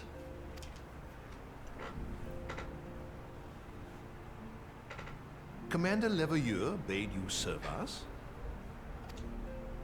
These are welcome tidings indeed. Given the sensitive nature of the task, I could not rely on one of my own.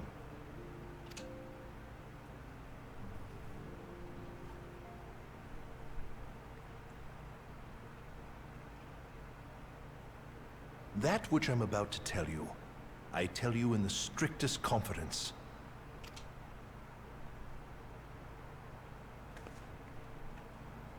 Some days ago, we received certain documents from an anonymous source. They notified us of the presence of a Garlean agent within the ranks of one of the Grand Companies. Following some discreet inquiries, we identified a suspect among the Immortal Flames, whom we detained for questioning. Alas, the man was not our agent. He was but one of many men in the agent's employ.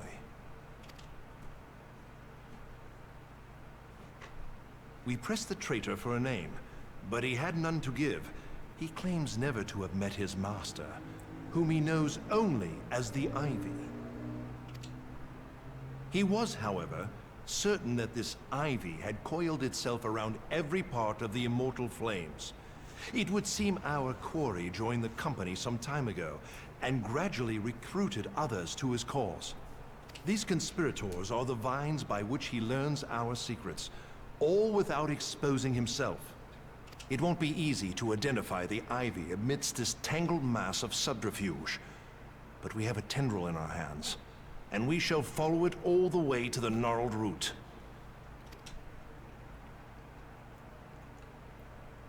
Now, much as I would prefer to proceed with due discretion, circumstances demand that this matter be settled post-haste.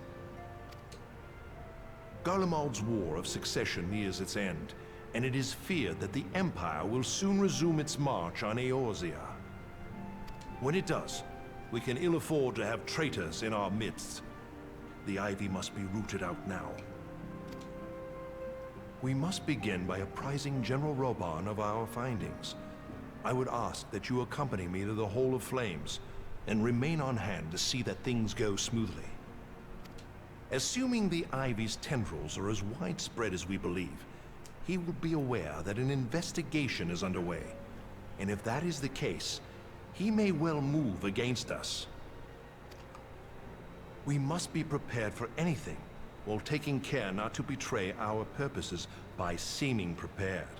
A simple enough task for a one-woman army like you.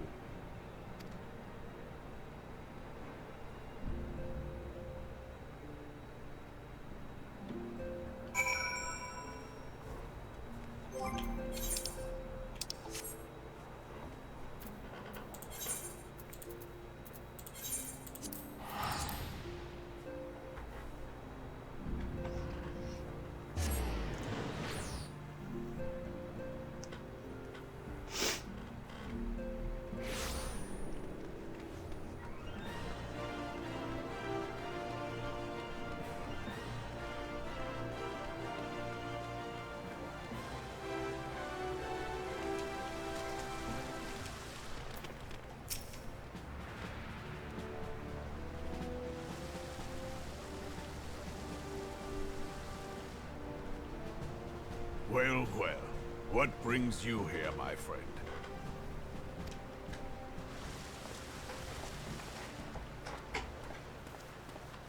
She is here at my behest. Greetings, Reborn. It has been a while. Hilbert, you old scoundrel. When they told me you'd be visiting, I scarce believed my ears.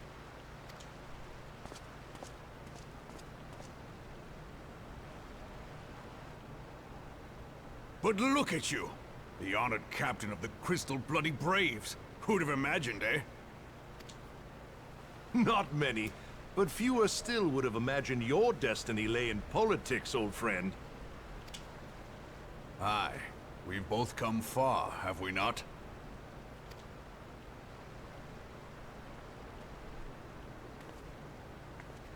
Lest you wonder, Hilbert and I go back a long way. We've been friends and rivals since we were lads. The last time we saw each other, Alamigo had just fallen, so you can guess how many summers it's been. And in all that time, not a word from the fool. Ah, well, my dealings tended toward the modest and mundane, unlike some I could mention. As I hear it, no sooner did you reach Thanalan than the brass blades clapped you in irons and dragged you off to die on the blood sands. Being a stubborn sort, you won 1,000 matches and earned yourself a place in the people's hearts while you were about it. Then, With your mountain of prize money, you bought the Colosseum and secured a seat on the Syndicate. Those balls, brother. Rags to riches does not do it justice. You're a hero to the common man. Ha! Spare me. I am no hero. If anyone is worthy of that title, it's our friend here. Next to her, I'm little more than a glorified butcher. But you, Wilbert, you sell yourself short. By all accounts, you are an adventurer of some standing.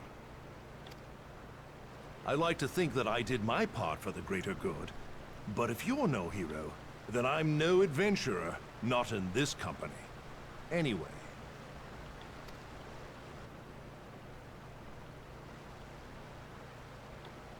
I have tidings. So there has been progress. I've let it be known that this meeting is a reunion between old friends. None will give your visit a second thought. To convene elsewhere would only attract attention. Let us speak here, in plain view of all.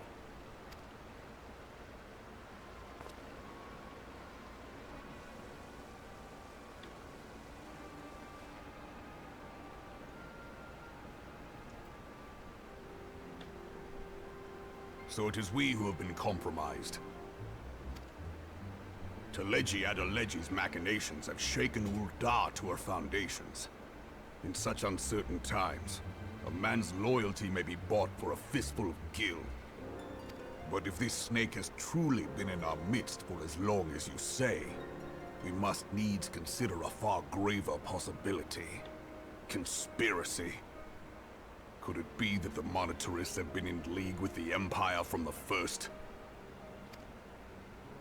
Very well. I will have my most trusted men investigate the matter.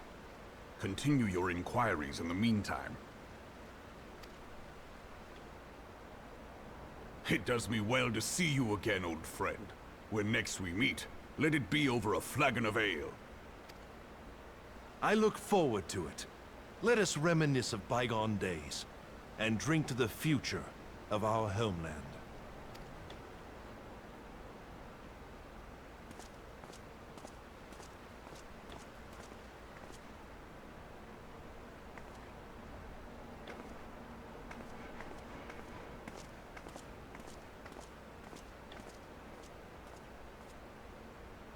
Flame General. You wear the mantle well, old friend. I must work hard if I'm to keep up. Well, it would seem your services were not required after all. I dare say we have Roban's prudence to thank for that. Still, I was glad of your presence. My thanks, Scion.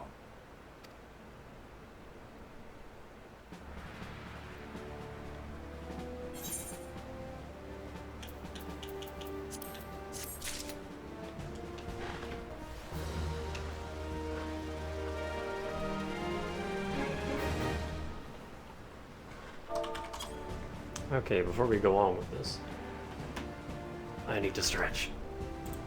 Be right back.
Blah.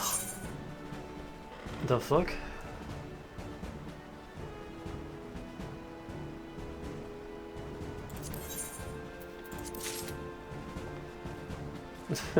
Okay. Just as I get back, some dude gave me some foods. I was gonna say, I forced myself to down some cough medicine and ugh! I can't stand Robitussin, it's so fucking gross.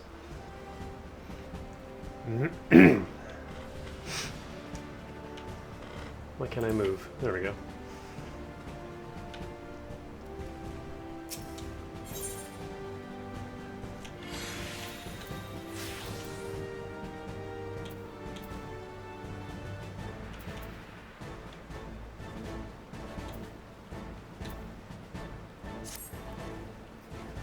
Our hunt for the ivy begins in earnest, sign on.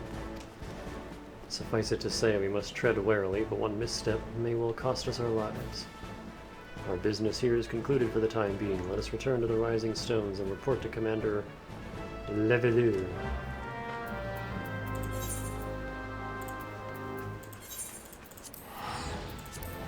And now my whole throat just tastes awful. But I don't want to drink any water just yet, because it'll dilute it.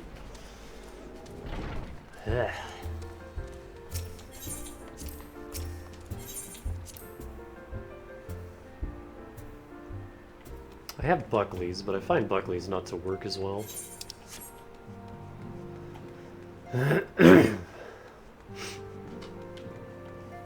Robitussin tastes way worse, but I find it way more effective also. Turns out, the more disgusting your medicine is, the more effective it is at actually curing you.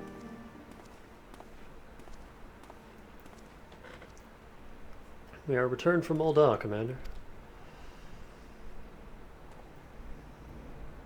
And not a moment too soon. Something has happened.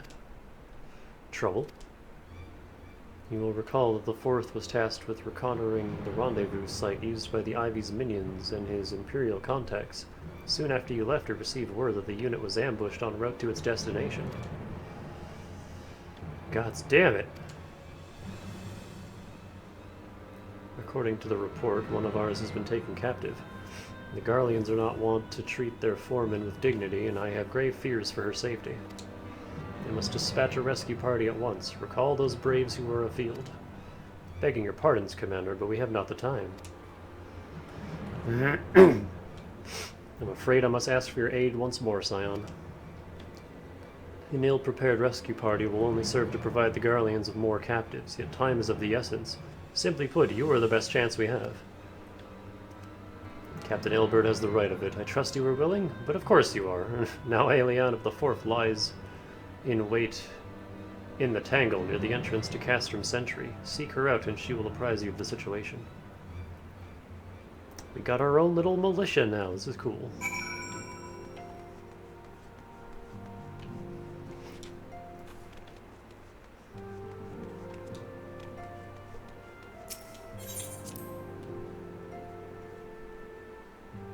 I just find it amusing how many factions this game has that are also the same faction. Tiny Ultros.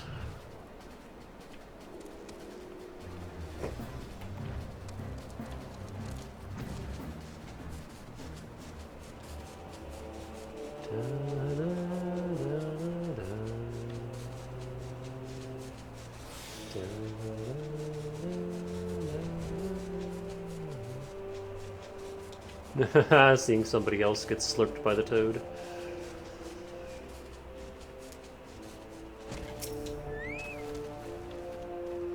You would aid us in the rescue mission? We are in your debt, warrior of light. Now, time is against us, so allow me to brief you on the situation. The Garleans fell upon us without warning, wounding poor Resh and hauling her away to a castrum yonder. Outnumbered as we were, it was all we could do to flee and regroup. Even as we speak, the Garleans may be interrogating Resh, or worse. With her hurts, I fear that she will not long survive their attentions. We must rescue her without delay. Our order may not may yet be in its infancy, but the bond that binds us is as strong as mithril. None of us will stand by while a comrade suffers. We, the remnants of the Fourth, will infiltrate Castrum Sentry. Please help us find Resh before it's too late. Not the first time I've busted into there.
Man, if they thought we were scary when we were punching them, now we're slicing them up.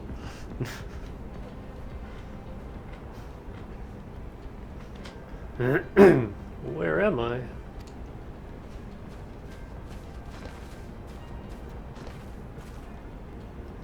Resh, thank the gods we found you.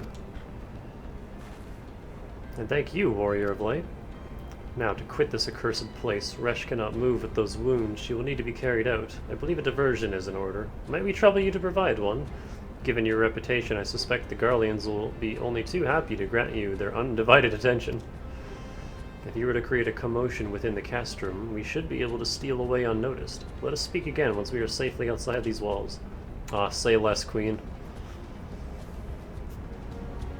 Time to blow some shit up.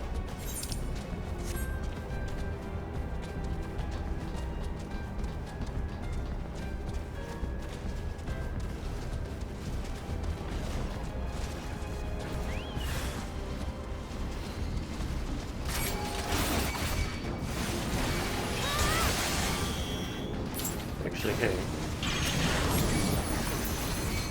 Dead.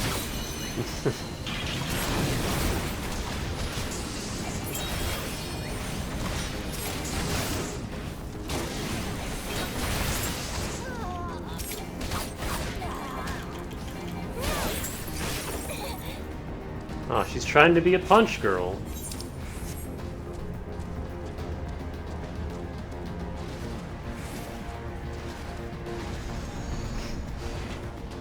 A lump of Garlean rubber.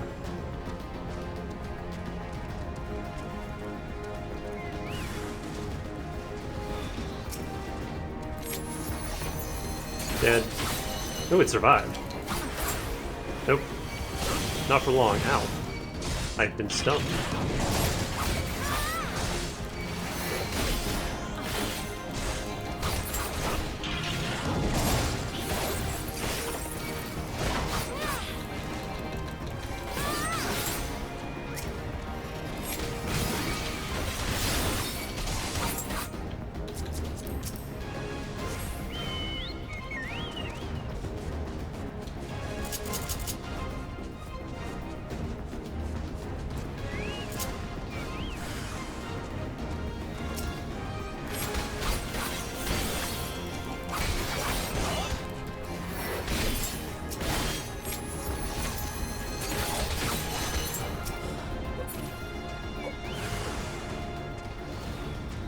We got more.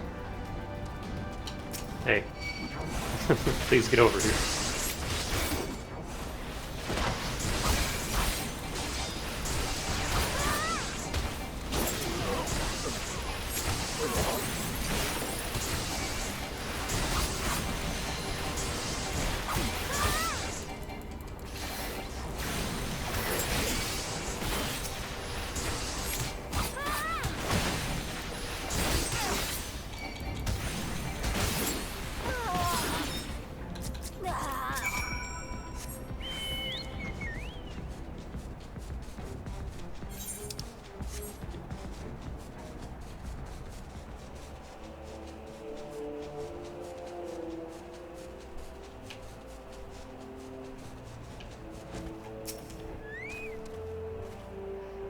I have awaited your return most anxiously, my friend. You have done us a great service indeed. Thanks to your aid, our comrade Resh is safe, and we suffer no further casualties. Words cannot well express my gratitude.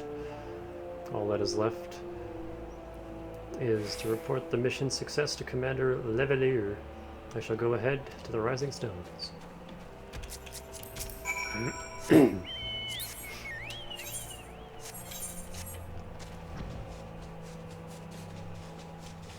Ever since I found the song again last night, I've had Children of the Grave by Black Sabbath stuck in my head all night.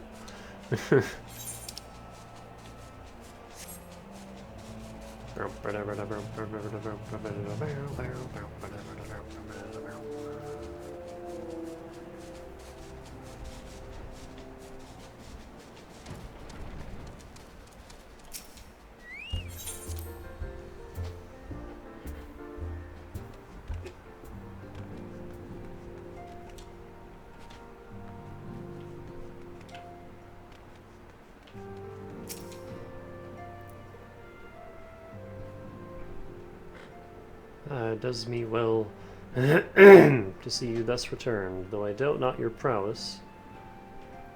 Entering an enemy stronghold is generally considered to be a risky venture, and I must confess to having been a trifle anxious.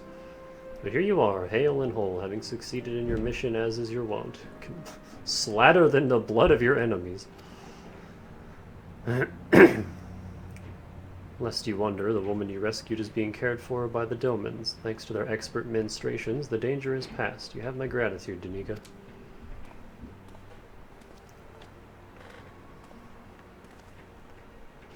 Allow me to thank you also, Scion. Resh owes you her life.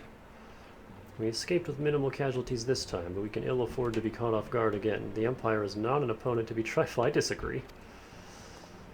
As you say, Commander, I will see to it that the men keep their wits about them.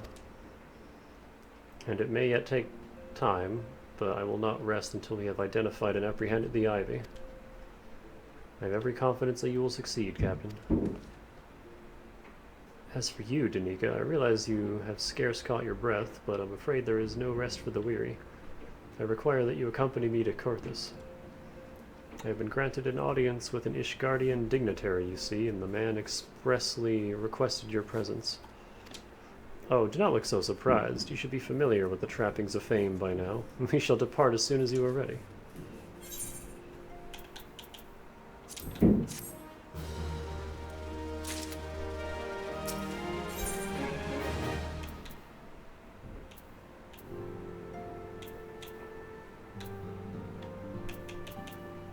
Soup. Ooh. This is good for alchemy soup.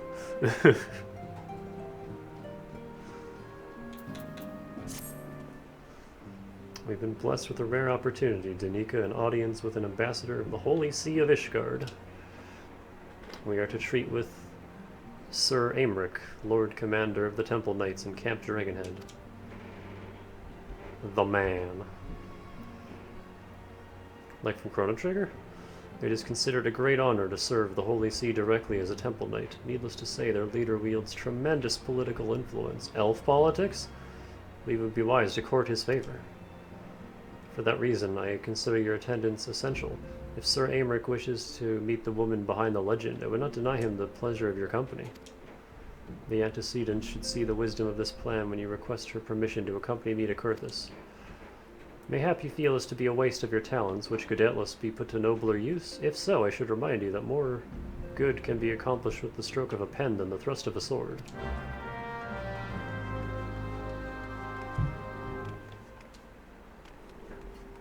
No, it's not that, Alpha, no, it's just all elf politics are boring.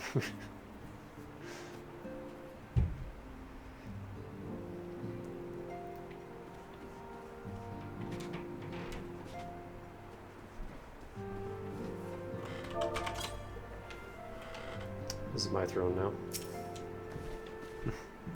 A meeting with an Ishgardian ambassador, by all means, I think it a wonderful idea. We have received no reports of etheric disturbances of unusual beast tribe activity of late. If Alphino believes your presence may help him secure more favorable terms, I see no reason to deny him. They get interesting later.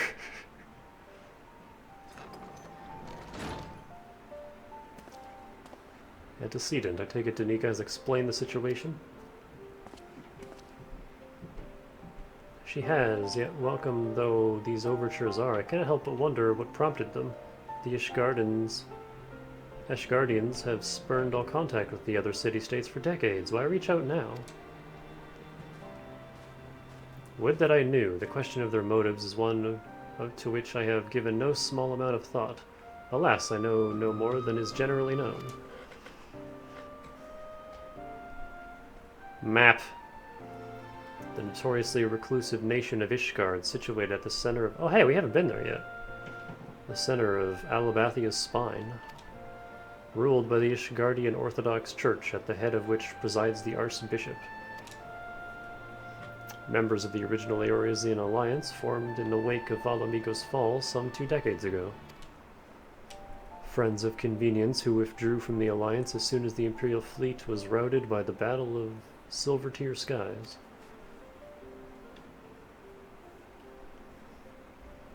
Oh hey, that's the bridge where Greg is waiting for me, I think. Since which time their borders have remained closed to all outsiders. They have rejected every one of their former allies' calls to reopen dialogue, turning a deaf ear to their neighbors' pleas even when the calamity loomed large. And on the fields of Cartano, where brave men and women lay down their lives in defense of the realm, their banners were conspicuously absent. I have tried to convince Ishgard to rejoin the Alliance at every opportunity. I have explained over and over again that unless Eorzea stands united, we cannot hope to preserve our freedom. One by one, our nations will fall, as once fell Alamigo. Where was Alamigo?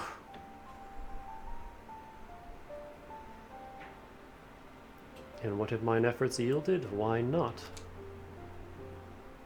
Surely this can be considered a step in the right direction.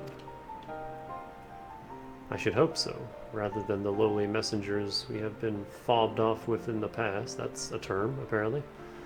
This time we shall meet with a man of genuine influence. Of course, I am not so naive as to think they come to us out of the goodness of their hearts. We have something they desire, though I have yet to find out what. East of Gridania, okay. Such is the nature of diplomacy. They will bring their agendas to the negotiating table, and so will I, along with a handful of incontrovertible truths. The Empire will soon be at our doorstep once more. Indeed, you may be assured that I will expound upon this point and others.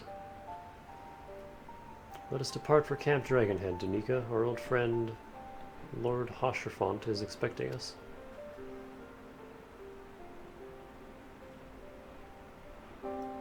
Since our quest to recover the Enterprise, I understand you have further ingratiated yourself with the man. Excellent work. His fondness may prove useful to our cause.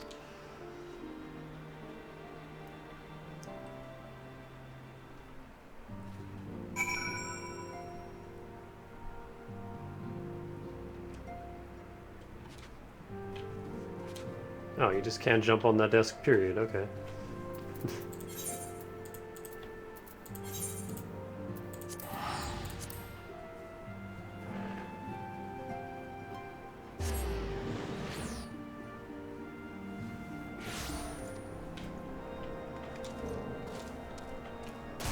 Ow.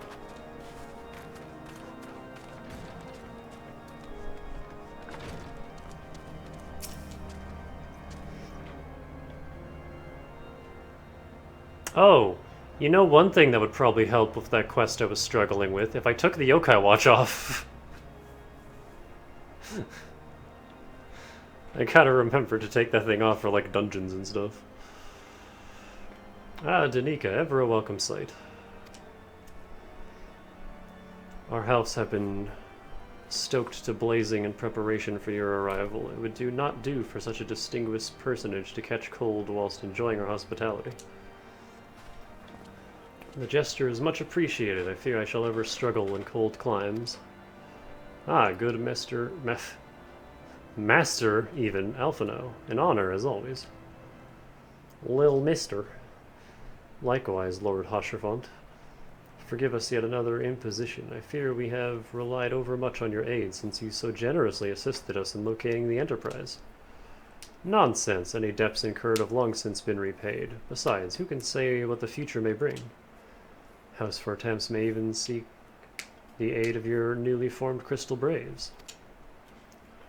In any case, I am simply delighted that the Holy See is at last willing to grant you an audience. No doubt your discoveries at Snowcloak helped to justify the decision. This recent resurgence in heretical activity is of grave concern to us all. But to the matter at hand, Sir Aymeric arrived in Camp Dragonhead earlier, and I am told he is eager to meet with you at your first convenience. You are doubtless weary from your journey and desirous to rest a while by the warmth of our hearth. But if you are willing to forego such comforts, pray inform the knight stationed outside the intercessory. He will grant you entrance and send word to the other attendees. As inviting as your hearth sounds, I think it best we proceed to the forthwith.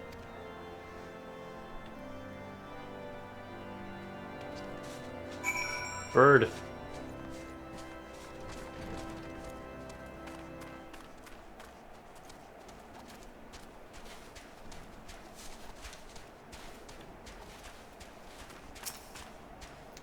Patrice Star.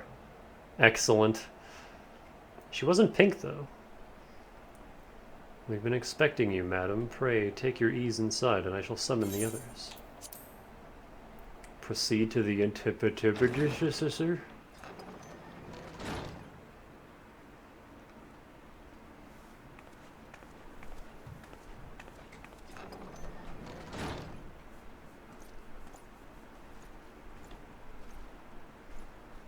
Have faith, my friend. You need only state your case with confidence and clarity.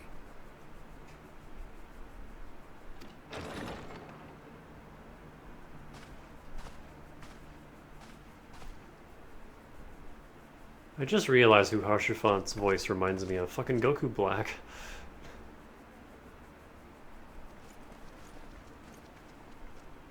Commander Leveilleur, it is both an honor and a pleasure to meet you. I am Aymeric, Lord Commander of the Temple Knights. Alphino Leveilleur, at your service. Your reputation precedes you, Sir Aymeric.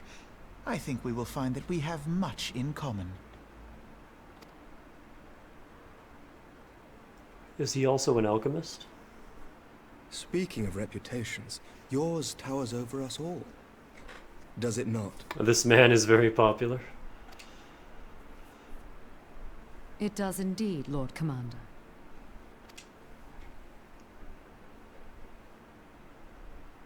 I am not too proud to admit that I have followed your activities with an interest bordering on fascination. Full glad was I to learn that you would be joining us. Now then, shall we begin?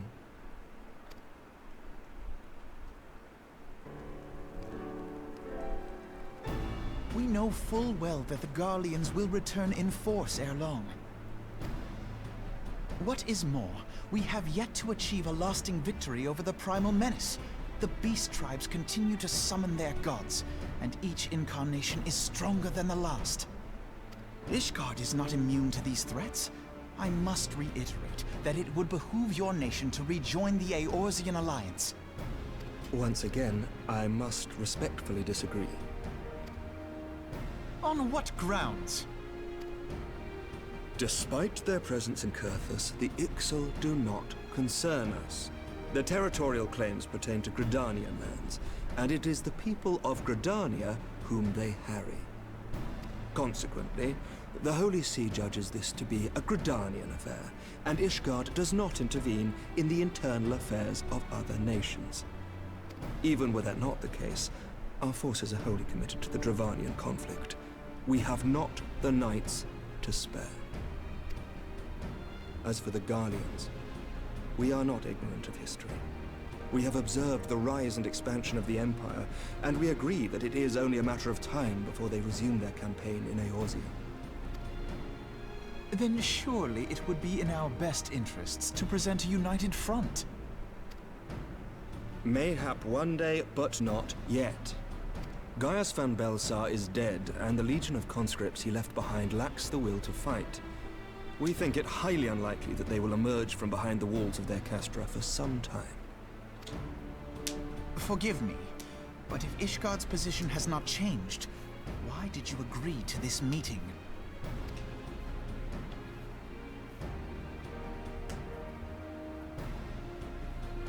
It was not only as a representative of Ishgard that I came here. Pardon? It is not within my power to change Ishgardian policy, regardless of my personal feelings. There is, however, one area in which I may exert a measure of influence. Concerns have been raised over the supplies House Fortin has offered to Revenant's Toll. These have led to calls for restrictions on the provision of aid to foreign powers. I can ensure that the shipments continue unabated. Sir Emmerich, we would be in your debt. No, you would not, for I require something in exchange.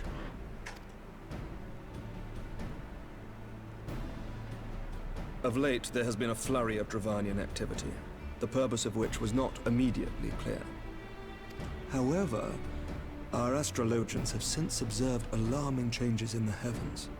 The dragon star waxes unnaturally bright, and there are whispers that it portends the resurrection of Midgard-Sorma. The fallen guardian of Silvertear Falls? That's absurd. Snick. Full many times have I gazed upon the dragon's corpse still wound around the Agrius, and wondered how different our world might be if it yet lived to plague the skies. I do not know, and I do not wish to know, nor does any son of Ishgard. Yet the mere presence of Dravanian forces is not sufficient grounds to send knights to Mordona, whatever our astrologians say. As I told you before, we have not the forces to spare. I'll hook you guys up, but you gotta do more health politics for me. Karthus in a freaking nutshell. But we do. So you will intervene on our behalf if we agree to watch over the Keeper of the Lake. Do you accept these terms? I do. I will see that you are kept abreast of any developments. I regret that we could not come to a similar agreement on other matters, but I understand that you are not at liberty to make such decisions. Nevertheless, I hope that what we have accomplished here today will serve to demonstrate to your countrymen that we can work together towards a common goal. Mayhap one day we shall look back on this moment as the first step towards a united Eorzea. Mayhap we shall, Commander.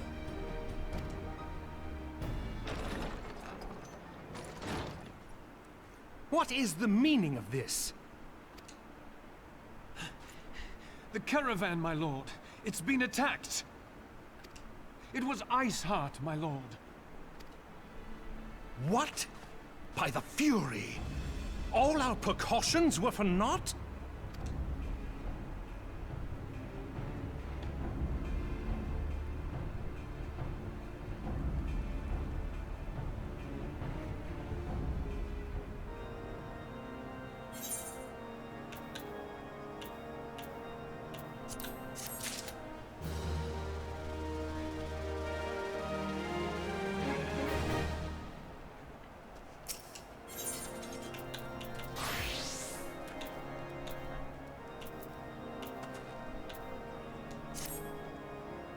Just when we were starting to make progress.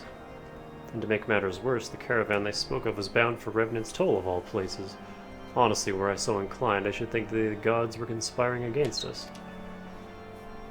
Happily, however, I am not. I would know more of this attack. Let us speak of Lord Hosherfront and find out what he has learned.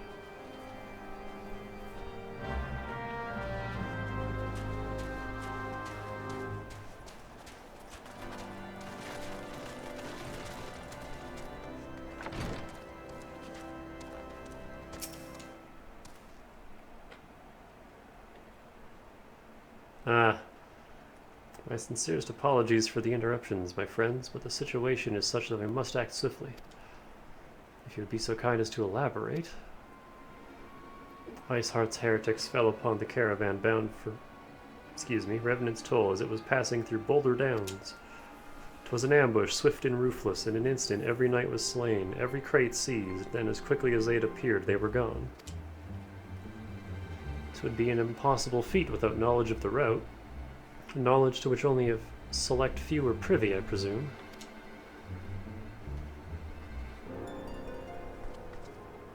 Quite. We can pursue that avenue of inquiry in due course. It seems to me that examining the scene of the ambush should be our first concern.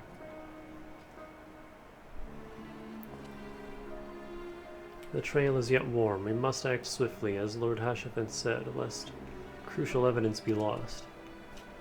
You have a knack for discerning hidden truths, Danica. Why don't you go and inspect the ambush site in person? An excellent idea. Inform my men of your intent upon arrival, and they will gladly share their findings.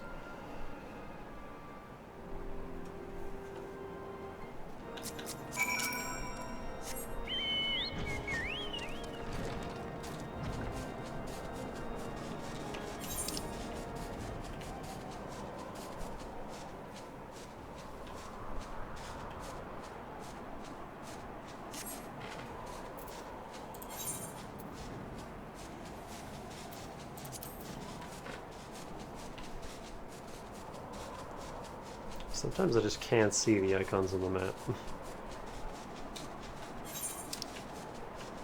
I'm just looking all over like, where the heck is this?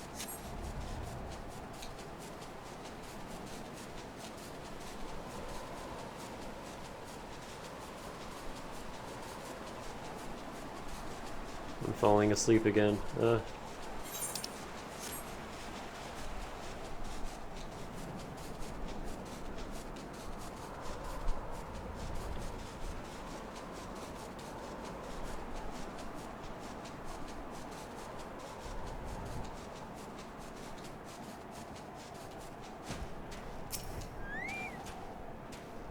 Move along, adventurer. There's nothing for... Eh? Lord Hashafin bid you speak with us. Then you must be... Beg your pardon, Scion.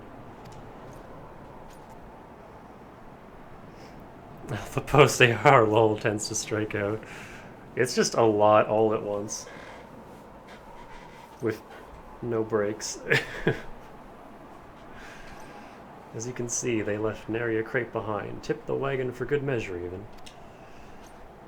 The whole thing's a bit odd, if you ask me. Would have been easier to just steal it, though a damn sight harder to conceal it, I'll allow. Reckon they came prepared, probably with wagons of their own, hidden away off. But no need... Pay no heed to my ramblings. Absent of proof, 'tis not but speculation. Might be the squire receiving care at the observatorium could tell you something more factual, that is, if he's awake. Unlike myself, he was there during the attack, not that his presence amounted to much.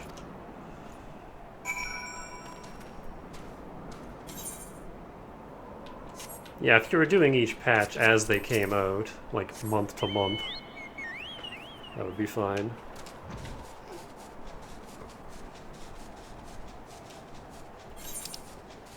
We're going through the whole thing at once is exhausting.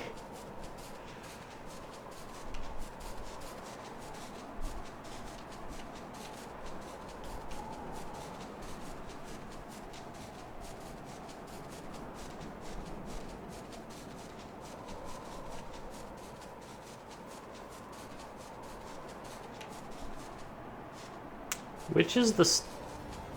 Which expansion has the lady that's like yin-yang colored?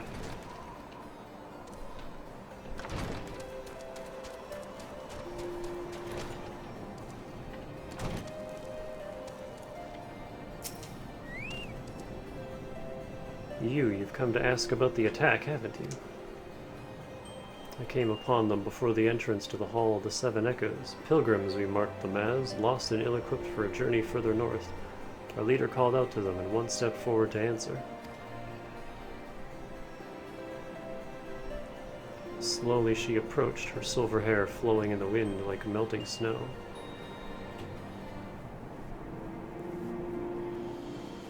In her, like, goddess form, half her body is black and the other half is white. but she also has a normal human form. I don't remember her name. It's the one that's all like Japan themed.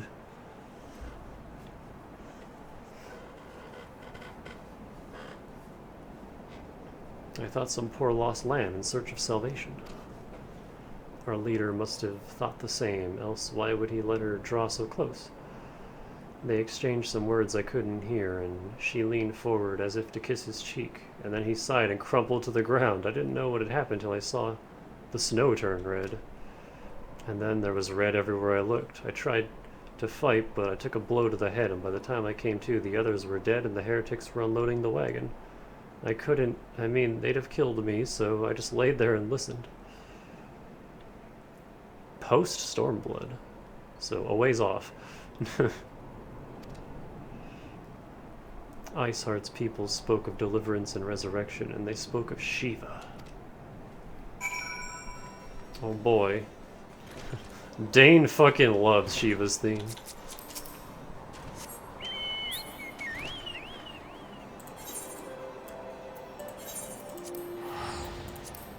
Hit her. Why is she so angry?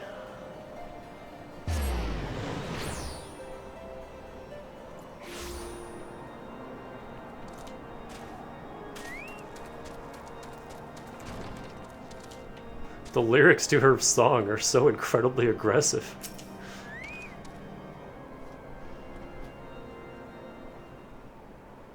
Ah, you've returned. What news have you for us?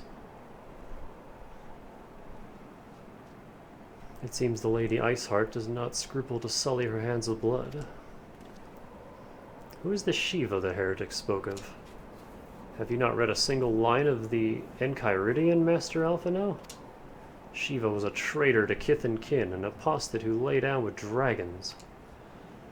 Now, we cannot expect all foreigners to know Ishgardian scriptures so well, particularly when it concerns the patron saints of heretics. Wait, you say she is their patron saint? Oh no, it all makes sense now. They're stealing crystals! Lord Hashifant, what was the caravan's cargo? If I recall correctly, the Diamond Forge had requested a rather large quantity of crystals. Do you not see? Iceheart and her followers intend to summon Shiva as a beast tribe, but a primal. Why else would they go to such lengths to secure crystals? I shall inform the Lord Commander at once. Lord Hashifant, you would agree that discretion is of paramount concern? Of course. I trust we can count on your continued support, Master Alphino. The Scions of the Seventh Dawn are sworn to combat the primal threat. Our support is a given. I will need to send word to my brethren in Reverend's Toll. Our entire order must turn its efforts to the prevention of this summoning. Naturally, that includes you, though I am sure you would not miss this for the world.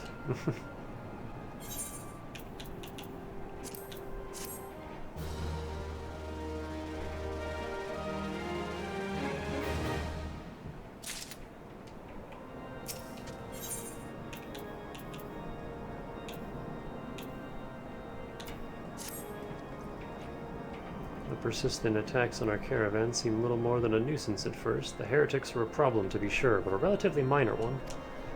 That was before I discerned the purpose behind their attacks, of course. Now they have my undivided attention.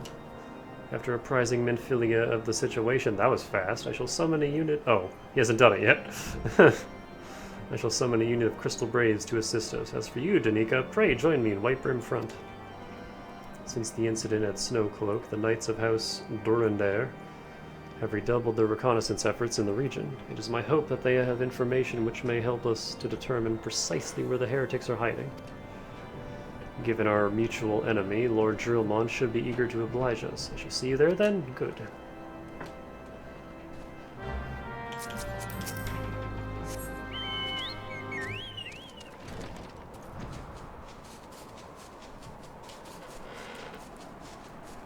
Ah.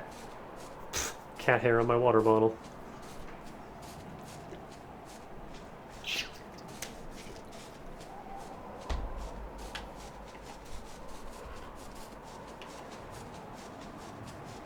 Oh, fate discovered nearby. Hold on.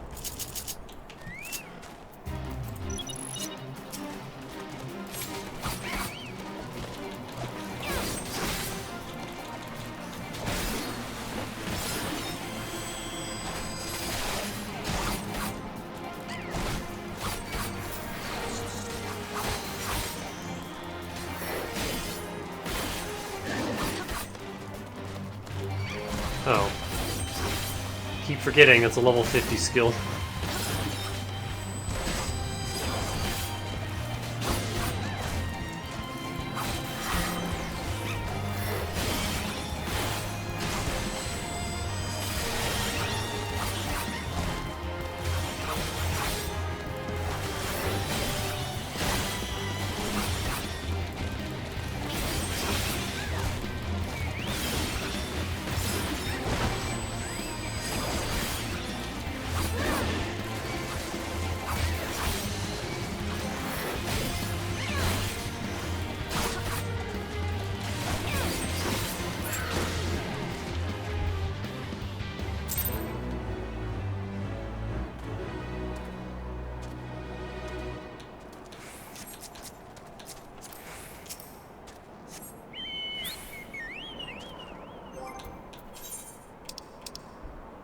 I'm not getting any medals.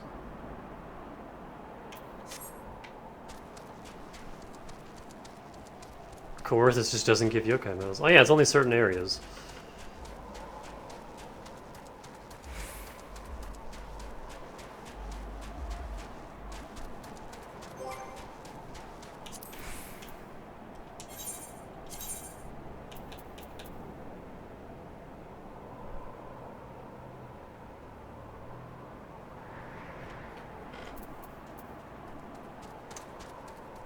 I don't have any of these areas for the legendary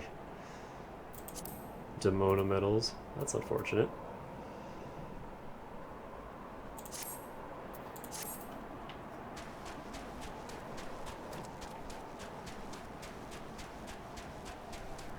Each one after the first one. Oh, it only goes up to 3 then. Okay. See, it won't be too bad to collect all of them. It's just like the weapons and stuff that you gotta put a lot of work into. Each weapon costs 10.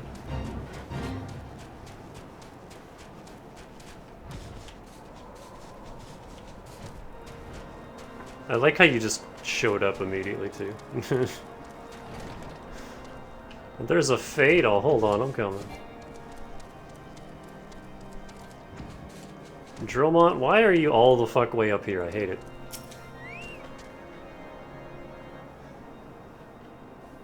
The Scions of the Seventh Dawn wish to join in the hunt for Iceheart. Your assistance is more than welcome, my friends.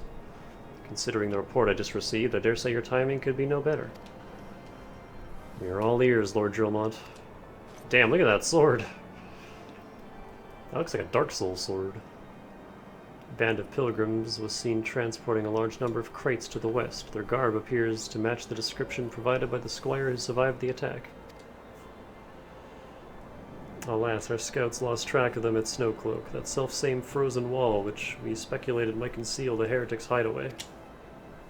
Suffice it to say, the disappearance of these pilgrims and their provisions all but confirms our suspicions. I have heard enough. My knights will join the hunt. I took the liberty of summoning a unit of Crystal Braves to White Brim Front. Given the gravity of the situation, I trust you will agree that we must use every resource available to us. These are extraordinary circumstances, Commander. It would be in our best interest to coordinate our efforts. Such was my intent from the start, Sir Emmerich.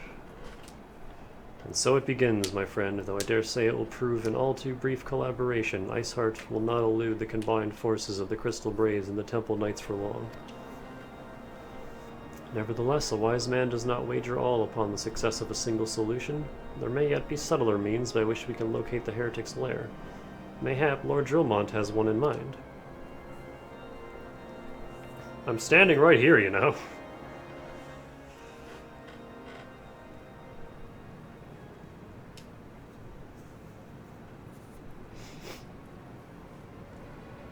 Yo, are they getting drunk?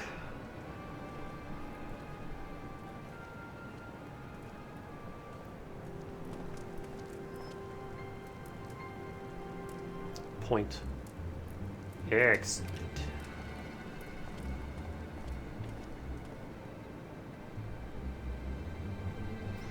My lady, everything has been accounted for. If there is aught else you would have us do, pray speak, and it shall be done.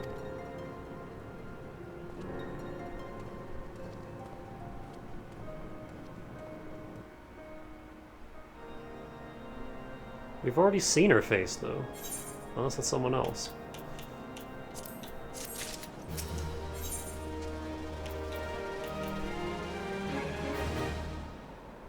Even star booties.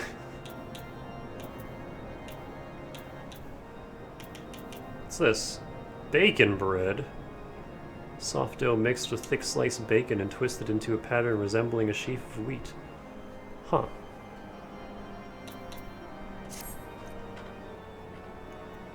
Seems as though we were always one step behind, our quarry ever just beyond our reach.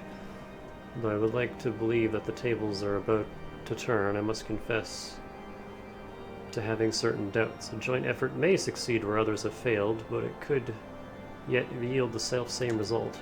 Fortunately, we are not without other options. I trust you haven't forgotten Inquisitor Guillemay.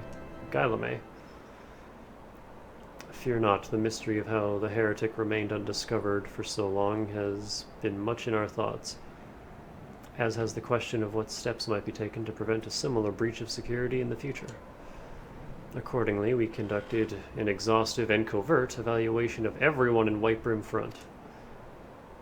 Though some were found to have committed certain minor transgressions, we identified only one possible heretic. If this man has pledged himself to Iceheart's cause, we will have taken note of the movements of the Temple Knights and the Crystal Braves, and upon recognizing their intent, he may attempt to warn the heretics. The man's watch is to end soon, at which point he must report to Sir Jean Tremont in the yard. I would have you keep an eye on him. If he ventures beyond the walls, follow him discreetly. Should he meet with a heretic, do not interfere, simply watch and listen. I have seen to it that the suspect knows nothing which could endanger our plans.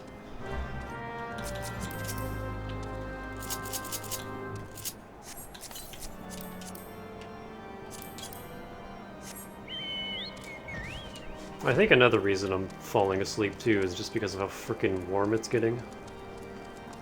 Heat makes me very sleepy.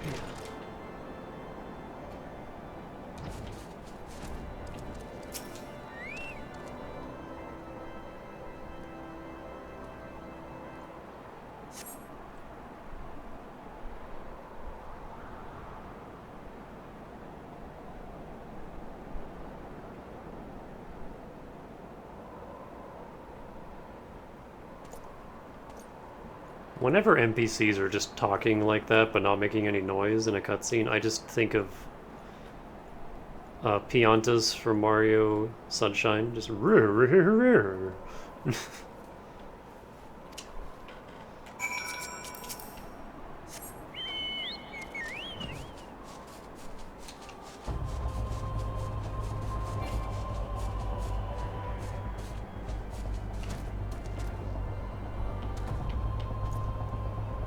Hey.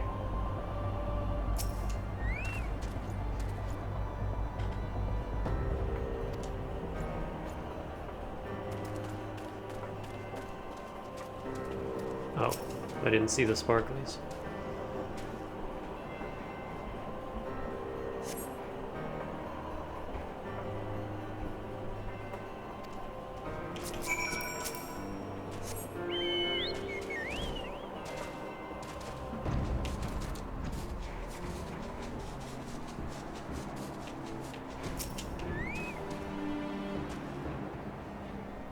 Can't see me, there's a tree in the way.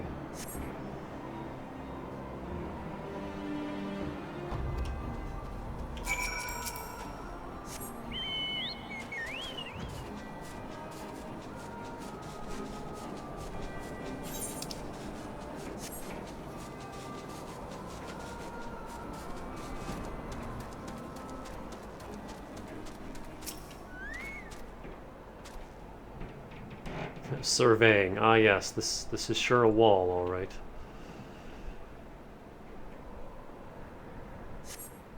Big old rocky wall.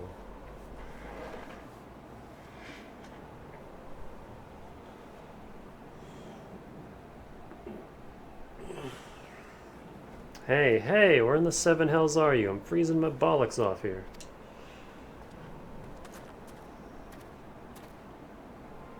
I'm here, you blundering oaf. Why are you late? standing on the wall. Why else? I have duties to fulfill, you know? Your sole duty is to the... Bloody Echo, lower your voice so they'll hear us and wipe her in front. Yes, of course. The Temple Knights are... Snowcloak. And what did you... This is what you bring to me? We already know about... Our comrades in Boulder Downs will use the tunnels. Dead before they know what's happening. Nevertheless, just remember. If you waste my time again, is that clear?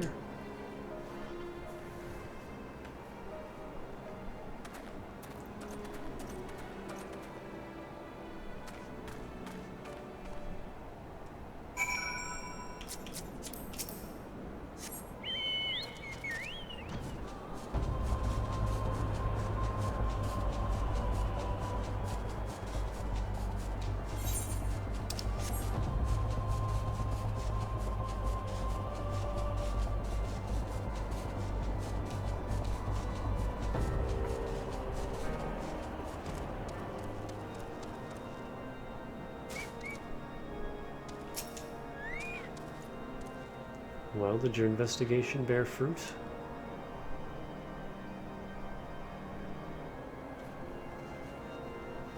I see. I shall have the man detained at once. His guilt is plain. I would that you could have heard their words more clearly. Yet the few snatches you were able to make out are nonetheless enlightening. It would seem the heretics are aware of our operation and confident they can thwart it. EO! Their comrades in Boulder Downs are key to their plans, which means it is key to our plans that they be rooted out and put to the sword. Give me those booties.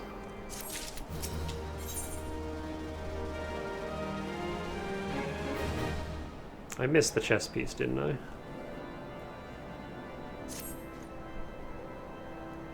We have long suspected that the heretics use a network of secret tunnels to traverse the highlands undetected.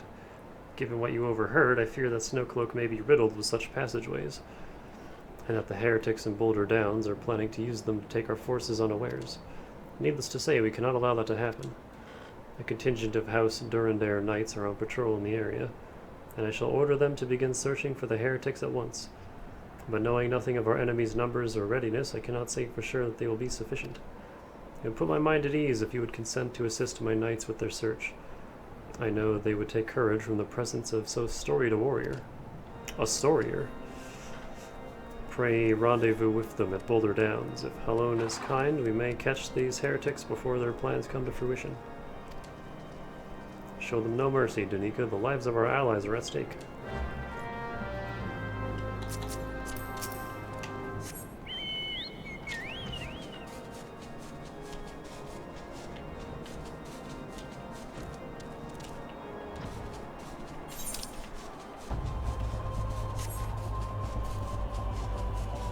Can I fly over this, or do I have to go through the tunnel?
Queef and Goon Waffle? What?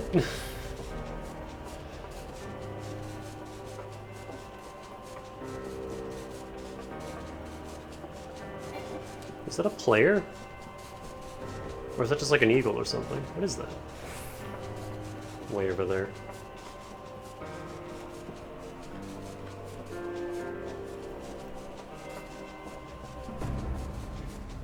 People out here doing fates. That's a player? It's so far away, though.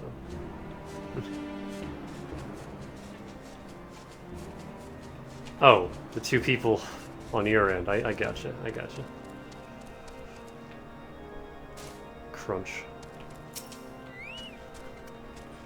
My knight sent no word of your coming, Daniko. What has happened? What is it? What is that in your hand?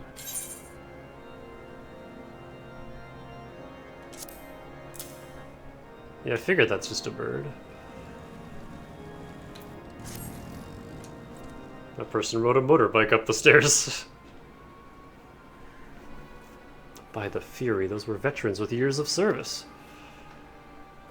And now they lie dead in the snow. Their bodies must be recovered, and... No, we have not the men to spare. Not now. Not while Iceheart prepares to summon an abomination. A really hot abomination. The heretics he dispatched were not sufficient number to contend with the combined strength of the Temple Knights and the Crystal Braves. There must be others, and I'll wager they're on their way to Snowcloak as we speak. To make matters worse, it seems the traitor you followed managed to pass the heretics something of value after all. The parchment you recovered is a timetable of the guardsmen's watches at our outpost at Snowcloak. The traitor was stationed there long before he aroused our suspicions. Would that we caught him sooner. With this information, the heretics would know when the watch was weakest. They could use their tunnels with impunity and prepare their ambush.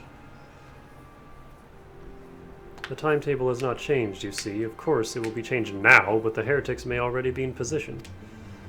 House Durandare must send reinforcements, even if it means withdrawing knights from the Stone Vigil. I can see no other way to safeguard the lives of our allies.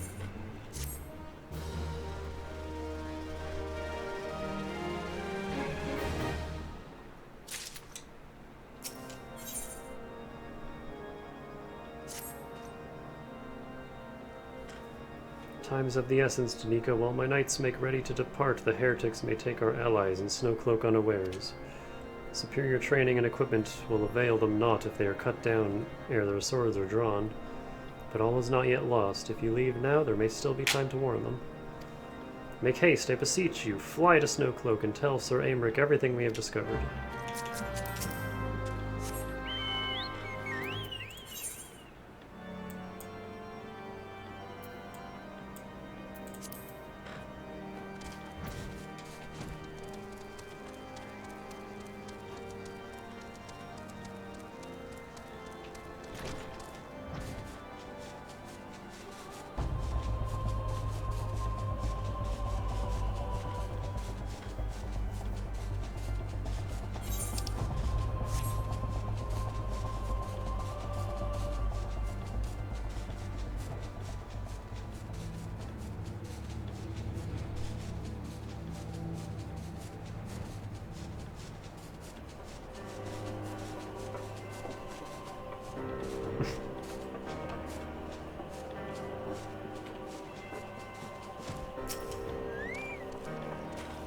Danica, this is a welcome surprise, perhaps the only one thus far.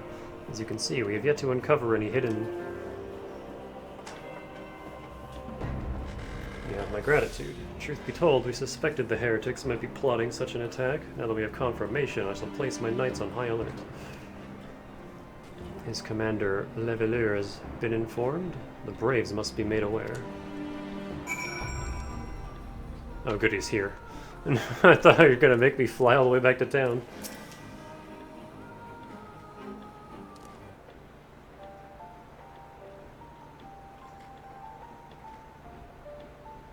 Have we considered burning the ice down? It must be here, I am certain of it. Why else would they go to such lengths to defend Snowcloak? 'Tis but a pity this discovery comes when our enemy has us at such a disadvantage. Forewarned though we may be, the heretics know the terrain far better than we. I dare not think of how many are watching us at this very moment. Confound it, this is all wrong. Iceheart has us scrambling to save our own skins, and we should rightly be straining every sinew to find her, and stop this damnable summoning. There she is. Come here, girl.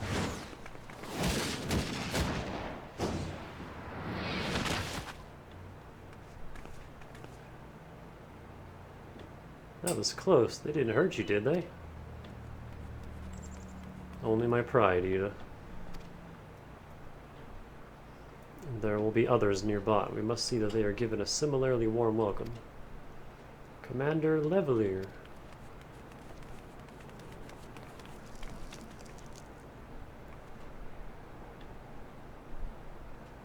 There's been a development, sir. Together with the Temple Knights, we have secured the entrances to some half-dozen tunnels after spotting the enemy breaking the surface. But that's not all, sir. We think that one of them may be important.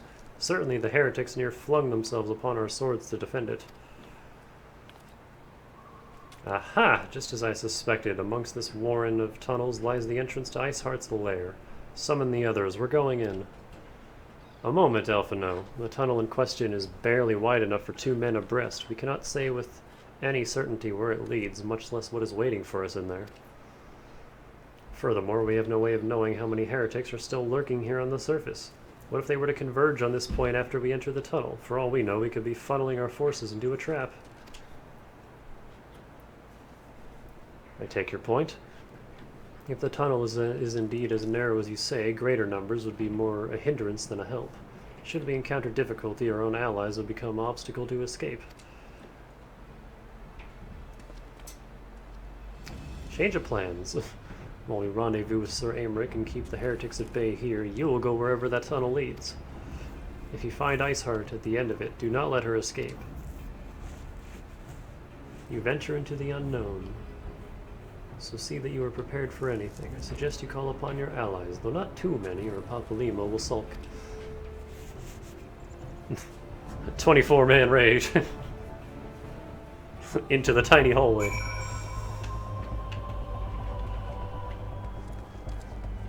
Hi. That's a hell of a werewolf. The entrance to the tunnel, madam? It's just over here. Had we not seen the heretics breaking the surface, we would never have noticed it. Per Sir Aymric's orders, we will stand guard outside. Please be aware that even should you encounter significant resistance, we cannot leave our post. Snowcloak.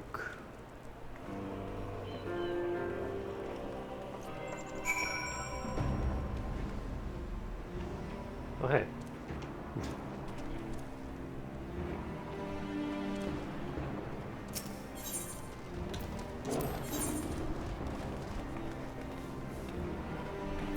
$70 tomes.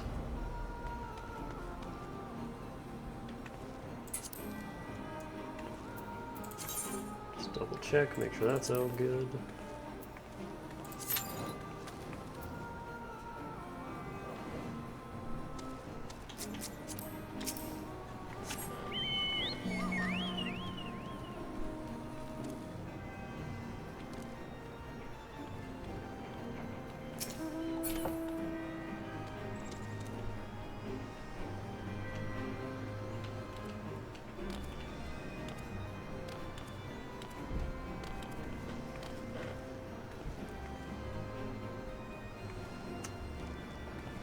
Is that a lotus or a spider on your axe?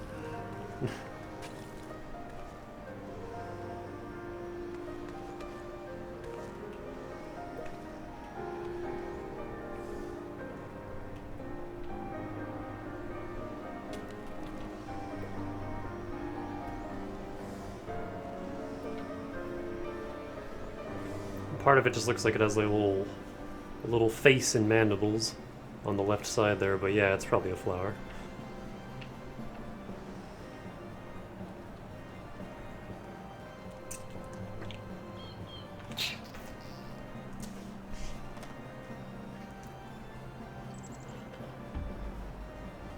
Oh, the yin yang lady we were just talking about?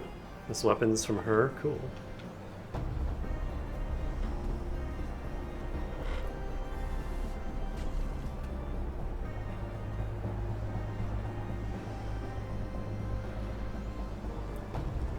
Yeah, I saw her again in Theta Rhythm, and thought she was pretty cool.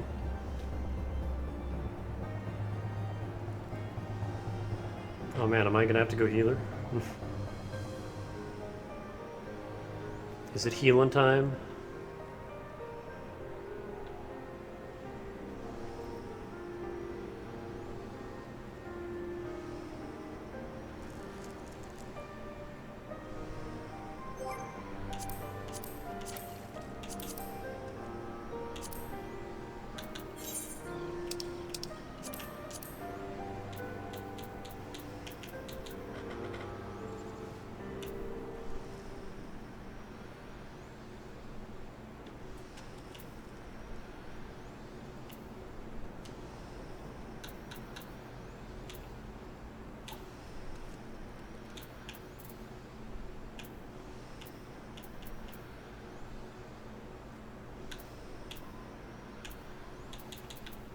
How does this Phoenix down work? Because it just says total 1. It doesn't say, like, you know, 1 out of how many.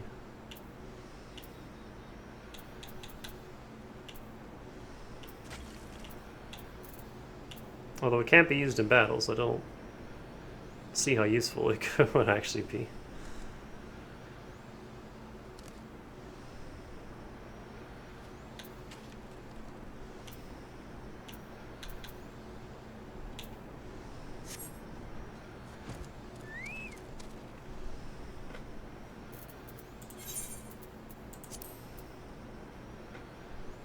Very limited. The magic of healer Q.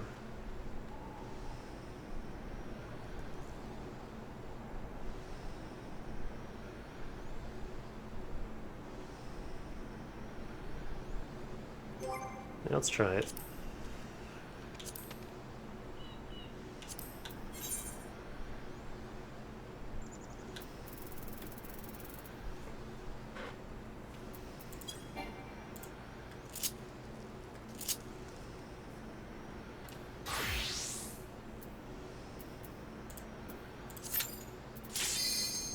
There it is.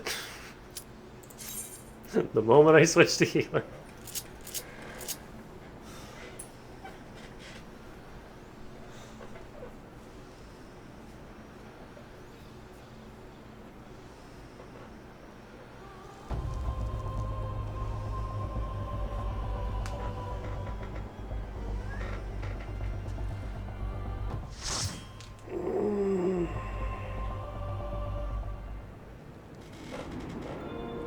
Okay, time to wake up. Dungeon time. Pretty dungeon.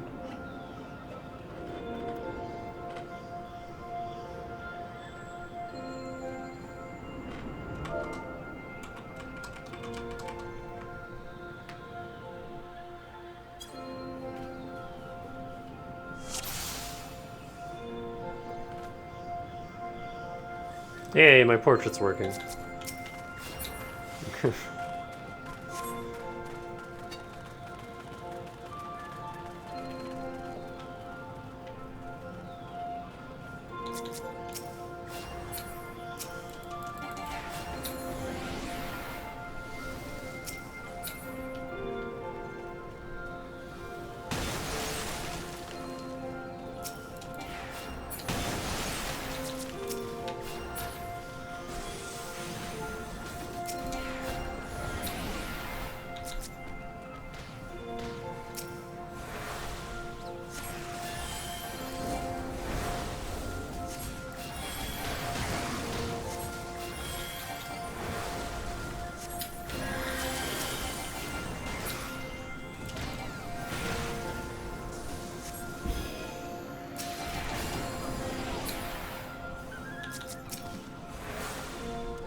Man, it feels weird having such a calm song in such a dangerous dungeon.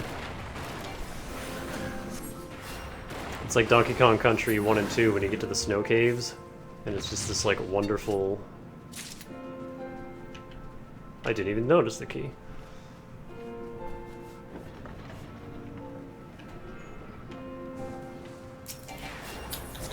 You are not regen. There you go.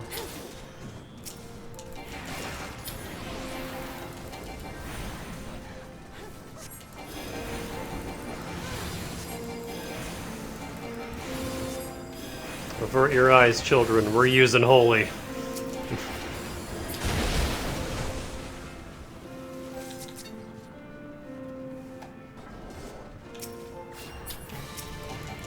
Ooh, unique boss music.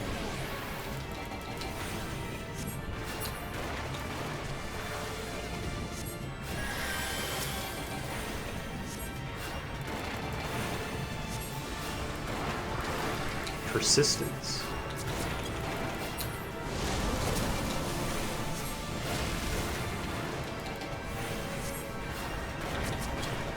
Ah.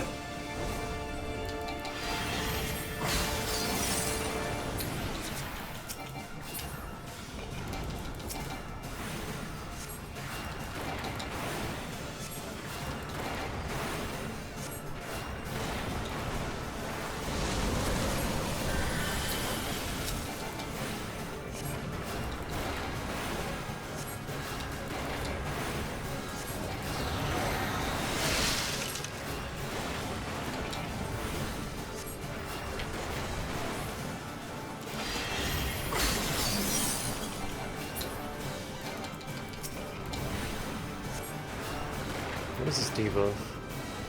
Frozen.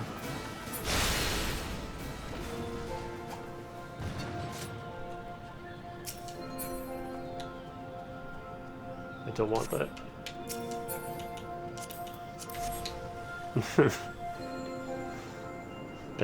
I have the other antique thing that I just can't do anything with. Oh no, you're not regened! There you go.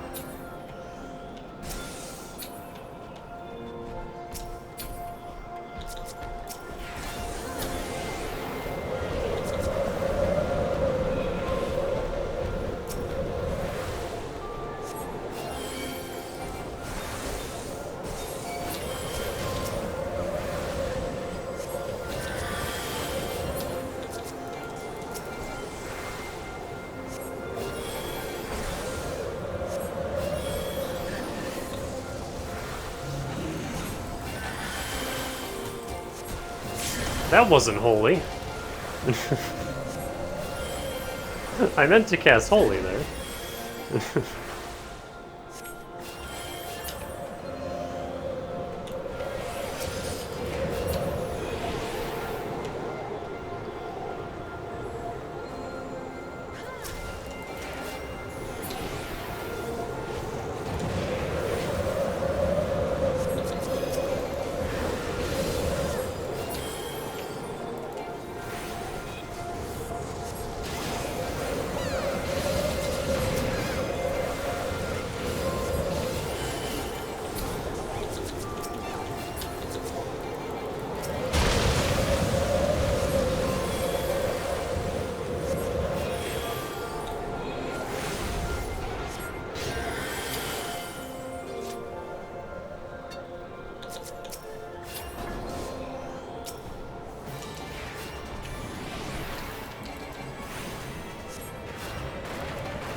Evil snowballs.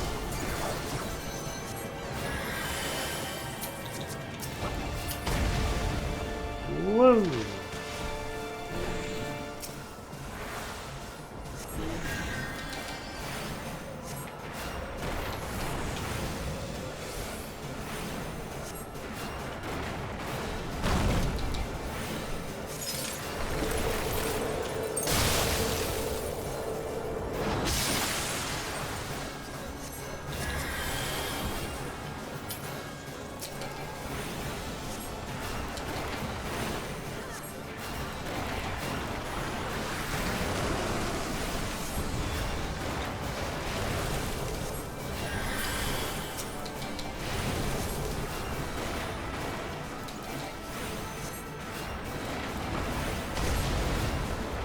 That's an interesting attack.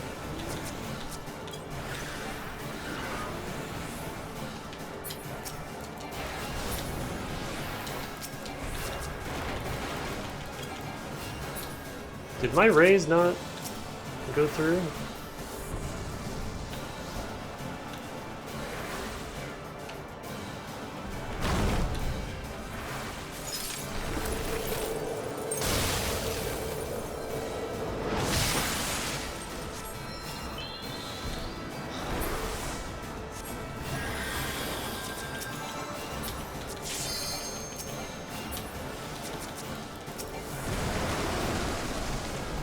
Fuck, she died again.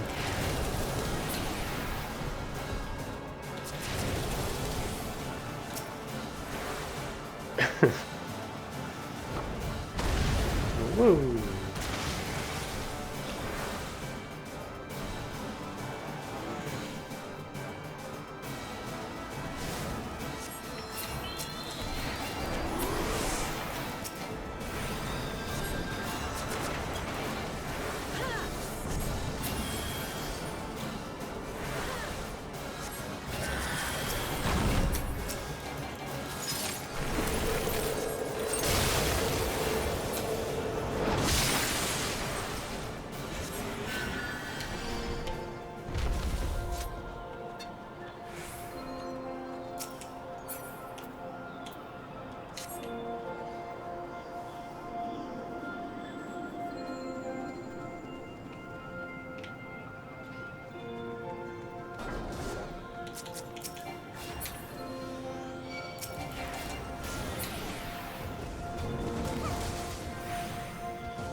Oh, I love Holy.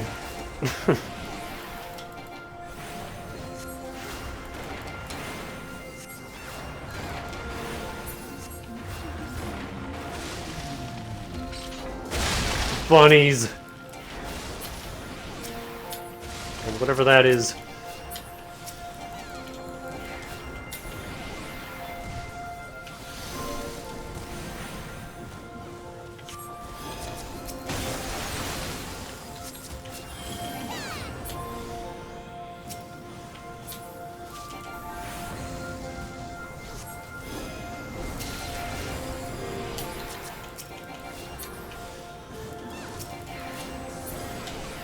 Oh, she's a samurai, I just noticed.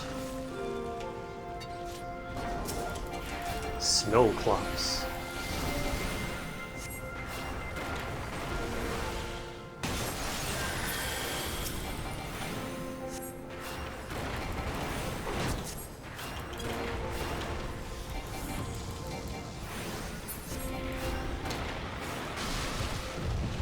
They just keep coming.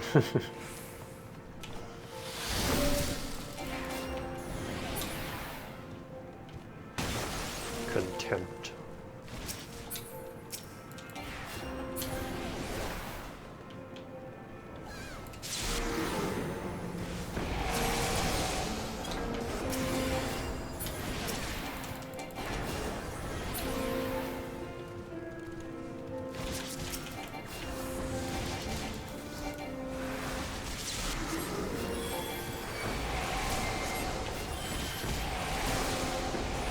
Oh my god.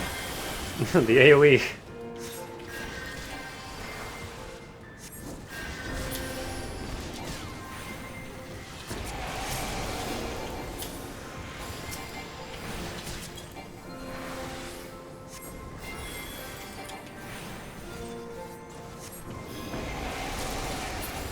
Those things suck, I forgot.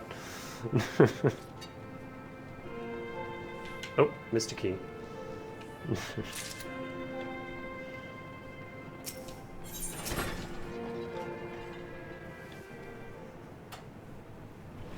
The enemy is learning. They're also using AoEs now. That's a cute kitty!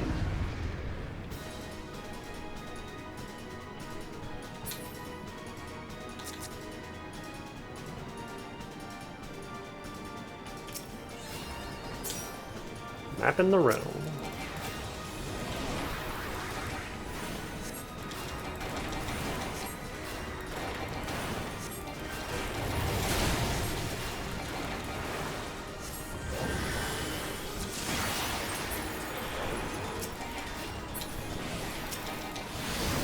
Oh, these are the explodey icicles?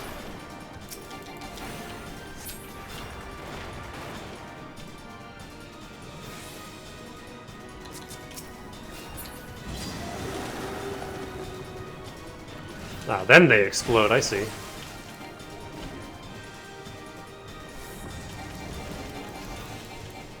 Oh, this freeze lasts for a while, huh?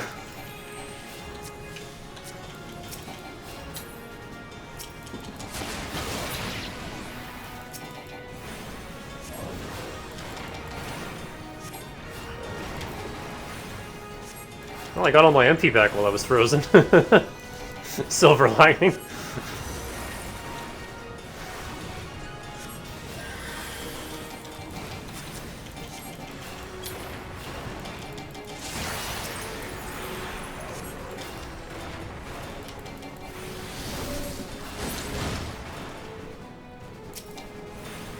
Ooh, some of these are glowing.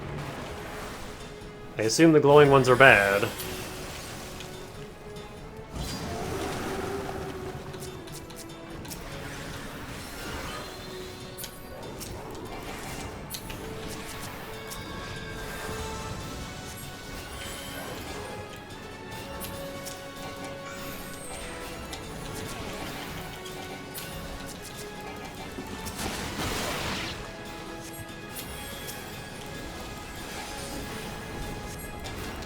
Purple means bad, gotcha.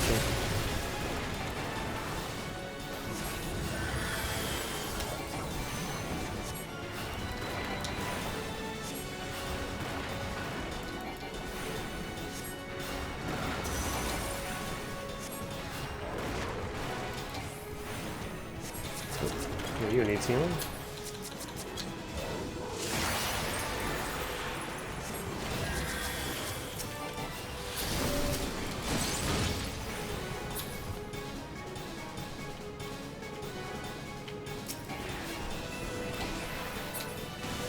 Claron, we just said purple means bad.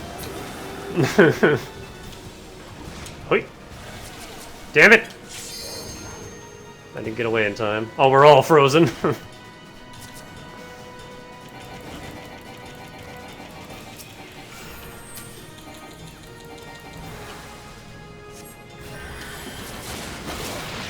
It's okay, I have MP. We're good.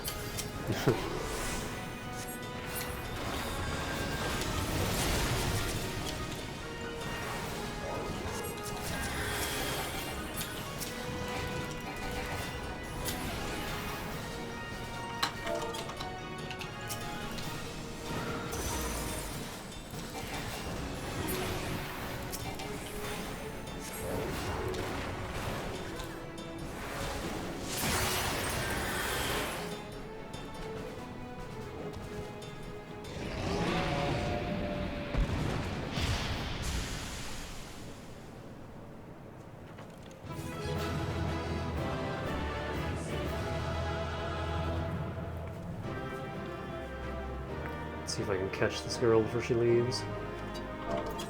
Nope, they're already gone.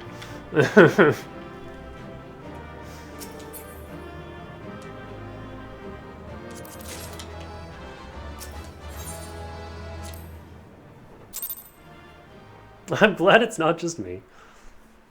I was doing my daily roulettes as samurai earlier. The tales do not do you justice, warrior of light. And I also got bodied a few times.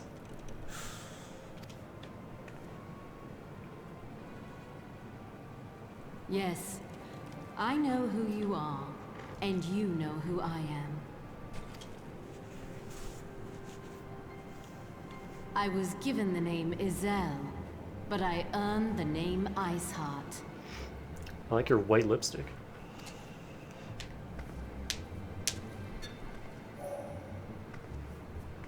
This endless cycle of hatred, of bloodshed, of sorrow. You would see it continue, O noble warrior of light. Yo, back off, I'll heal you. Wait. I would not. I will not. I will bring an end to this war between dragon and man, no matter the cost.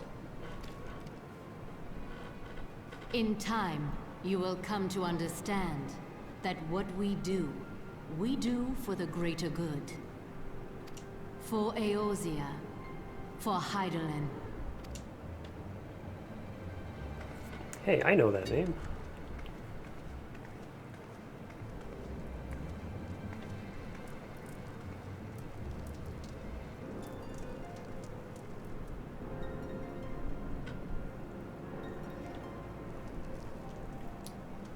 That was a cool dungeon, though.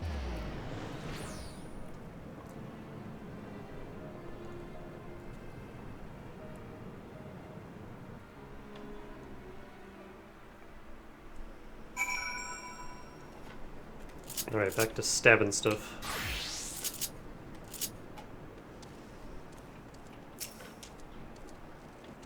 That took longer than I expected. What news, Danica?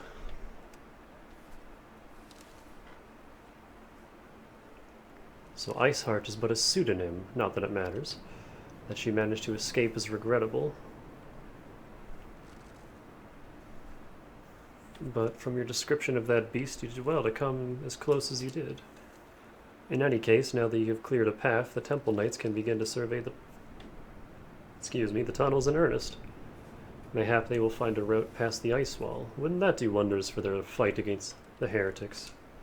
The Crystal Braves would certainly share their credit for it too. 12 be praised, Danica. We may yet turn the situation to our advantage. Assuming we stop Iceheart before she summons Shiva, of course.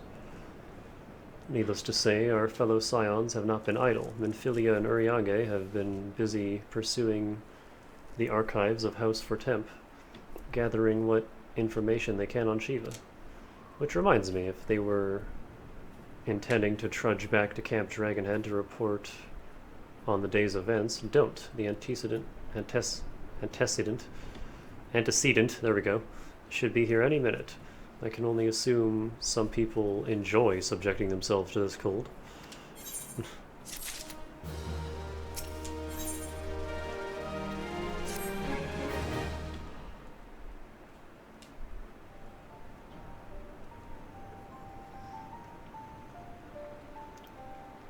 She's got a coat!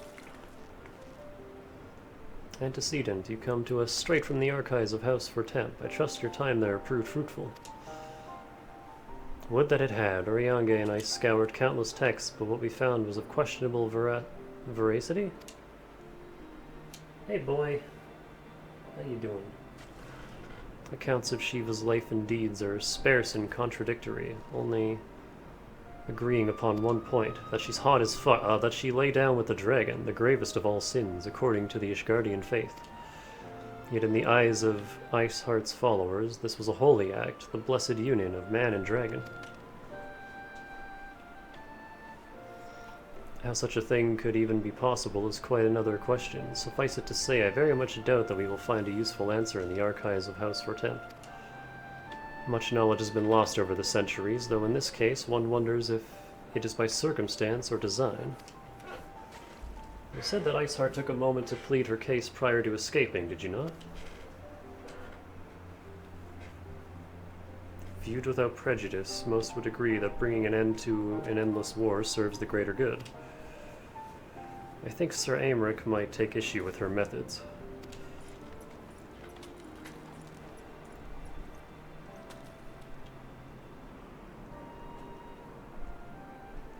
I do not care if a few stragglers manage to escape. Until the sappers confirm that a tunnel is safe, the men are not to search it.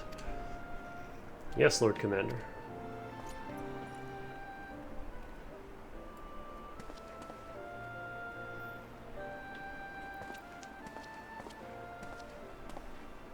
You pursue your foes with less zeal than I had expected, Sir Emmerich. Lest you misunderstand, I do not deny that our enemy has given us good reason to be prudent. I merely meant, you being a man of faith, that I had expected a certain single-mindedness. After all, was it not by the will of Hellone that your ancestors came to this land, why they took up arms against the Dravinians? What would they have done in your position, I wonder? There are those who believe that faith is a renunciation of free will, that unquestioning devotion is required of all who will live a free life in service to the Fury. Such righteous fervor may well serve a knight on the front line, less so a leader of men.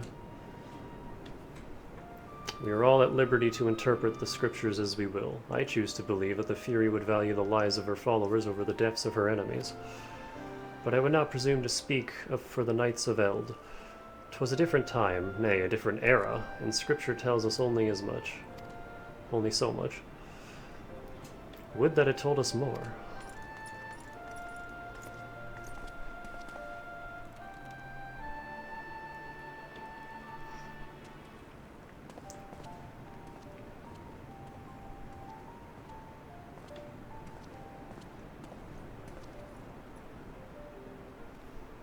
That man is awfully pragmatic for a servant of the Holy See. A welcome trait at the negotiating table, to be sure, less so when one's enemies are making ready to harness the power of a god. Mayhap he does not truly believe the Artsheart's plan can succeed. Truth be told, I too remain somewhat skeptical. Shiva was real, a living, breathing woman, of that there can be no doubt.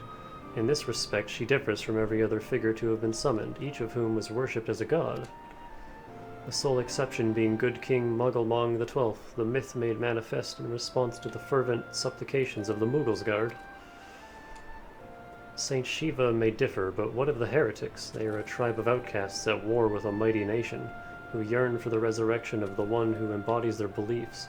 If that is not placing one's faith in a higher power, then what is? Crystals and conviction, Minfilia, they have them both in abundance.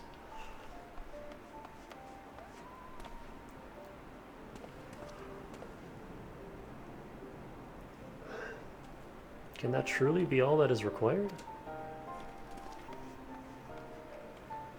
What if we summoned a god?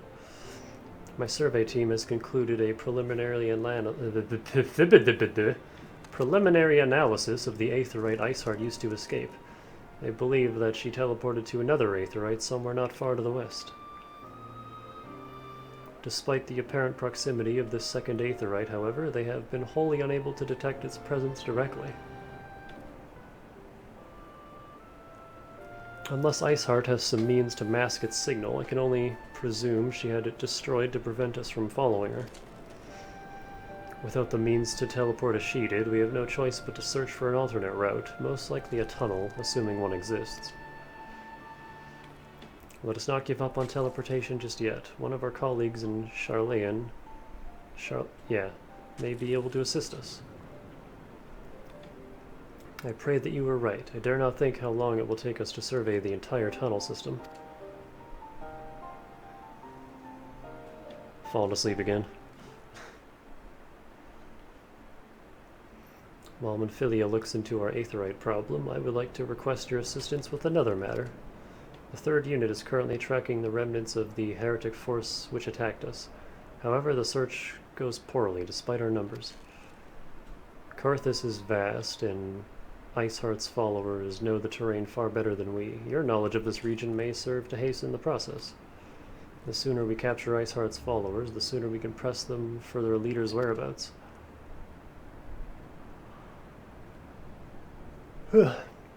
Also, though it admittedly a selfish request, I feel that my braves would benefit immensely from working alongside you. While we have our share of veterans, we also have more than a few less experienced recruits, many of whom look up to you, in case you were not aware.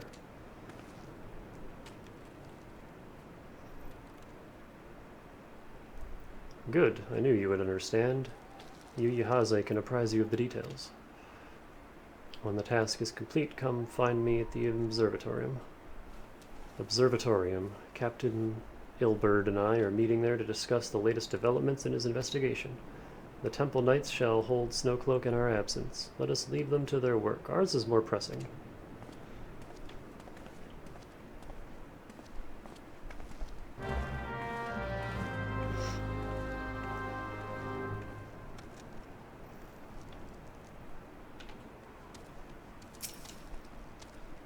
There you are, Danica. Commander Leveleur instructed me to wait for you. Your assistance is most welcome, believe me. Most of the Third hail from Ul'dah, and for a man accustomed to the feel of sand beneath his boots, the crunch of snow can be rather disconcerting. But to the matter at hand. Nary a moment ago I received word that the heretics we seek have been spotted making for Danafin Pass. Danny? My braves are already in pursuit, and it should be grateful if you would join them. I myself shall be taking part in the hunt. Never let it be said that I do not earn my coin.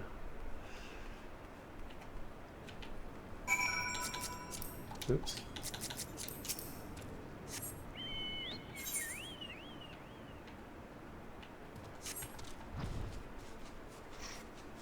Can we make it to Shiva tonight, or is that going to be a tomorrow thing?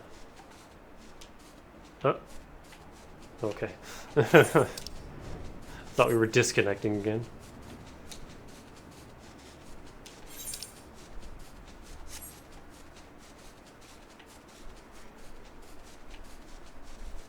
Shiva's like 6 quests. Yeah, I don't think we're doing 6 more quests in half an hour. But I will get as far as I can stay awake for. Those balls, my ankle is on fire. Caught my boot on a rock or something and twisted it as I fell. Ow! The others went on ahead through Danafin Pass. Hurry and you might catch up. You aren't sure where to go. Look for tracks. The snow is fresh, so they shouldn't be hard to find.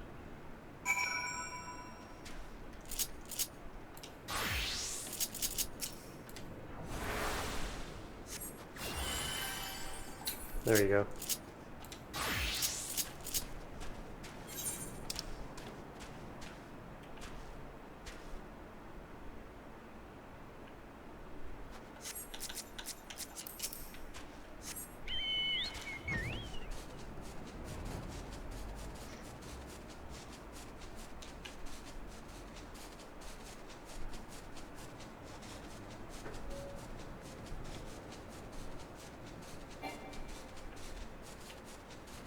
Oh, that looks cool at night.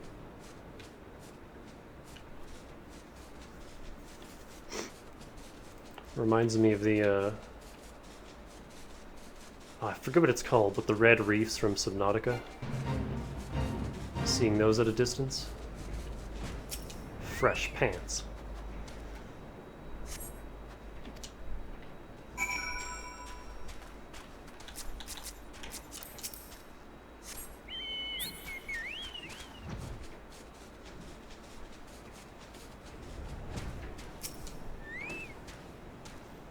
Scion, what are you doing here?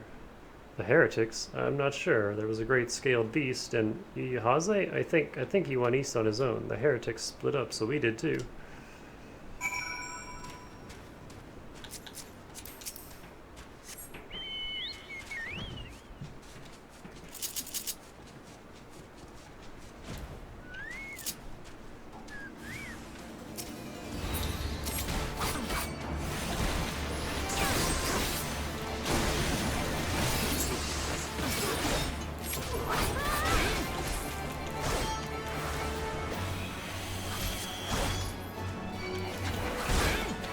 Game?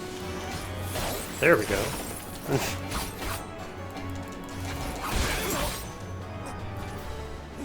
Couldn't attack that guy for some reason. How embarrassing. I was so intent on following the heretics' tracks that I almost failed to notice they had doubled back. Almost, mind you. One tried to sneak up behind me and get a knife in the gut. Got a knife in the gut for his troubles. I thought myself alone, so I started searching the dead man's knapsack for anything of interest, and lo and behold, before his friends found me, I came upon this. Withdrawn groups of 3 or less to the observatorium. Does he actually have... Oh yeah, he's got a little paper, look at that. Give the signal and wait. The merchant will be watching. Be late and be left for dead. Speaks for itself, does it not? They can't possibly mean to rendezvous inside the place, so we should restrict our search to the surrounding areas. Let me rephrase that. You should restrict your search to the wilderness around the observatorium. I will need more than a moment's rest to recover from these wounds.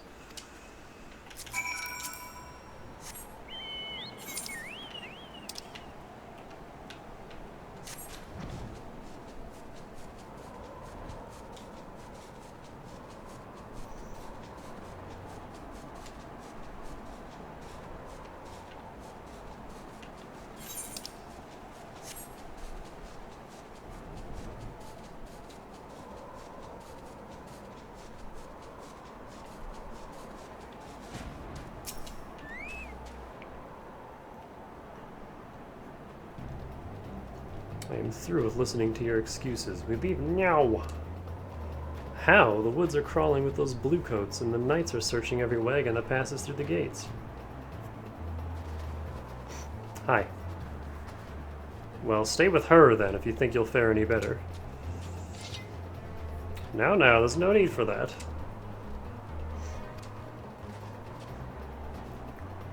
There are places like this in my homeland, sacred snow-capped peaks where blood must not be shed. Oh, Yugiri came all the way out here. Yet your lands ever thirst for the blood of the fallen, and by your deeds it has drunk deep. No, I have done no wrong. None but meet in secret with heretics. And deny it all you will, we shall have the truth from you yet. Inquisitors are not the only ones skilled in the art of interrogation. Damn it all.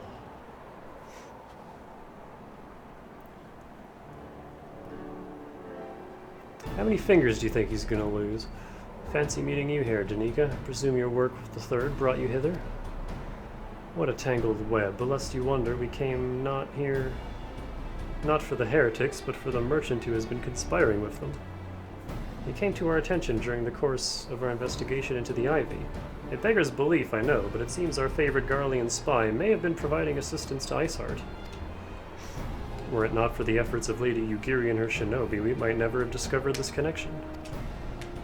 Master Alphano is too kind. I fear my people and I have done little to aid your search for this spy. We long to strike back against the Empire and weaken their influence in this land, to prevent the tragedy which befell Doma from reoccurring. The days ahead and the work they promise will require a very particular set of skills which I am fortunate enough to possess. If you will allow it, I would accompany you until the investigation is complete.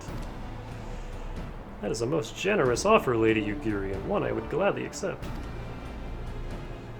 Thank you. Though I may disappear for a time, know that I shall never be far and shall always be watching. A comforting thought. Come, Danica, let us wait inside for Captain Ilbert to return and deliver his report.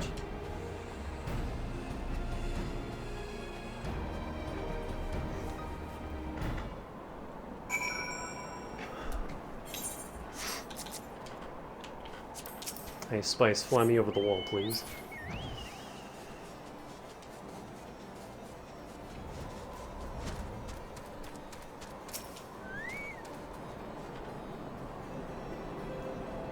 Captain Ilbert seemed confident that the merchant's resolve would swiftly crumble when pressed. If so, we should have new information ere long.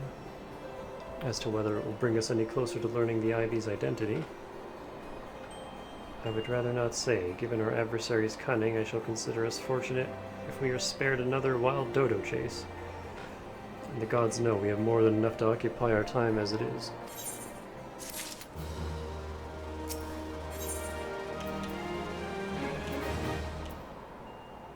Ah, here's the bodies.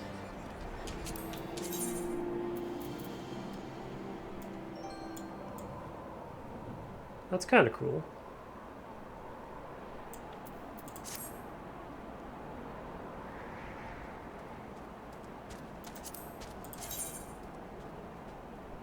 That's really bulky.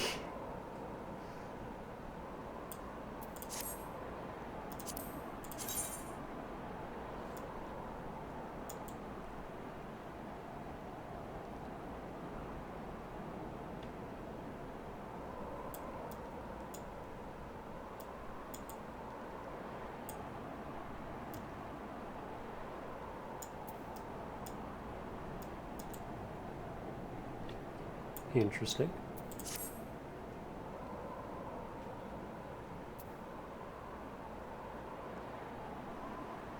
Haddock dip.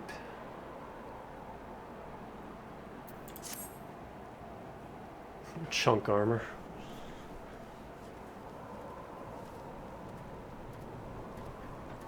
Where is your power armor, soldier?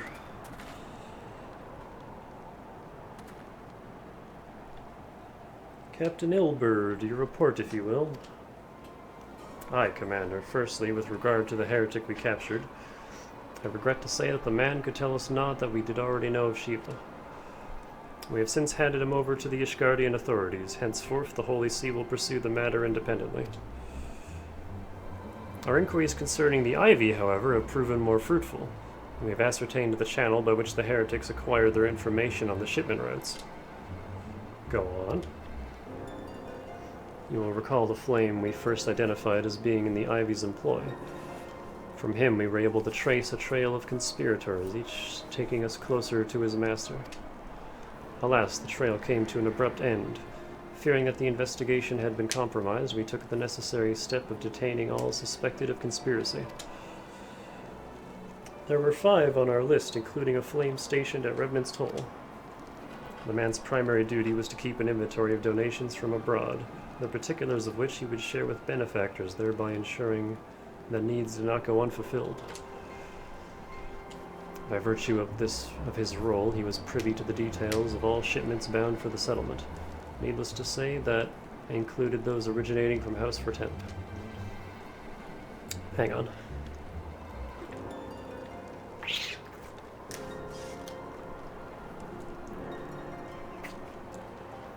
He knew the precise route the caravan would take, and he sold that information to a merchant. I think I can guess which one. None other. With a little encouragement, he soon confessed to knowingly aiding and abetting the heretics. Well, that is one mystery solved, at least. But what of the Ivy? Are we any closer to prizing off his mask? I dare say we are, Commander. Our relentless pursuit has forced him to commit a grave error. In a desperate bid to cover his tracks, the Ivy resorted to exercising certain administrative powers available only to high-ranking members of the Immortal Flames. If you consider, then, that our investigation is known to barely a handful of them, the field of suspects is greatly narrowed. You mean to say that the agent is among Raban's innermost circle? Someone who has been with him since the Immortal Flames establishment?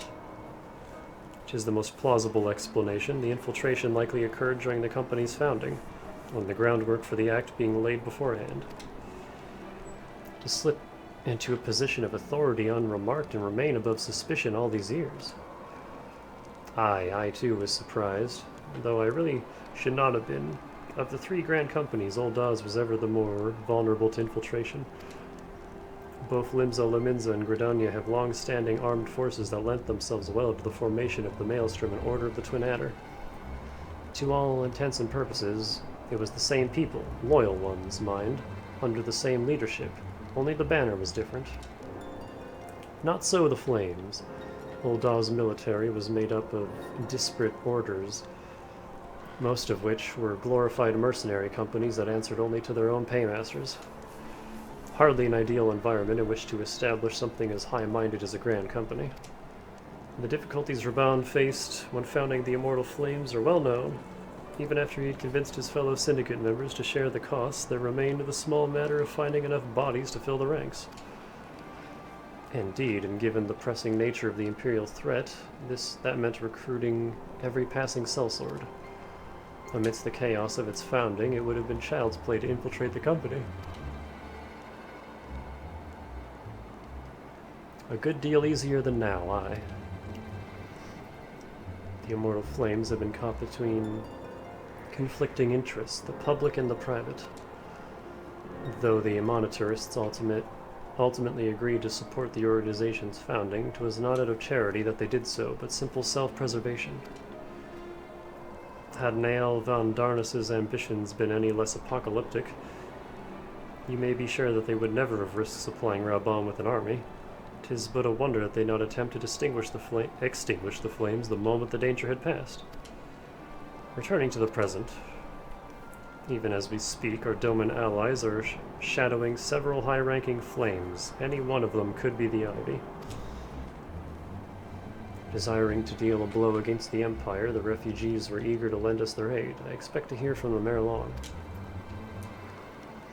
Very good. Pray continue your investigation within the first. Meanwhile, have the second attend to the unrest. The third can join the fourth in inspecting crystal shipments. If they notice anything unusual, I want to know about it. If Shiva is summoned in like manner to the other primals, the heretics will be looking for further supplies. Understood, Commander. I shall send word to Sir Emric, informing him of our success in identifying the heretics' abettors. Hopefully the information will be of some use to the Ishgardians.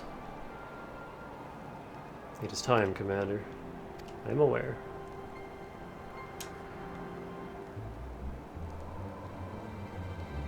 An emergency council of the Alliance leadership has been called. There have been developments in Garlemald, it would seem. As commander of the Crystal Braves, my presence has been requested. I would have you accompany me, Danica, as the realm's stoutest champion. 'Tis only meet that you be present for discussion. Oh, and the antecedent has already given her consent, lest you worry.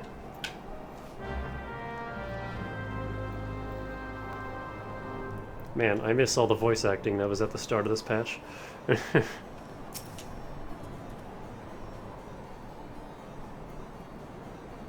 Like me, you are doubtless eager to continue our business with Iceheart, but until another path to her sanctum is found, she will remain beyond our reach.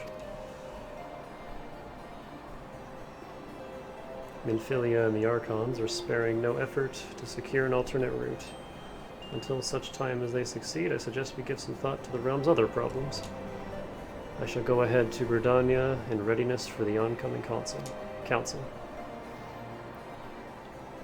Meet me in Navika's altar, and we shall make our way to Lotus Stand together.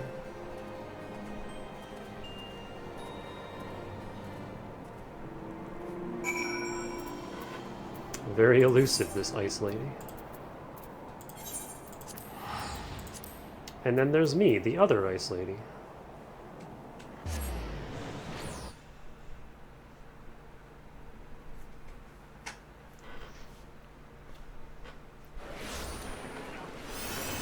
Oh yeah, I didn't mention that when I was lore dumping on you yesterday.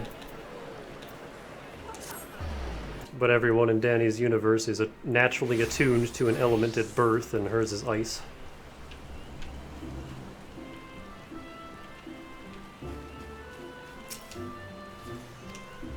Naked baby. Yep, that's a naked baby. Oh. Hello, Fran. How are you? Well, thanks for coming, Danica. When you are ready, speak with the conjurer yonder. She will show us to the... Okay, why'd I have to talk to you first?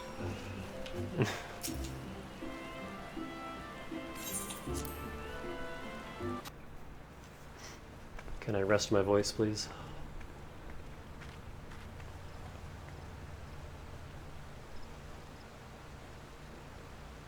Change has come to the Garlean Empire, and we must discuss the implications. The rumors are true, then? The War of Succession is ended? It is. A new emperor reigns in Garlemald. That was fast. Is he a dog? Who?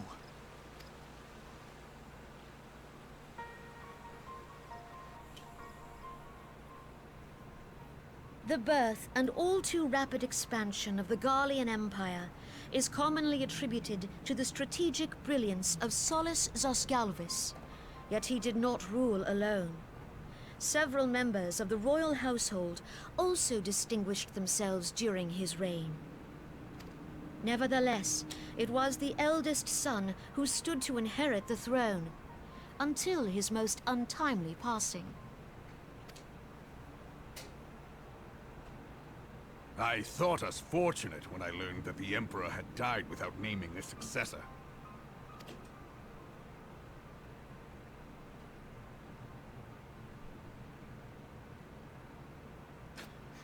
Hey Arthas, how you doing? Would that the Garlean Empire had died with him.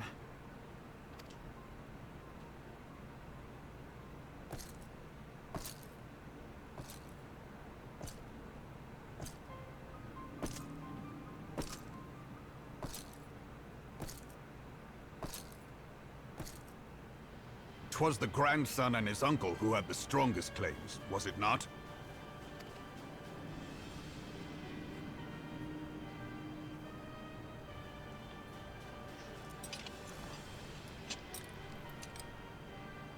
Indeed, yet claims count for little without the power to assert them. High Legatus Varus Ye Galvus is a respected military leader. Not so his uncle.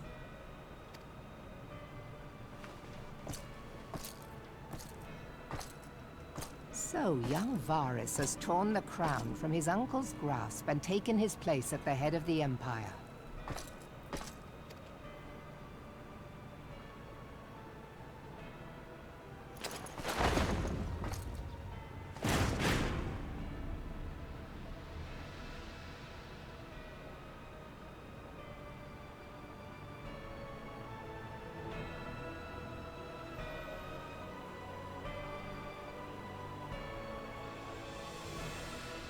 Given the troubled nature of his succession, the new emperor will require time to seal his grip on power. Yet have no doubt but that he shall, for there are none left with strength enough to oppose him. Since the success of Operation Archon, the remnants of the 14th Legion and the forces occupying Alamigo have done naught but fortify their positions. But you can be sure they'll be ready to march on us again, if their Emperor gives the word. When, not if. They say this Varus was so set upon Eorzean annexation that he spoke out against the Meteor Project. Plainly, the new emperor's intentions are of great concern to us all.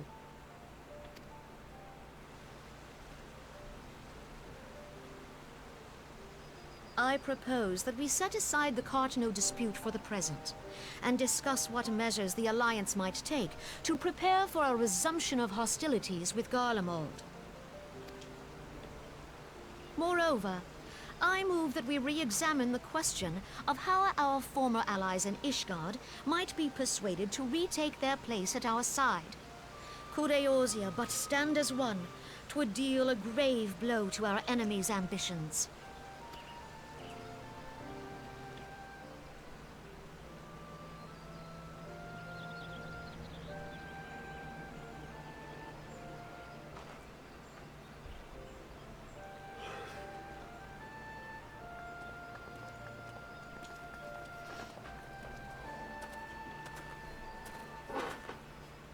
Well, I suppose we should be grateful that they have finally acknowledged the inevitability of Imperial attack.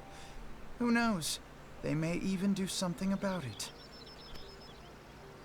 If only the leaders of Ishgard would follow their example and stop hiding behind their gates, praying for the coming storm to pass them by. But that is a discussion for another time. At present, I am more concerned by the fact that the Alliance's mooted preparations will be made known to the Garleans many moons before their coming. So long as the Ivy eludes our grasp, no secret is safe.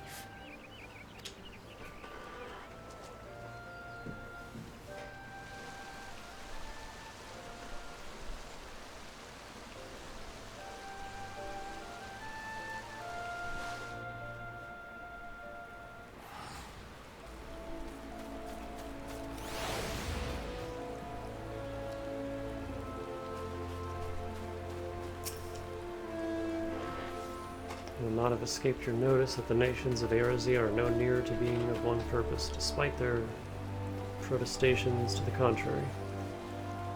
Plainly, the threat of a resurgent Garlemald is not enough to stir them. And the reason for this? Deep-rooted mistrust amongst the citizenry. The nation's leaders can come to all the understandings they like, but their unity means little unless to the common folk.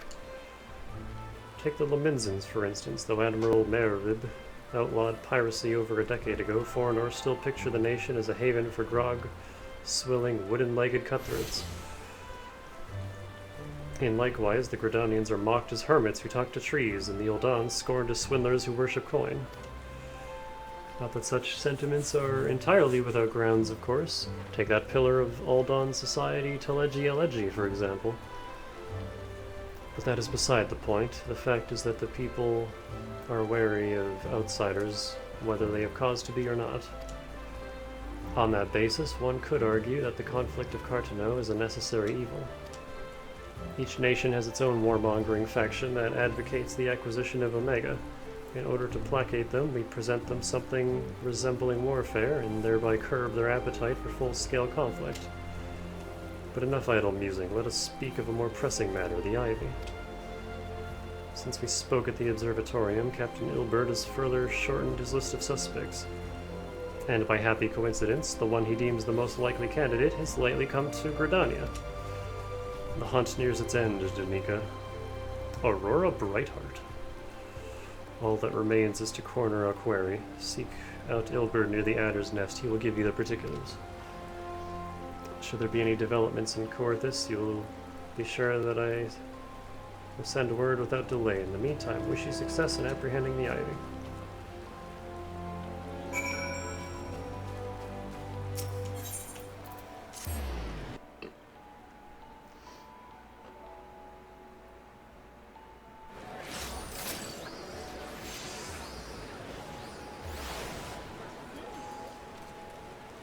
You're very glowy, madam.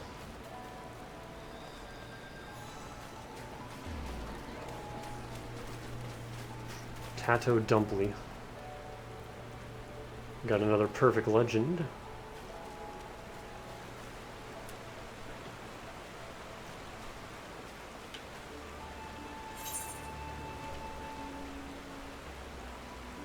Oh, is this Extreme Ramuh?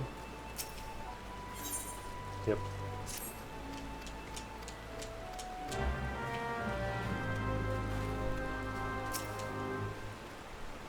My thanks for coming, Scion. Doubtless the commander has informed you, but we have unmasked the Ivy. From this point on, we must proceed with extreme caution. Give me this outfit.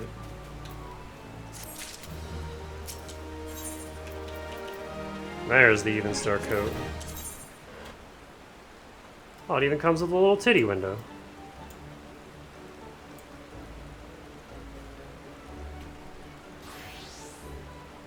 Wait.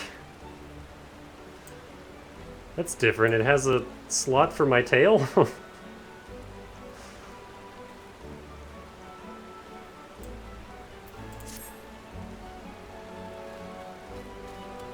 Triple cream coffee.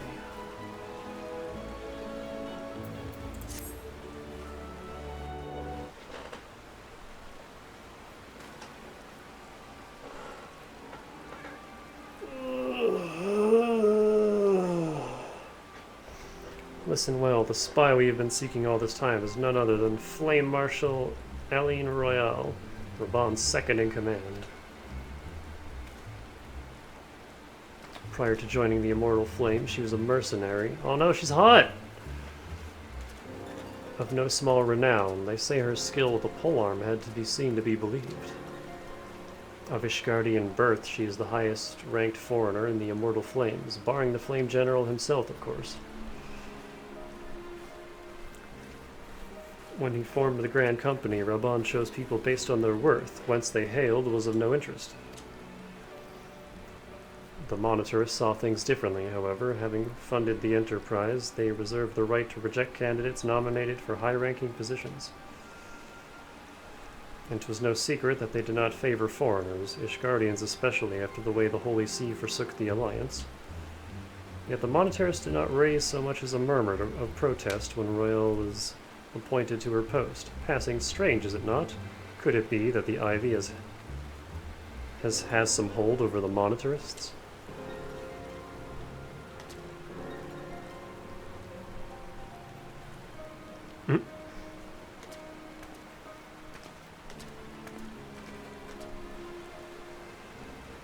But these revelations are secondary to our current mission. Of foremost interest to us is Royal's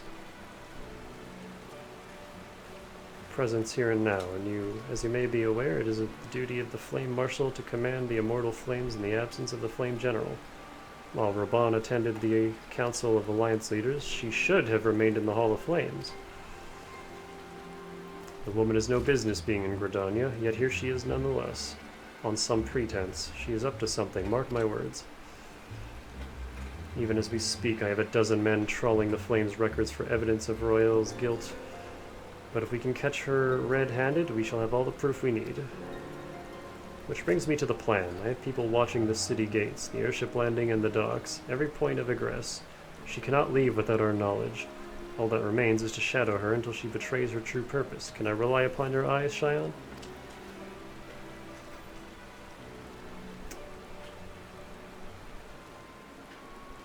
You have my thanks. Let us go then and take care not to alert our quarry.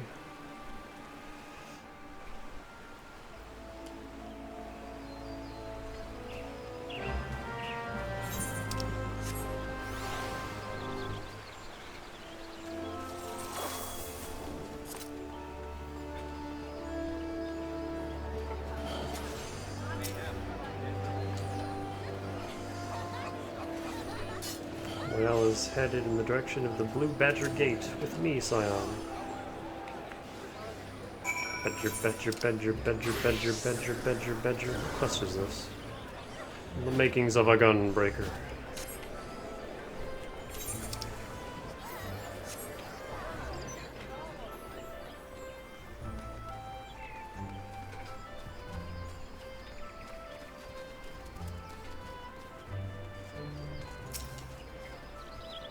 So, Rael has entered the Carline Canopy. Meeting someone perchance? Or could it be she means to board an airship?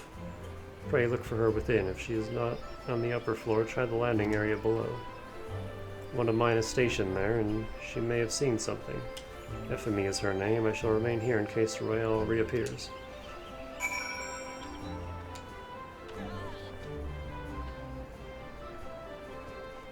How do I get down there again? Ah, over here.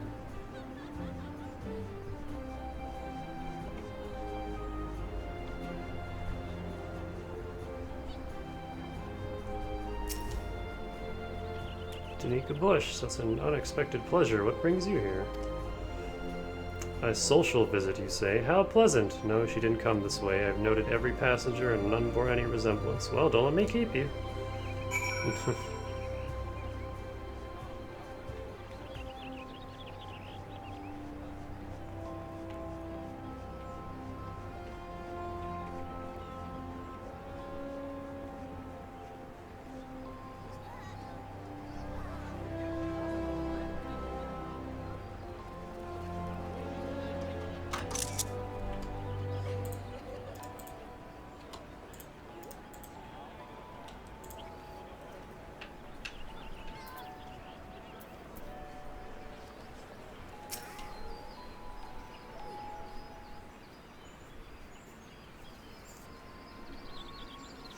Nowhere to be seen, you say? And you are sure she did not board an airship? She did not come back out either. Where in the seven hells could she have gone? The Roost! How could I forget?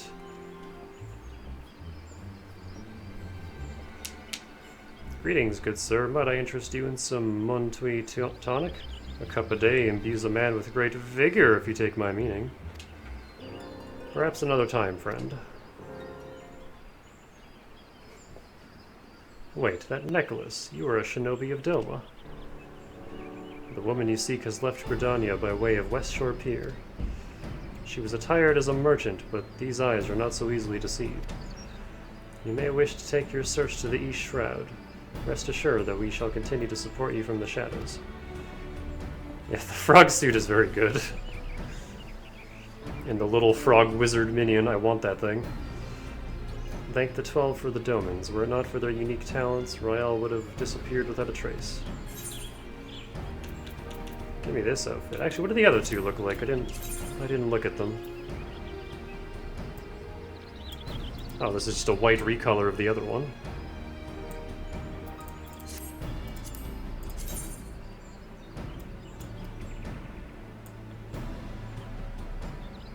That's fine, I guess.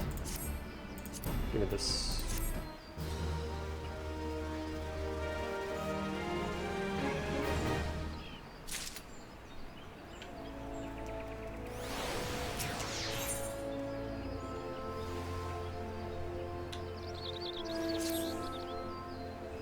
The hunt leads us to the East Shroud, Scion. I suggest we follow Royale's example and take the ferry from West Shore Pier.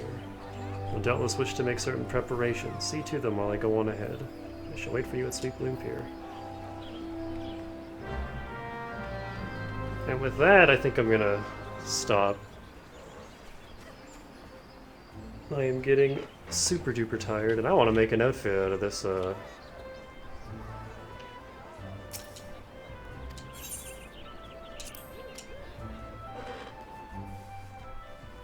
this thing that we just got.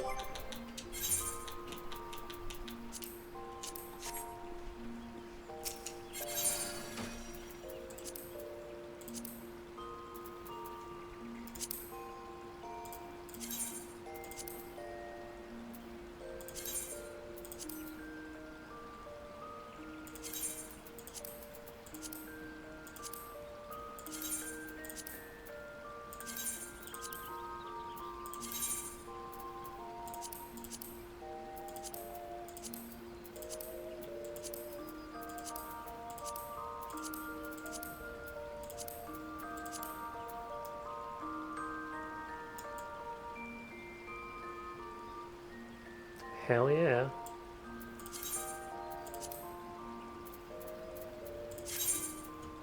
I don't know when I'll ever use that, but if I ever play like Arcanist or Black Mage.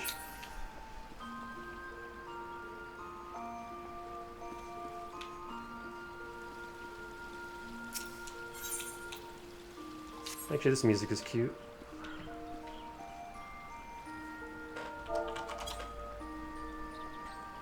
I'll leave off on this.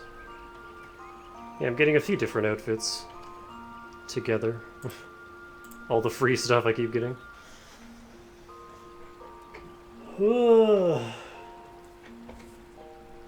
I might have a lay on the couch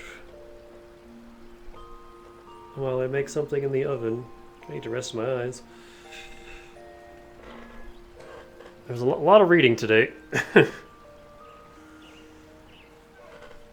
Getting close to Heaven's Word. Yeah, probably by the end of the week.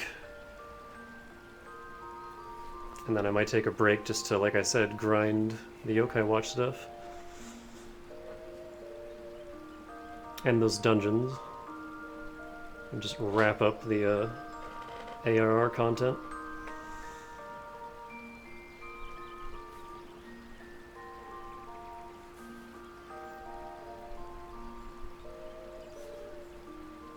But yeah, that's it for now. Tomorrow I only have 5 hours, for real this time. So it'll just be 12 to 5. Unless I decide to start early, but don't count on it. Do you see a bird?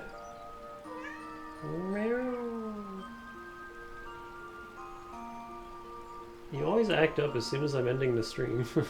It's like they know.